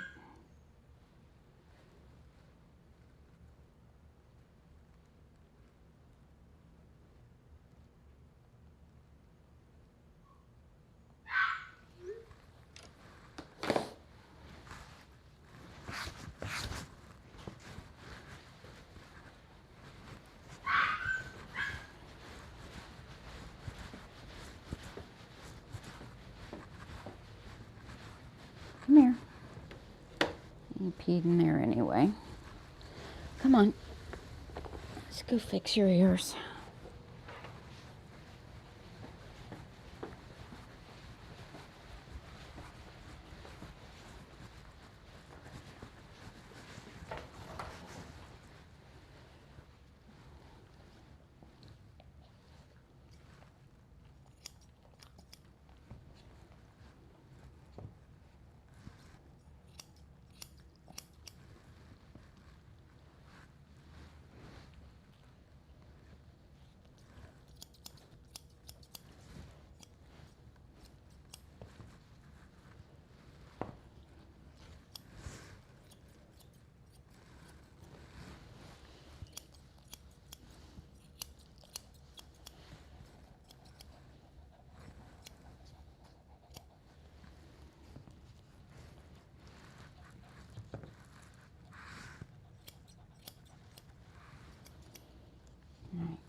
Put you up front since the back kennel's dirty now.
Melmac 3 asked, will pet owners that show dogs use color or something to add temporary pigment? I once knew a client that had her dog's nose tattooed 3 times trying to cover up his lack of pigment. He had, I think, what they call a butterfly nose, and it didn't work because he kept licking off where it got tattooed. Seriously. And then another show dog handler was banned from showing dogs for life because they surgically tried to move the dog's colors. Like his shoulder color on a Springer Spaniel was making him look long-bodied when he wasn't. So they tried to actually move the coloring by cutting out some, and it left this scar, and they were like permanently banned. It was ridiculous.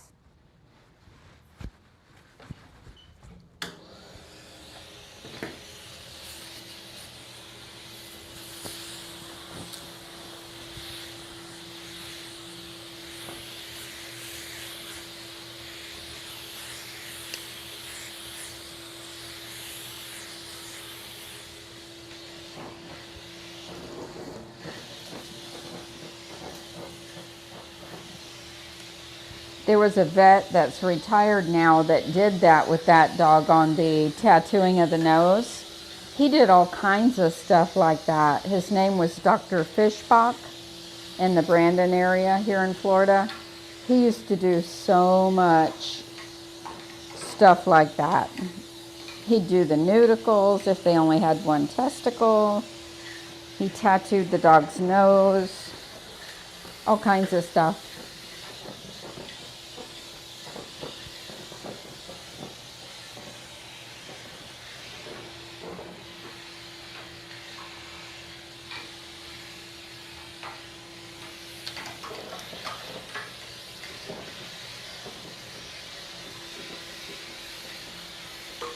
Show dog people loved him.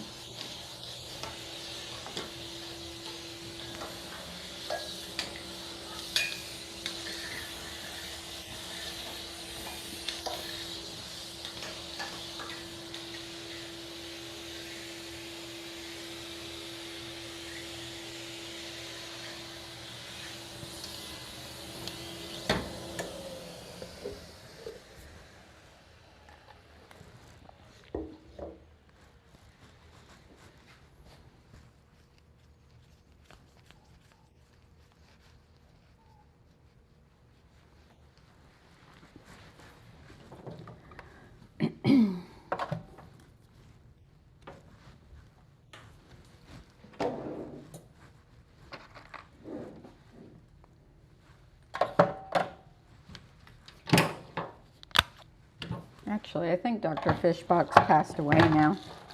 I don't think he's with us anymore.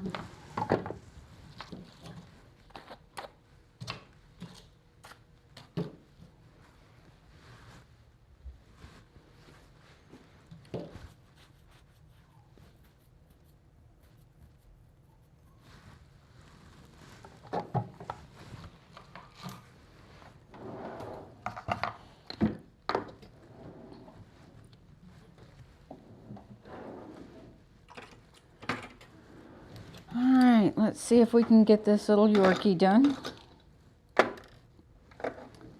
Maybe we can, maybe we can't. We'll see.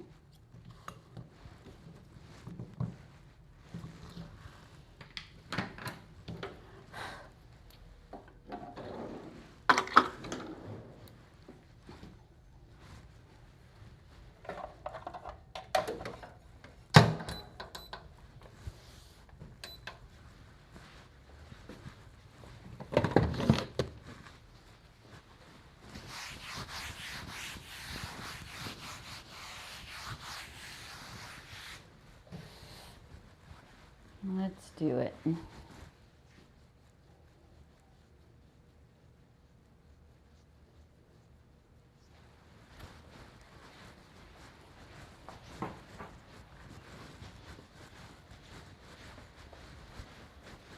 All right, Avicii, come on.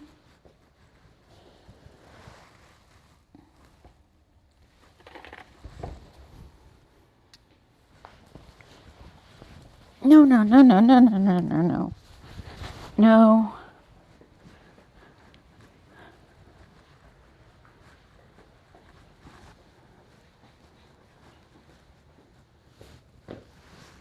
Scratch my arms all up. Haven't even started on him yet. And he's already expressed his anal glands.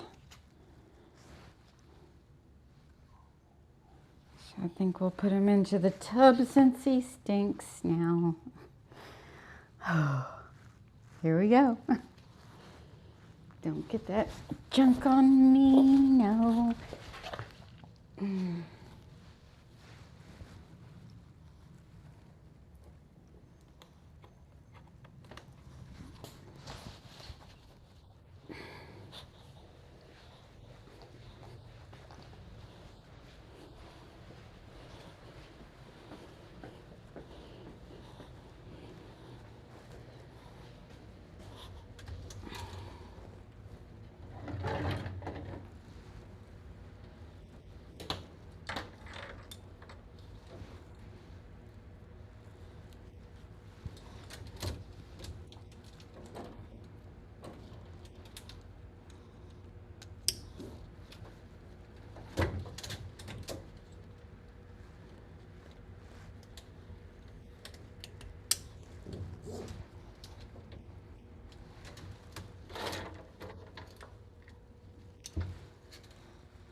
All right, Bubba.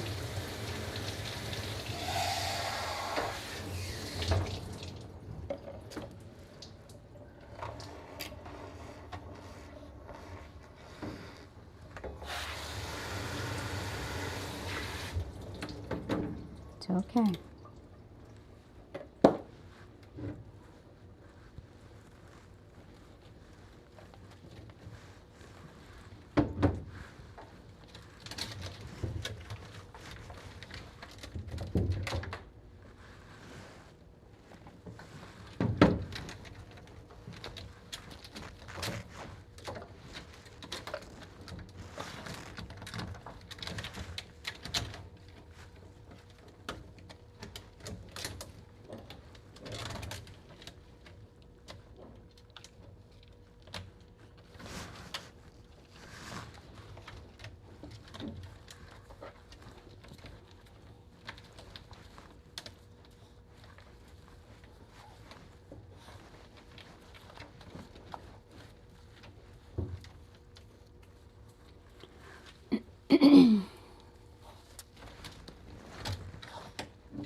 All right, buddy, you remember me?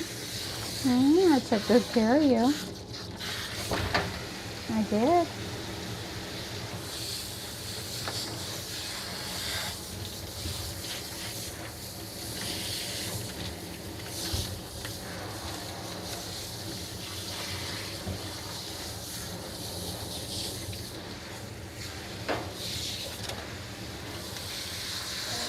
It's all right.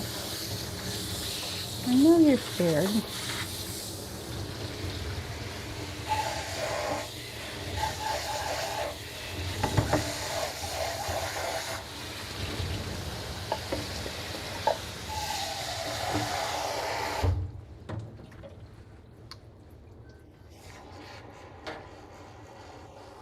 My arm's from him.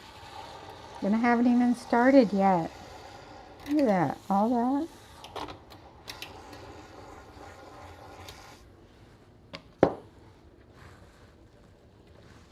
And that's just from carrying him.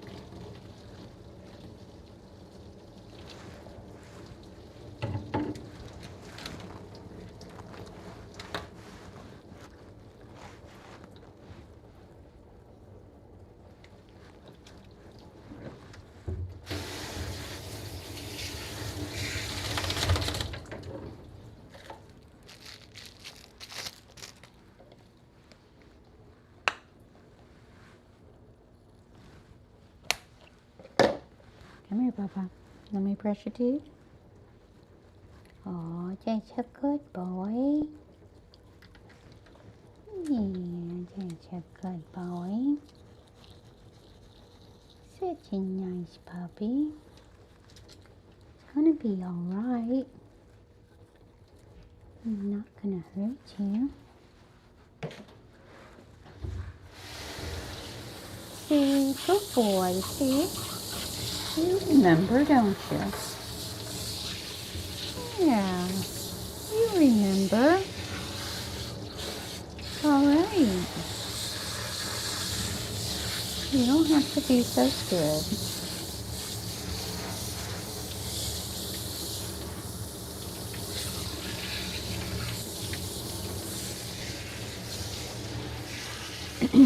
See? It's just me. You remember me. I'm next to you.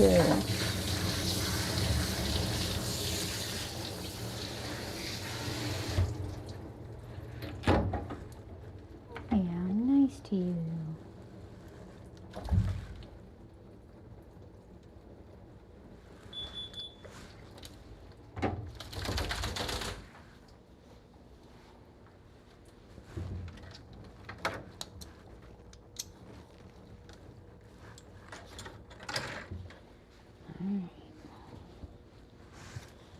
When carrying a dog that scratches like that, I covered up his front legs first. Wrap it up and keep the towel around those toenails. Yeah.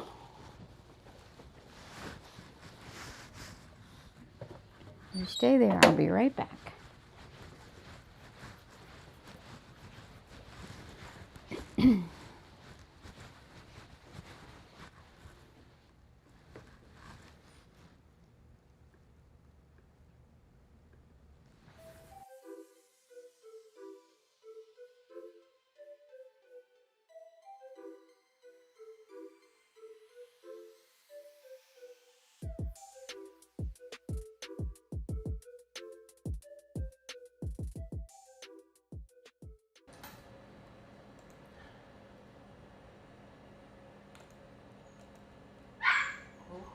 That would be mine. It'll be 95.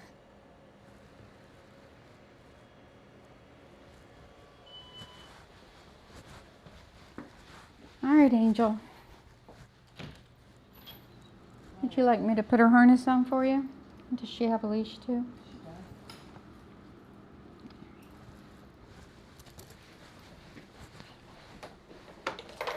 does. Back up. Good girl. I know.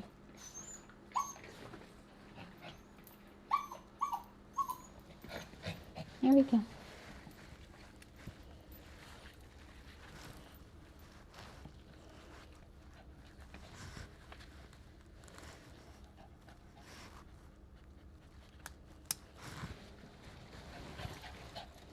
It's okay, baby. Come on. Oh, honey, you look so pretty. There we go. Thank you. Whoa.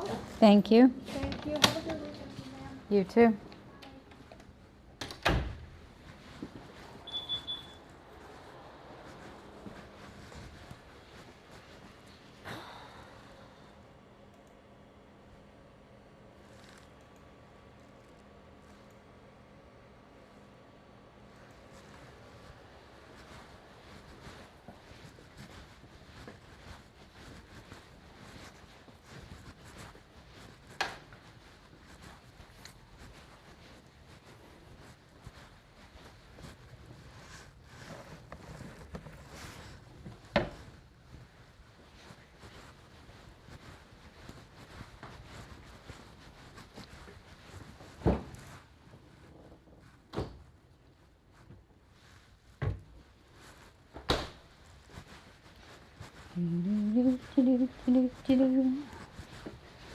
All right, let's do it, Avicii. Avicii, you stay put, don't go flying.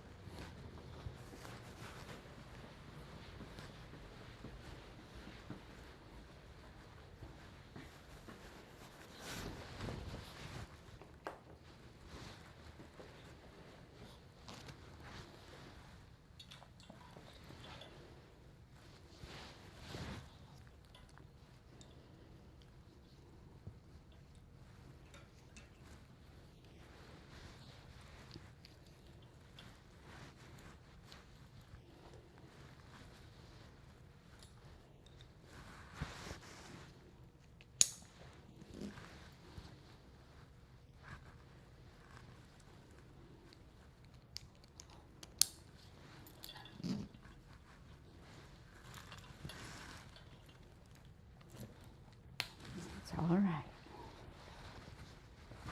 Keep your toes to yourself.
So I'm going to tell you guys a little story about my very first experience grooming him.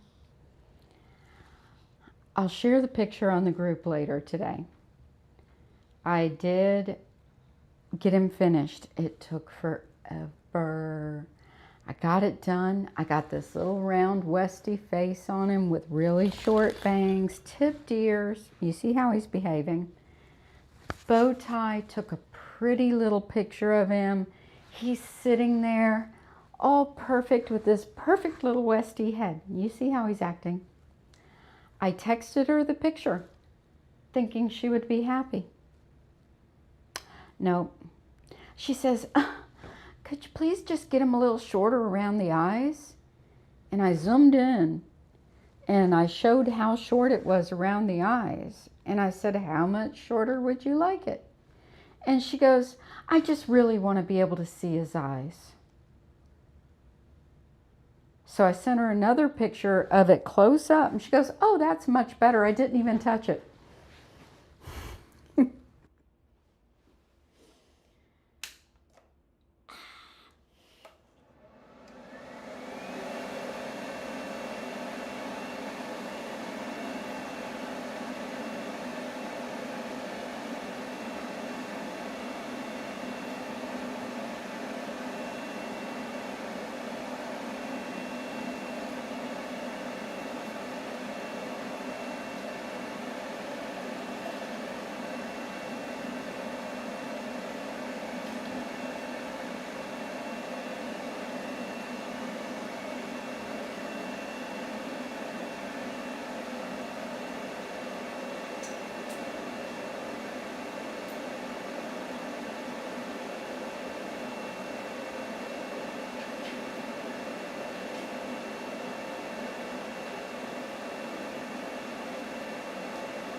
Remember when I was grooming Layla first thing this morning and I said Layla was in the top 3 worst dogs ever that I've ever groomed for getting her nails done at one point in time?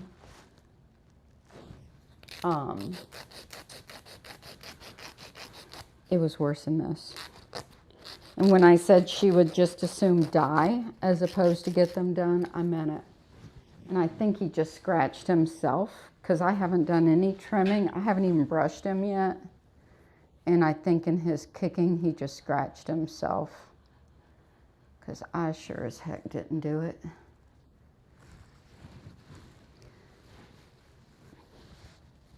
Right here, those are toenail scratches. He did that. Kicking. Now what am I supposed to do? Do you think I'm going to get blamed for that? Probably. Probably be pictures taken and posted on Facebook.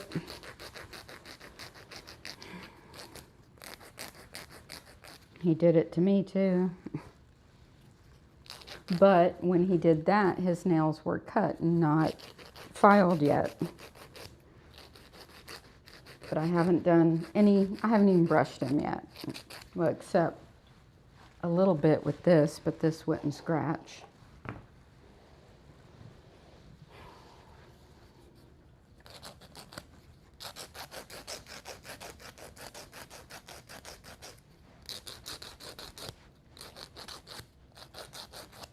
So the nice thing when grooming a dog like this, when using the Grooming Safer dog grooming harness, there is nothing on his throat.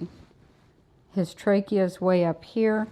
It's braced around his shoulders, so he can gator roll, or try to. He wasn't able to gator roll because I had him cross-tied.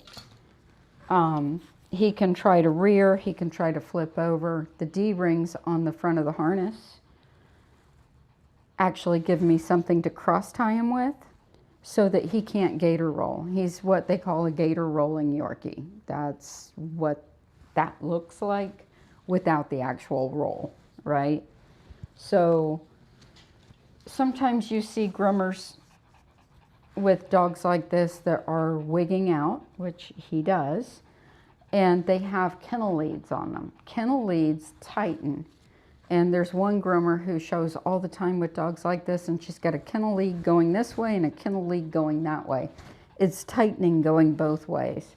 So when a dog is wigging out like this one was, it actually tightens on their throat, or even neck loops is up here, and they like this, and then they're doing this, and it's all in their throat. For him, it's a harness, and it goes along the shoulder blades, and at the strongest part of his back right here with nothing on his throat. It's right along his shoulder blades. So while he's wigging out, he's not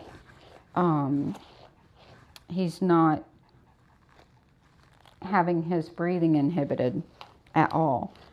And then that actually helps to keep them calmer, because while they're fighting and they're hating what you're doing, at the same time, you're not cutting off their breathing. And so that really helped. And now you can see he's not as bad. He will escalate again because I'm going to do his ears, and he's not going to like that. But let's see if he'll let me do this now. Yeah, good boy. Little bit. Good boy.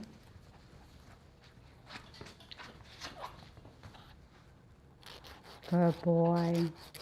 See? You don't have to be so naughty.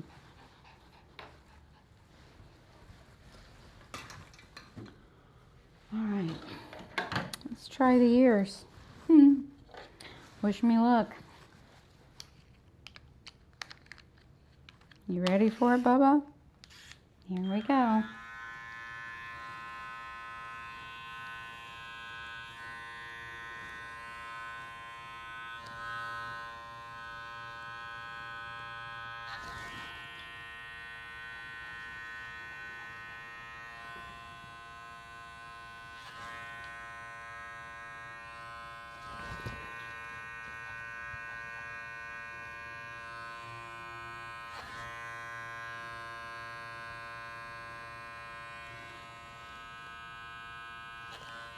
Good. Good. There we go.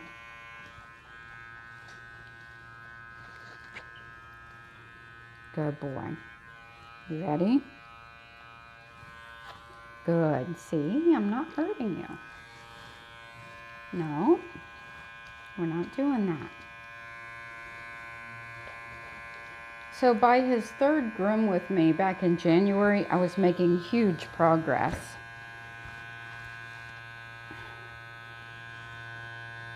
But we're kind of at square one, and then he keeps remembering, and then at square one, and then he keeps remembering.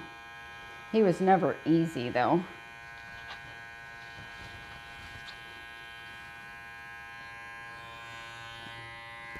Now remember, I got a perfect little head on him, and his mom didn't think it was good enough. So in case you're thinking, well, why do you keep trying?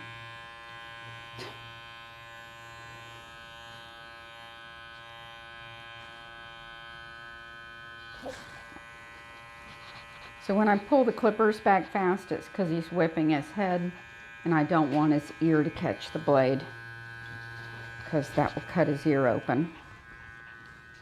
So.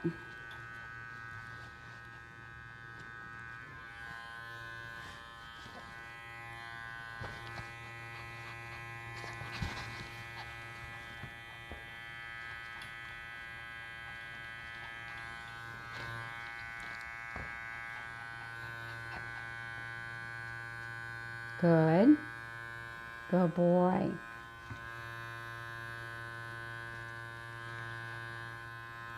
Good. Good. Good boy, see?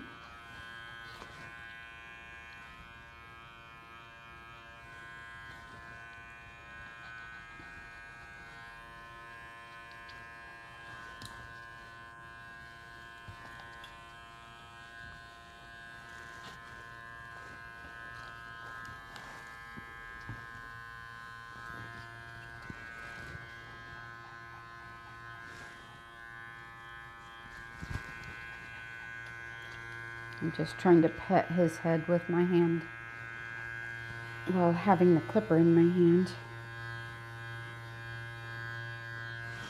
So his mom decided to groom him at home, and she bought one of those clipper vac thingies, a vacuum with a clipper attached.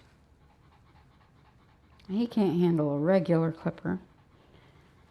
And then she said the only place she has to do it is in the sink. So she's grooming him in the sink with a vacuum clipper.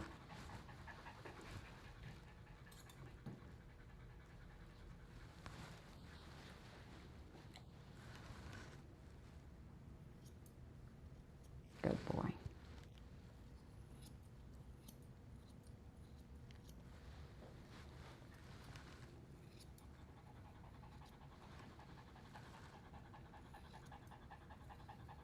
Good boy, see? You're all right.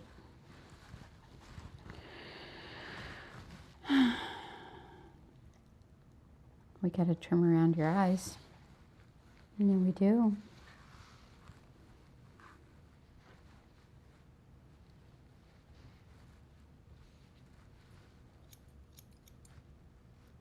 Good boy. Good boy. Do the pads of your feet. It's all right. I'm not gonna hurt you. Okay? I gotta get it done. Yeah. You're all right. Can I do your pads?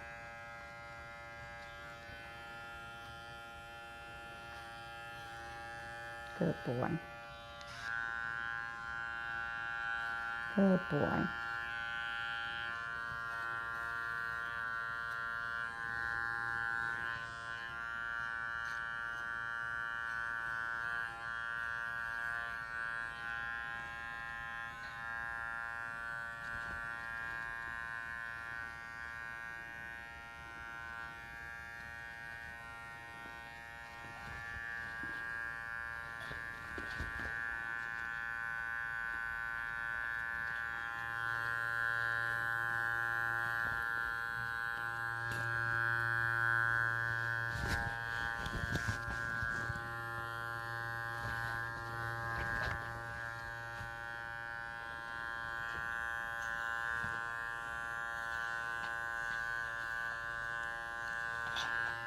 Good boy. See? You're all right.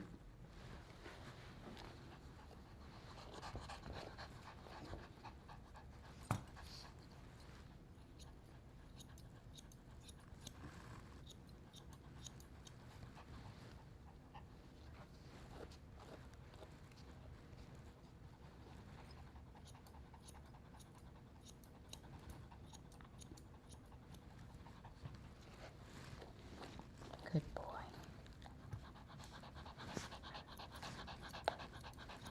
You're not in trouble.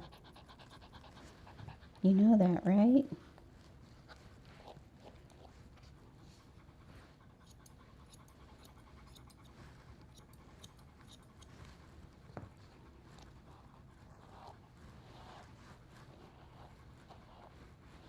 Actually, I might have that picture in my system. Let's see. I bet I do. Just for fun.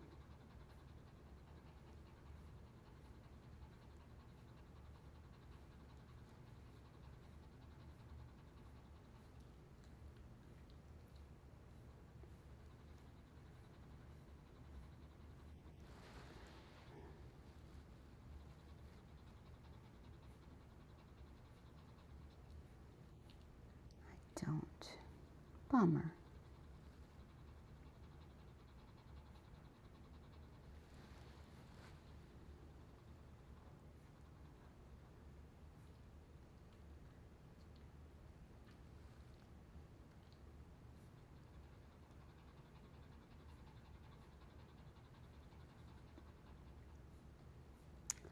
I would have thought I did.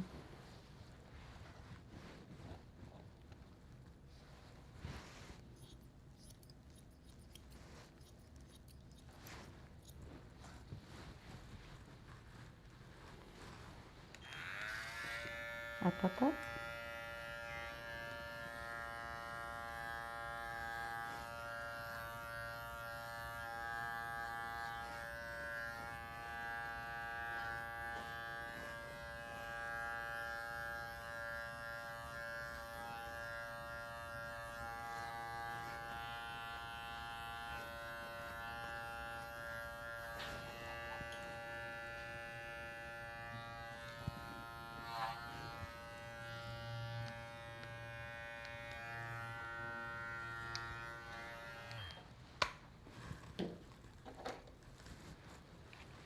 Can I try around your eyes now that you're calming down?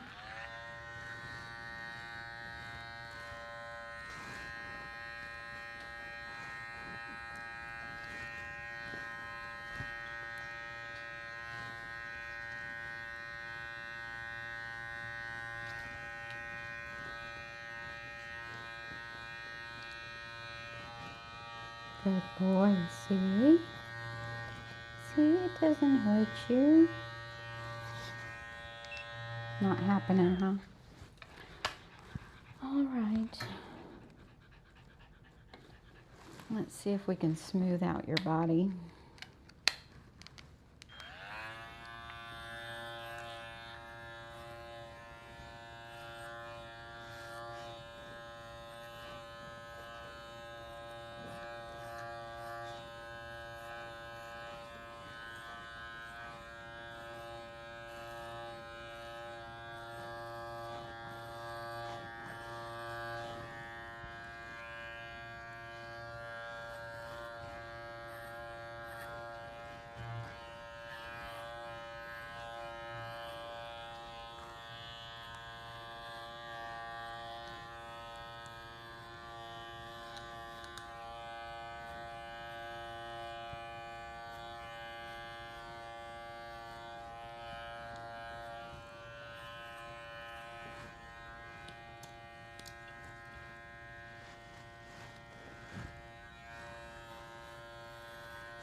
Good boy.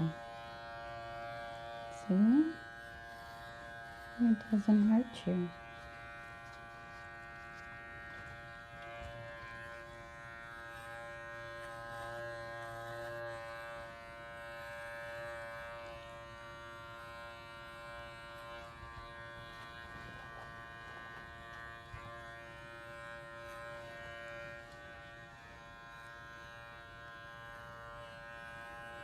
Good boy.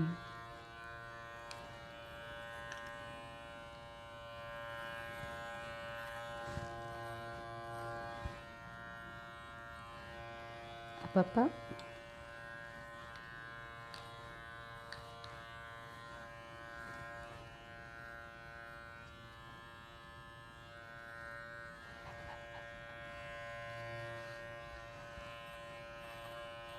Good boy.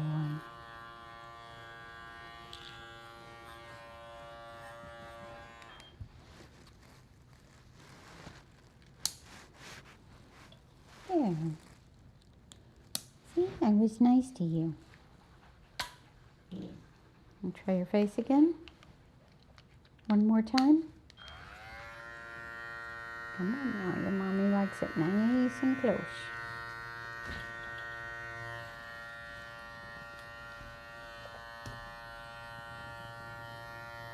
Good boy. See? See, it doesn't hurt you. Good boy. Good boy. There we go. It's okay. I got you. It's all right. I'm not going to hurt you. I'm not going to hurt you. See? See? I'm not going to hurt your face. It's all right. One more swipe. If you don't duck, we'll have it. Or not. We'll go back to that piece in a minute. We made progress. Yes, we did. We made progress. It's okay. Come here. Come on. Good boy. There we go. Good boy. See, I take good care of you. I do. I take good care of you. It might look really hard, but it's not. No. It's not really hard. No, it's not. Come on. Come on. It's okay. Good boy. See? See? I'm taking good care of you. Yeah.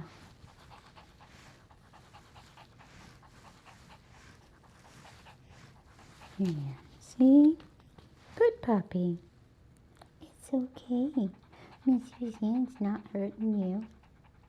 Yeah. I know it looks terrible, but it's not.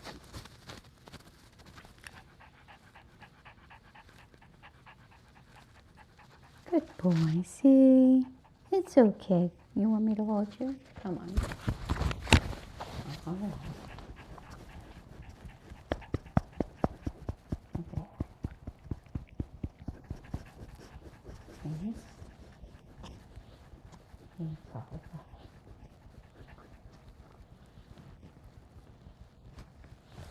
All right, back on the table. There you go. Good boy. You did it. Mm-hmm.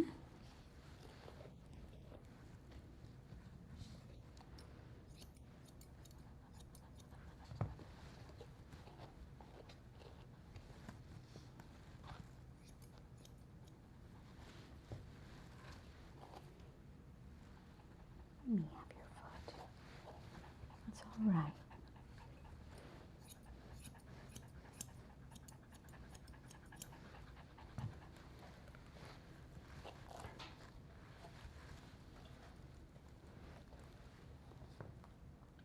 Good.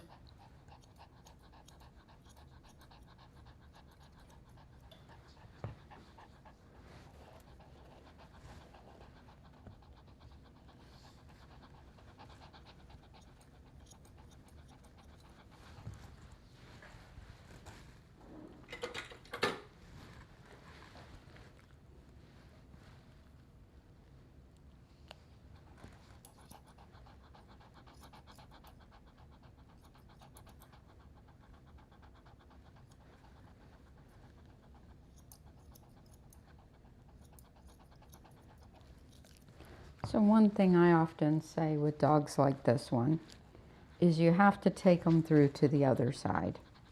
What I mean by that is you have to get them through it without hurting them, through their whole wig out session, for them to see, oh, it didn't hurt. Okay, I'm good. And again, like I said yesterday, we actually end up bonding.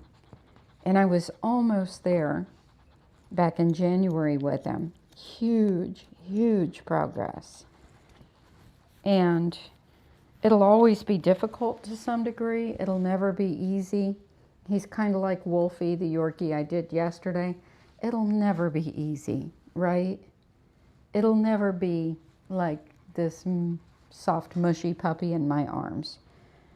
But you can see already, look at his eyes, look at how he's processing. He's listening to me right now.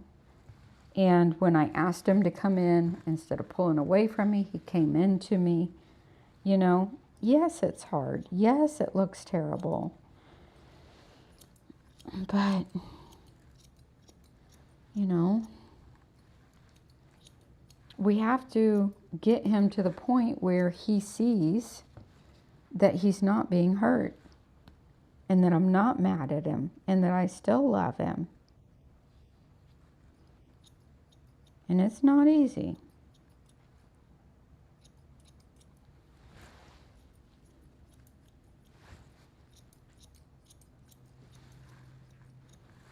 But we do it, don't we? Hmm? Yeah? You're listening to me.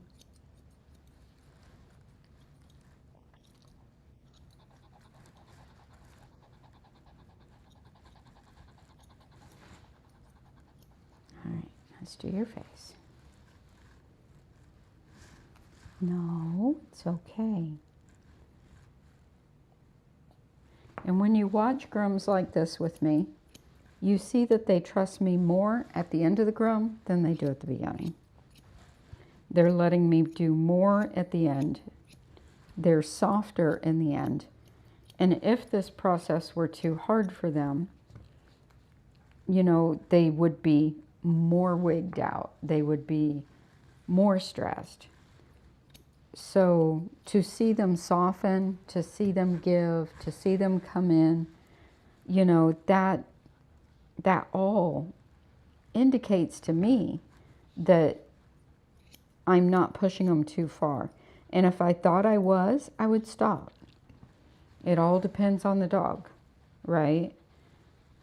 But he's got a pattern of behavior. He's got, and how I read it, is he has learned to kick and flip and flail and get out of it. And it's worked for him. So he has to see kicking and flipping and flailing doesn't work. And then he's like, okay, fine. I'll let you do it. You know? It's a pattern of behavior.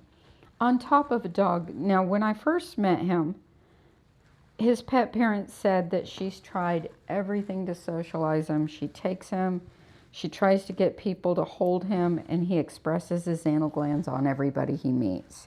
And he won't let anybody hold him. So I can't remember if it's her too, that he doesn't like her to hold him. I think that's the case. So his kicking and all that he did when I first held him, that's him. That's who he is. And she's tried to work him out of that.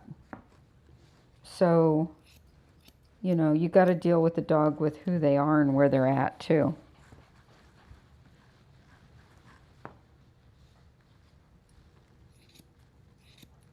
So whenever I finish a dog like this and we've made huge progress and I feel so happy about it, you know, that's between me and the dog. And if the pet parent's not happy with the groom or, you know, wants more or whatever, you know, it kind of bursts my bubble a little bit because I feel so good about what we accomplished between me and the dog. But I just have to remember it stays between me and the dog. You know,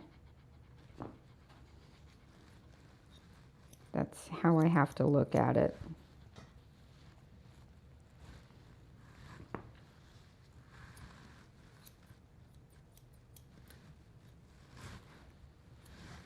But it's our little thing, isn't it?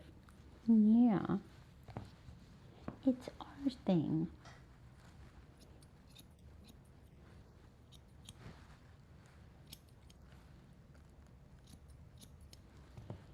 I could see him starting to remember in the tub. It was taking him a few minutes, but I could see him wanting to step into me in the tub. What I mean by step in is just little tiptoes towards me. It tells me that they remember and that they, you know, were okay. Yeah. See? So let me try to brush his head now, because earlier it was like a no-go. So see, we're getting softer and softer and softer in personality. Yeah, we are. It's okay.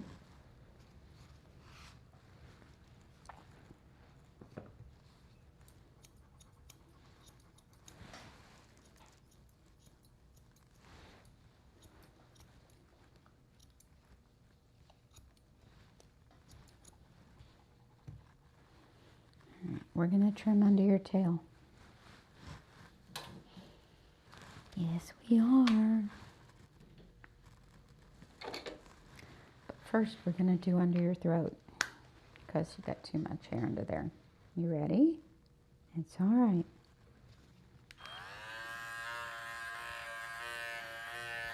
Good boy. See? Good boy. Now we're going to do under your... It's okay. Oh, you need to be held first. Come on.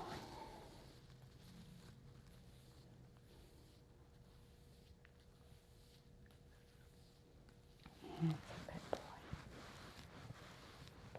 So, most times I say putting a dog on your shoulder makes them feel like they're in control, and it could be the wrong thing to do, especially if they're aggressive or they're a biter. If they're really insecure, I don't mind putting them on my shoulder like this. I don't mind elevating them, because I want him to feel a little bit of confidence and control right now.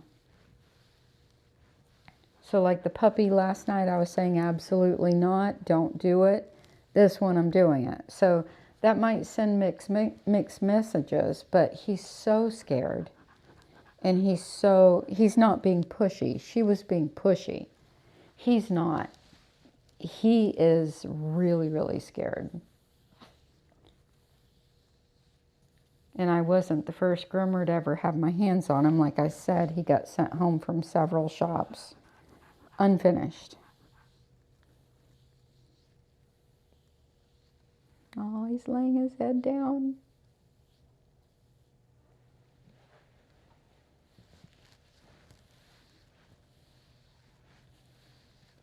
That's a good boy.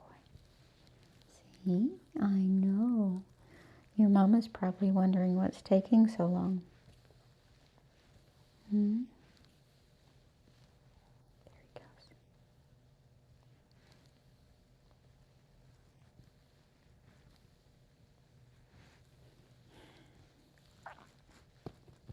All right, you gotta get back on the table now. Yeah, you gotta get back on the table. And I'm a Yorkie person. I love Yorkies, and they're the most tenacious little dogs, and they'll fight you to the death. Ask any groomer. A lot of groomers will say, I don't like grooming Yorkies. I love grooming Yorkies, but they are tenacious, and it goes back to their history. I actually posted a little short video somebody else made on our group talking about the tenacity of the Yorkie and what they were originally bred to do. And they're true terriers, and most terriers will fight to the death on stuff. You know, I know that's hard to hear, fighting to the death, but they will. You got to get back on the table. And so that little video really explained it really well. If anybody's interested in learning more. Once Yorkies get set into that pattern of behavior of fighting, they will fight. They're tough little dogs, but they're also very, very sweet little dogs who need understanding. All right, you ready? See how I cue him? And he's already been trained for that with me for the last 3 grooms. When I'm going to do something hard, something they don't like, I say, are you ready? I cue them. Good boy. You ready? Here we go. You gotta let me do it.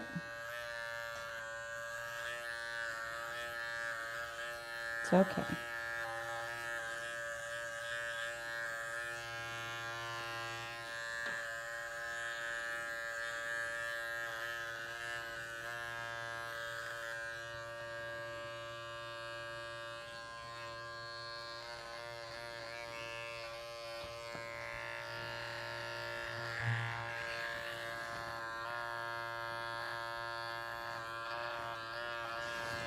Good boy.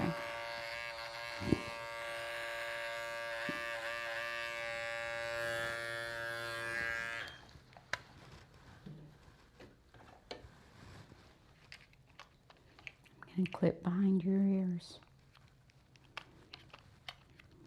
All right, you ready? Here we go. He says, no, you're not. And I say, yes, I am. And he says, no, you're not. And I say, yes, I am.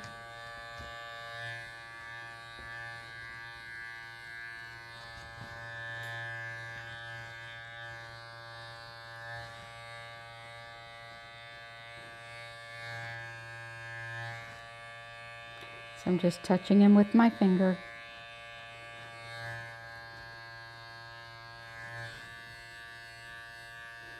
And after he relaxes with this, if he does, then I'll just take a swipe with the clipper.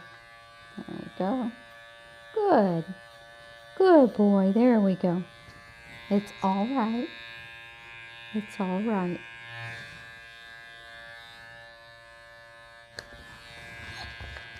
La-di-da-di-da-di-da.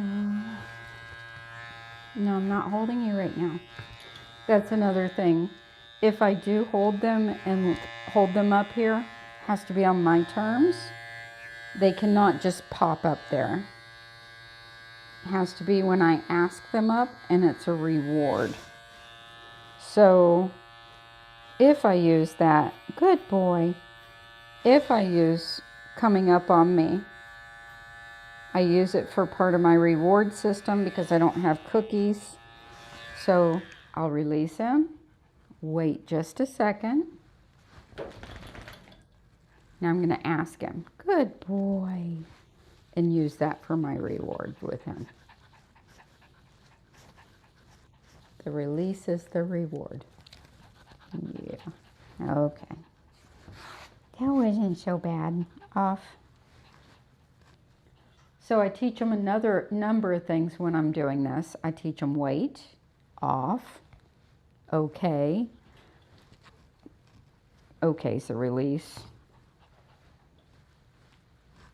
And if I let them pop up on me for their reward, they have to learn the wait command as well.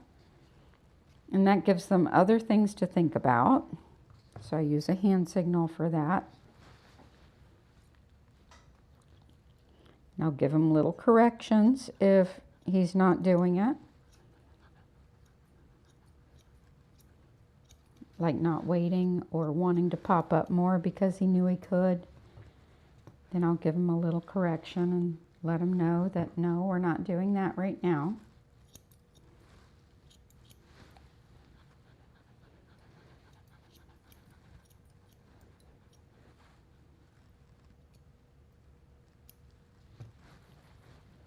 And the methods that I share on this stuff is just what works for me. Everybody's got different ideas and different opinions, but this is what I do. Good boy.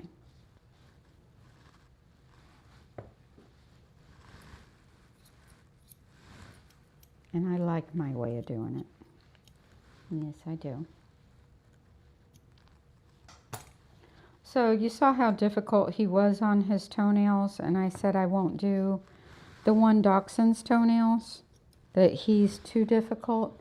He's probably not much more difficult than this dog is, but the difference is his long back and the way he will gator roll his back end, even though his front end is stationary because of the harness. And I'm just so worried he's going to hurt himself. I mean, I can handle it, I can get it done, but the way that that dog rolls his back and flips up and kicks, whoo-hoo, he's going to get hurt. And so if he's going to get hurt, he needs to get hurt at the vet's or somewhere else to get his nails done, because I'm not going to hurt him to do it. And that's what's going to happen.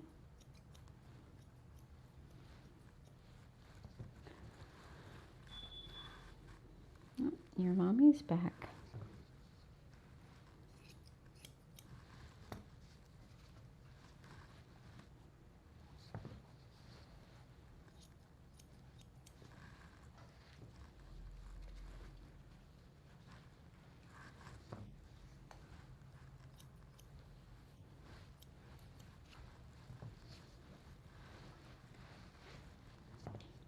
So we're going to do his little brother's nails because Mom groomed him already at home.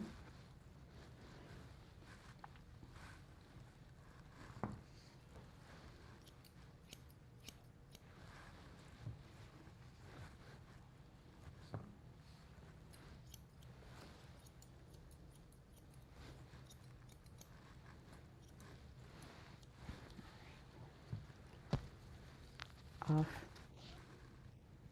Good.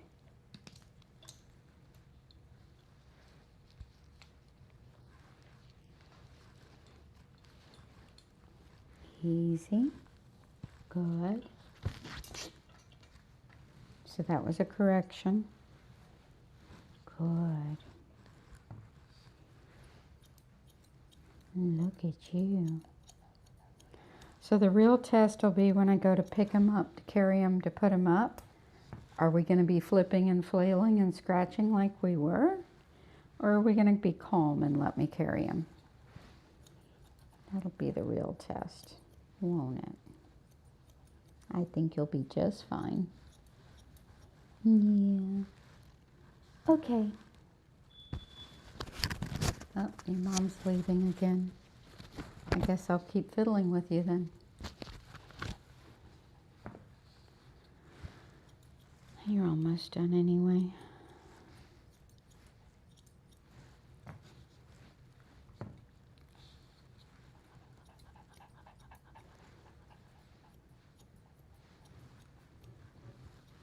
You want to be Indiana? Come on. Okay. Look, I can carry him now without all the flipping out. Isn't that nice?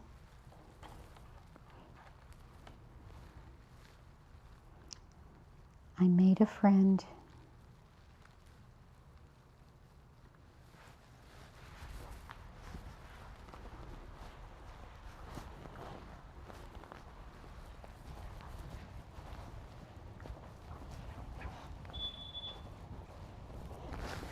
Go in there.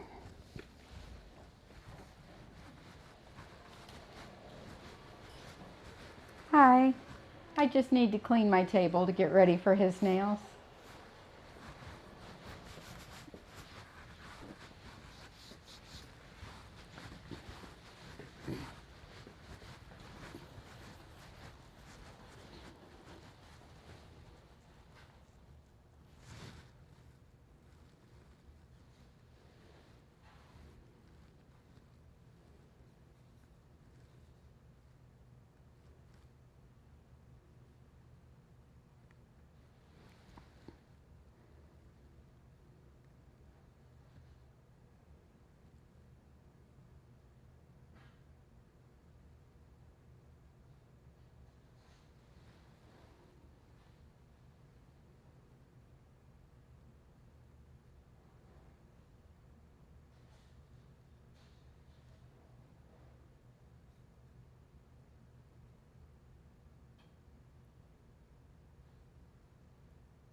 the table.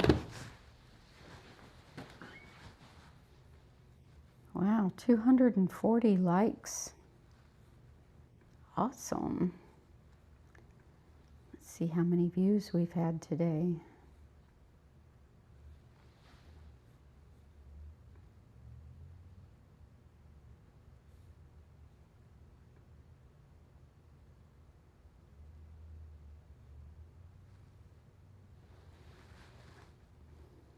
Holy cow.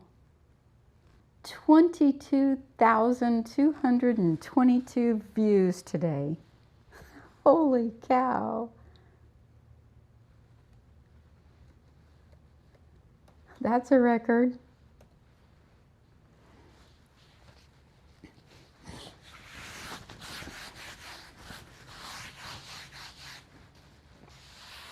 For a one-day stream. I think I'll go home, celebrate with some pizza.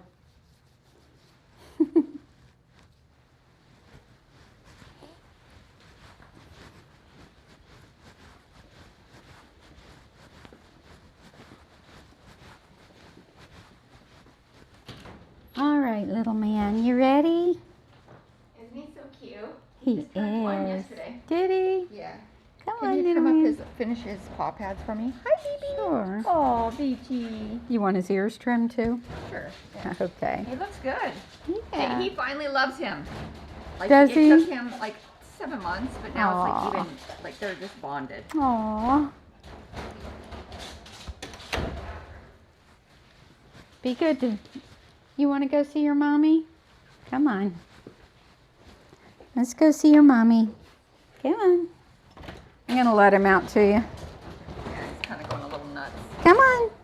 This way. You can go to the bathroom with me, BT. This way. Mommy does love you, BT. Come on. Right there. Get there. Yeah. There you go. He sees me through the glass, and he doesn't know what to do. There you go. Come here. Oh, oh, come on. I need you. I need you. Come down.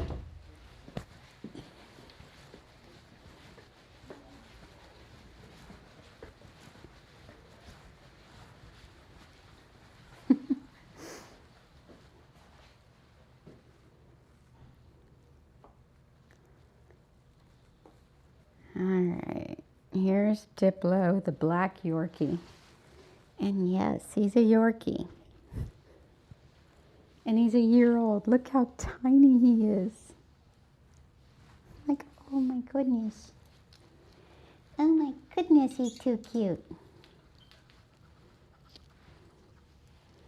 He's the first and only black Yorkie I've ever seen. I've seen brown Yorkies. I've seen party-colored Yorkies. I've even seen blonde Yorkies, but never a black.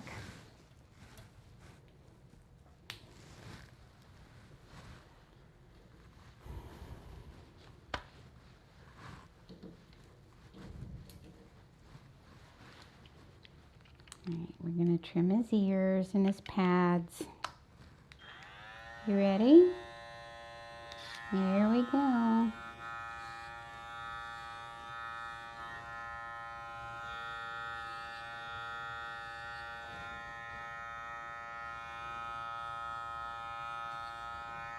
Good boy.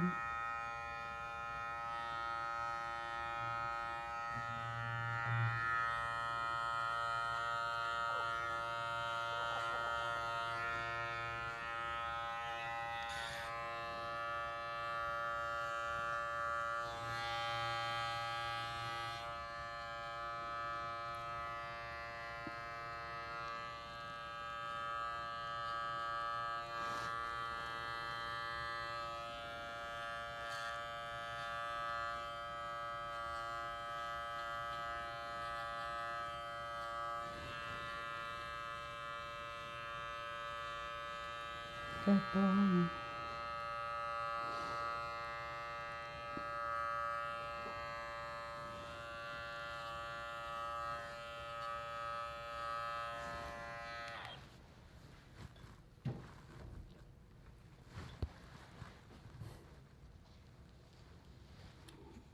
your nails. Good boy.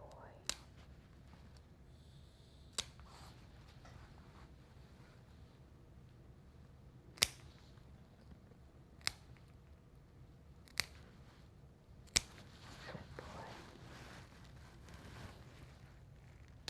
You are so cute.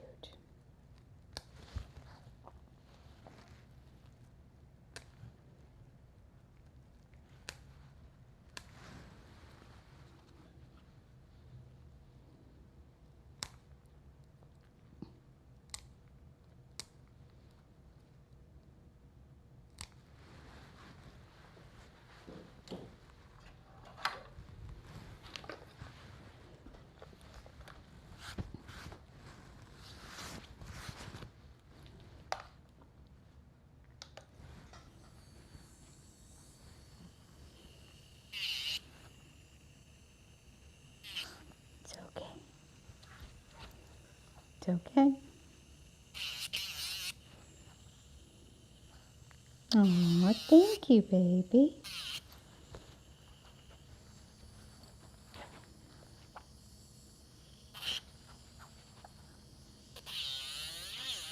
Good boy. It's all right. I got you.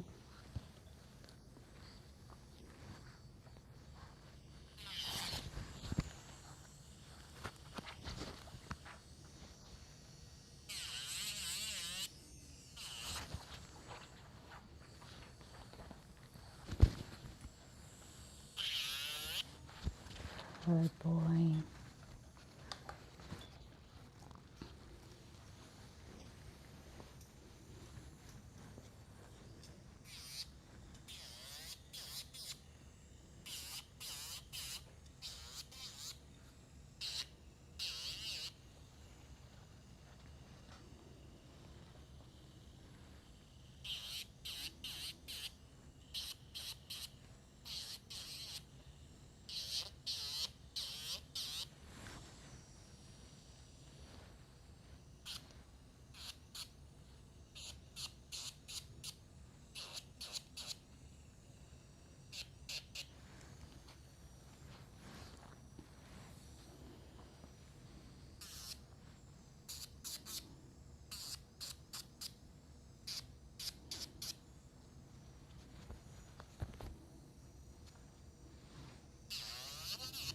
I think one of the biggest hurdles when you're working with a dog, say like Diplo, not Diplo, but Avicii or Sky yesterday, and some of the other dogs that I do who can be more challenging, is letting the dog know that you truly like them.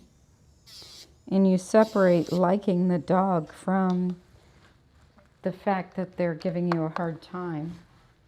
And if you can convey to the dog, I truly like you, and, you know, give them their pets or their hugs or their treats or whatever it is that you're using for your reward system.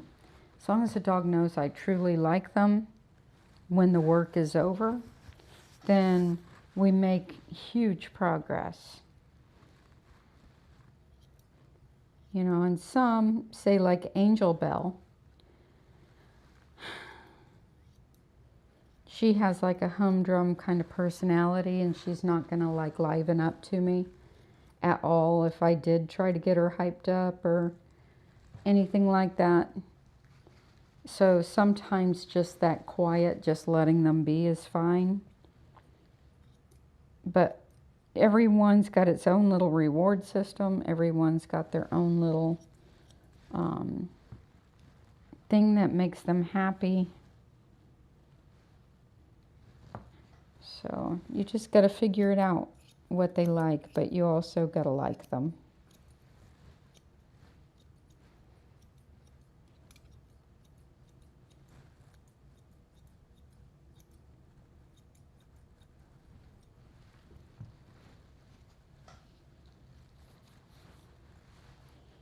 Like Ace, the Schnauzer puppy, the other day. He's been getting tranquilized. You could tell that they didn't like him because they didn't want to deal with him.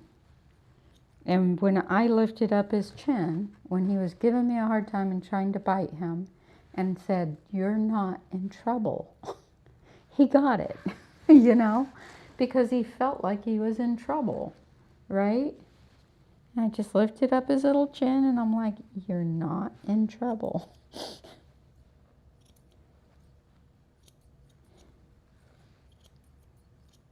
And that's what I mean. It's like, I'm not mad at you. I know you're being a brat. Yes, you're trying to bite me, but I'm not mad at you.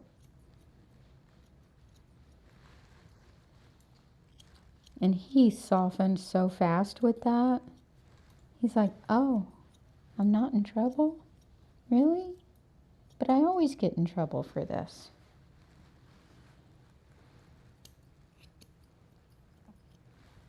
You're cute. Yes, you are. All right, I think we're done.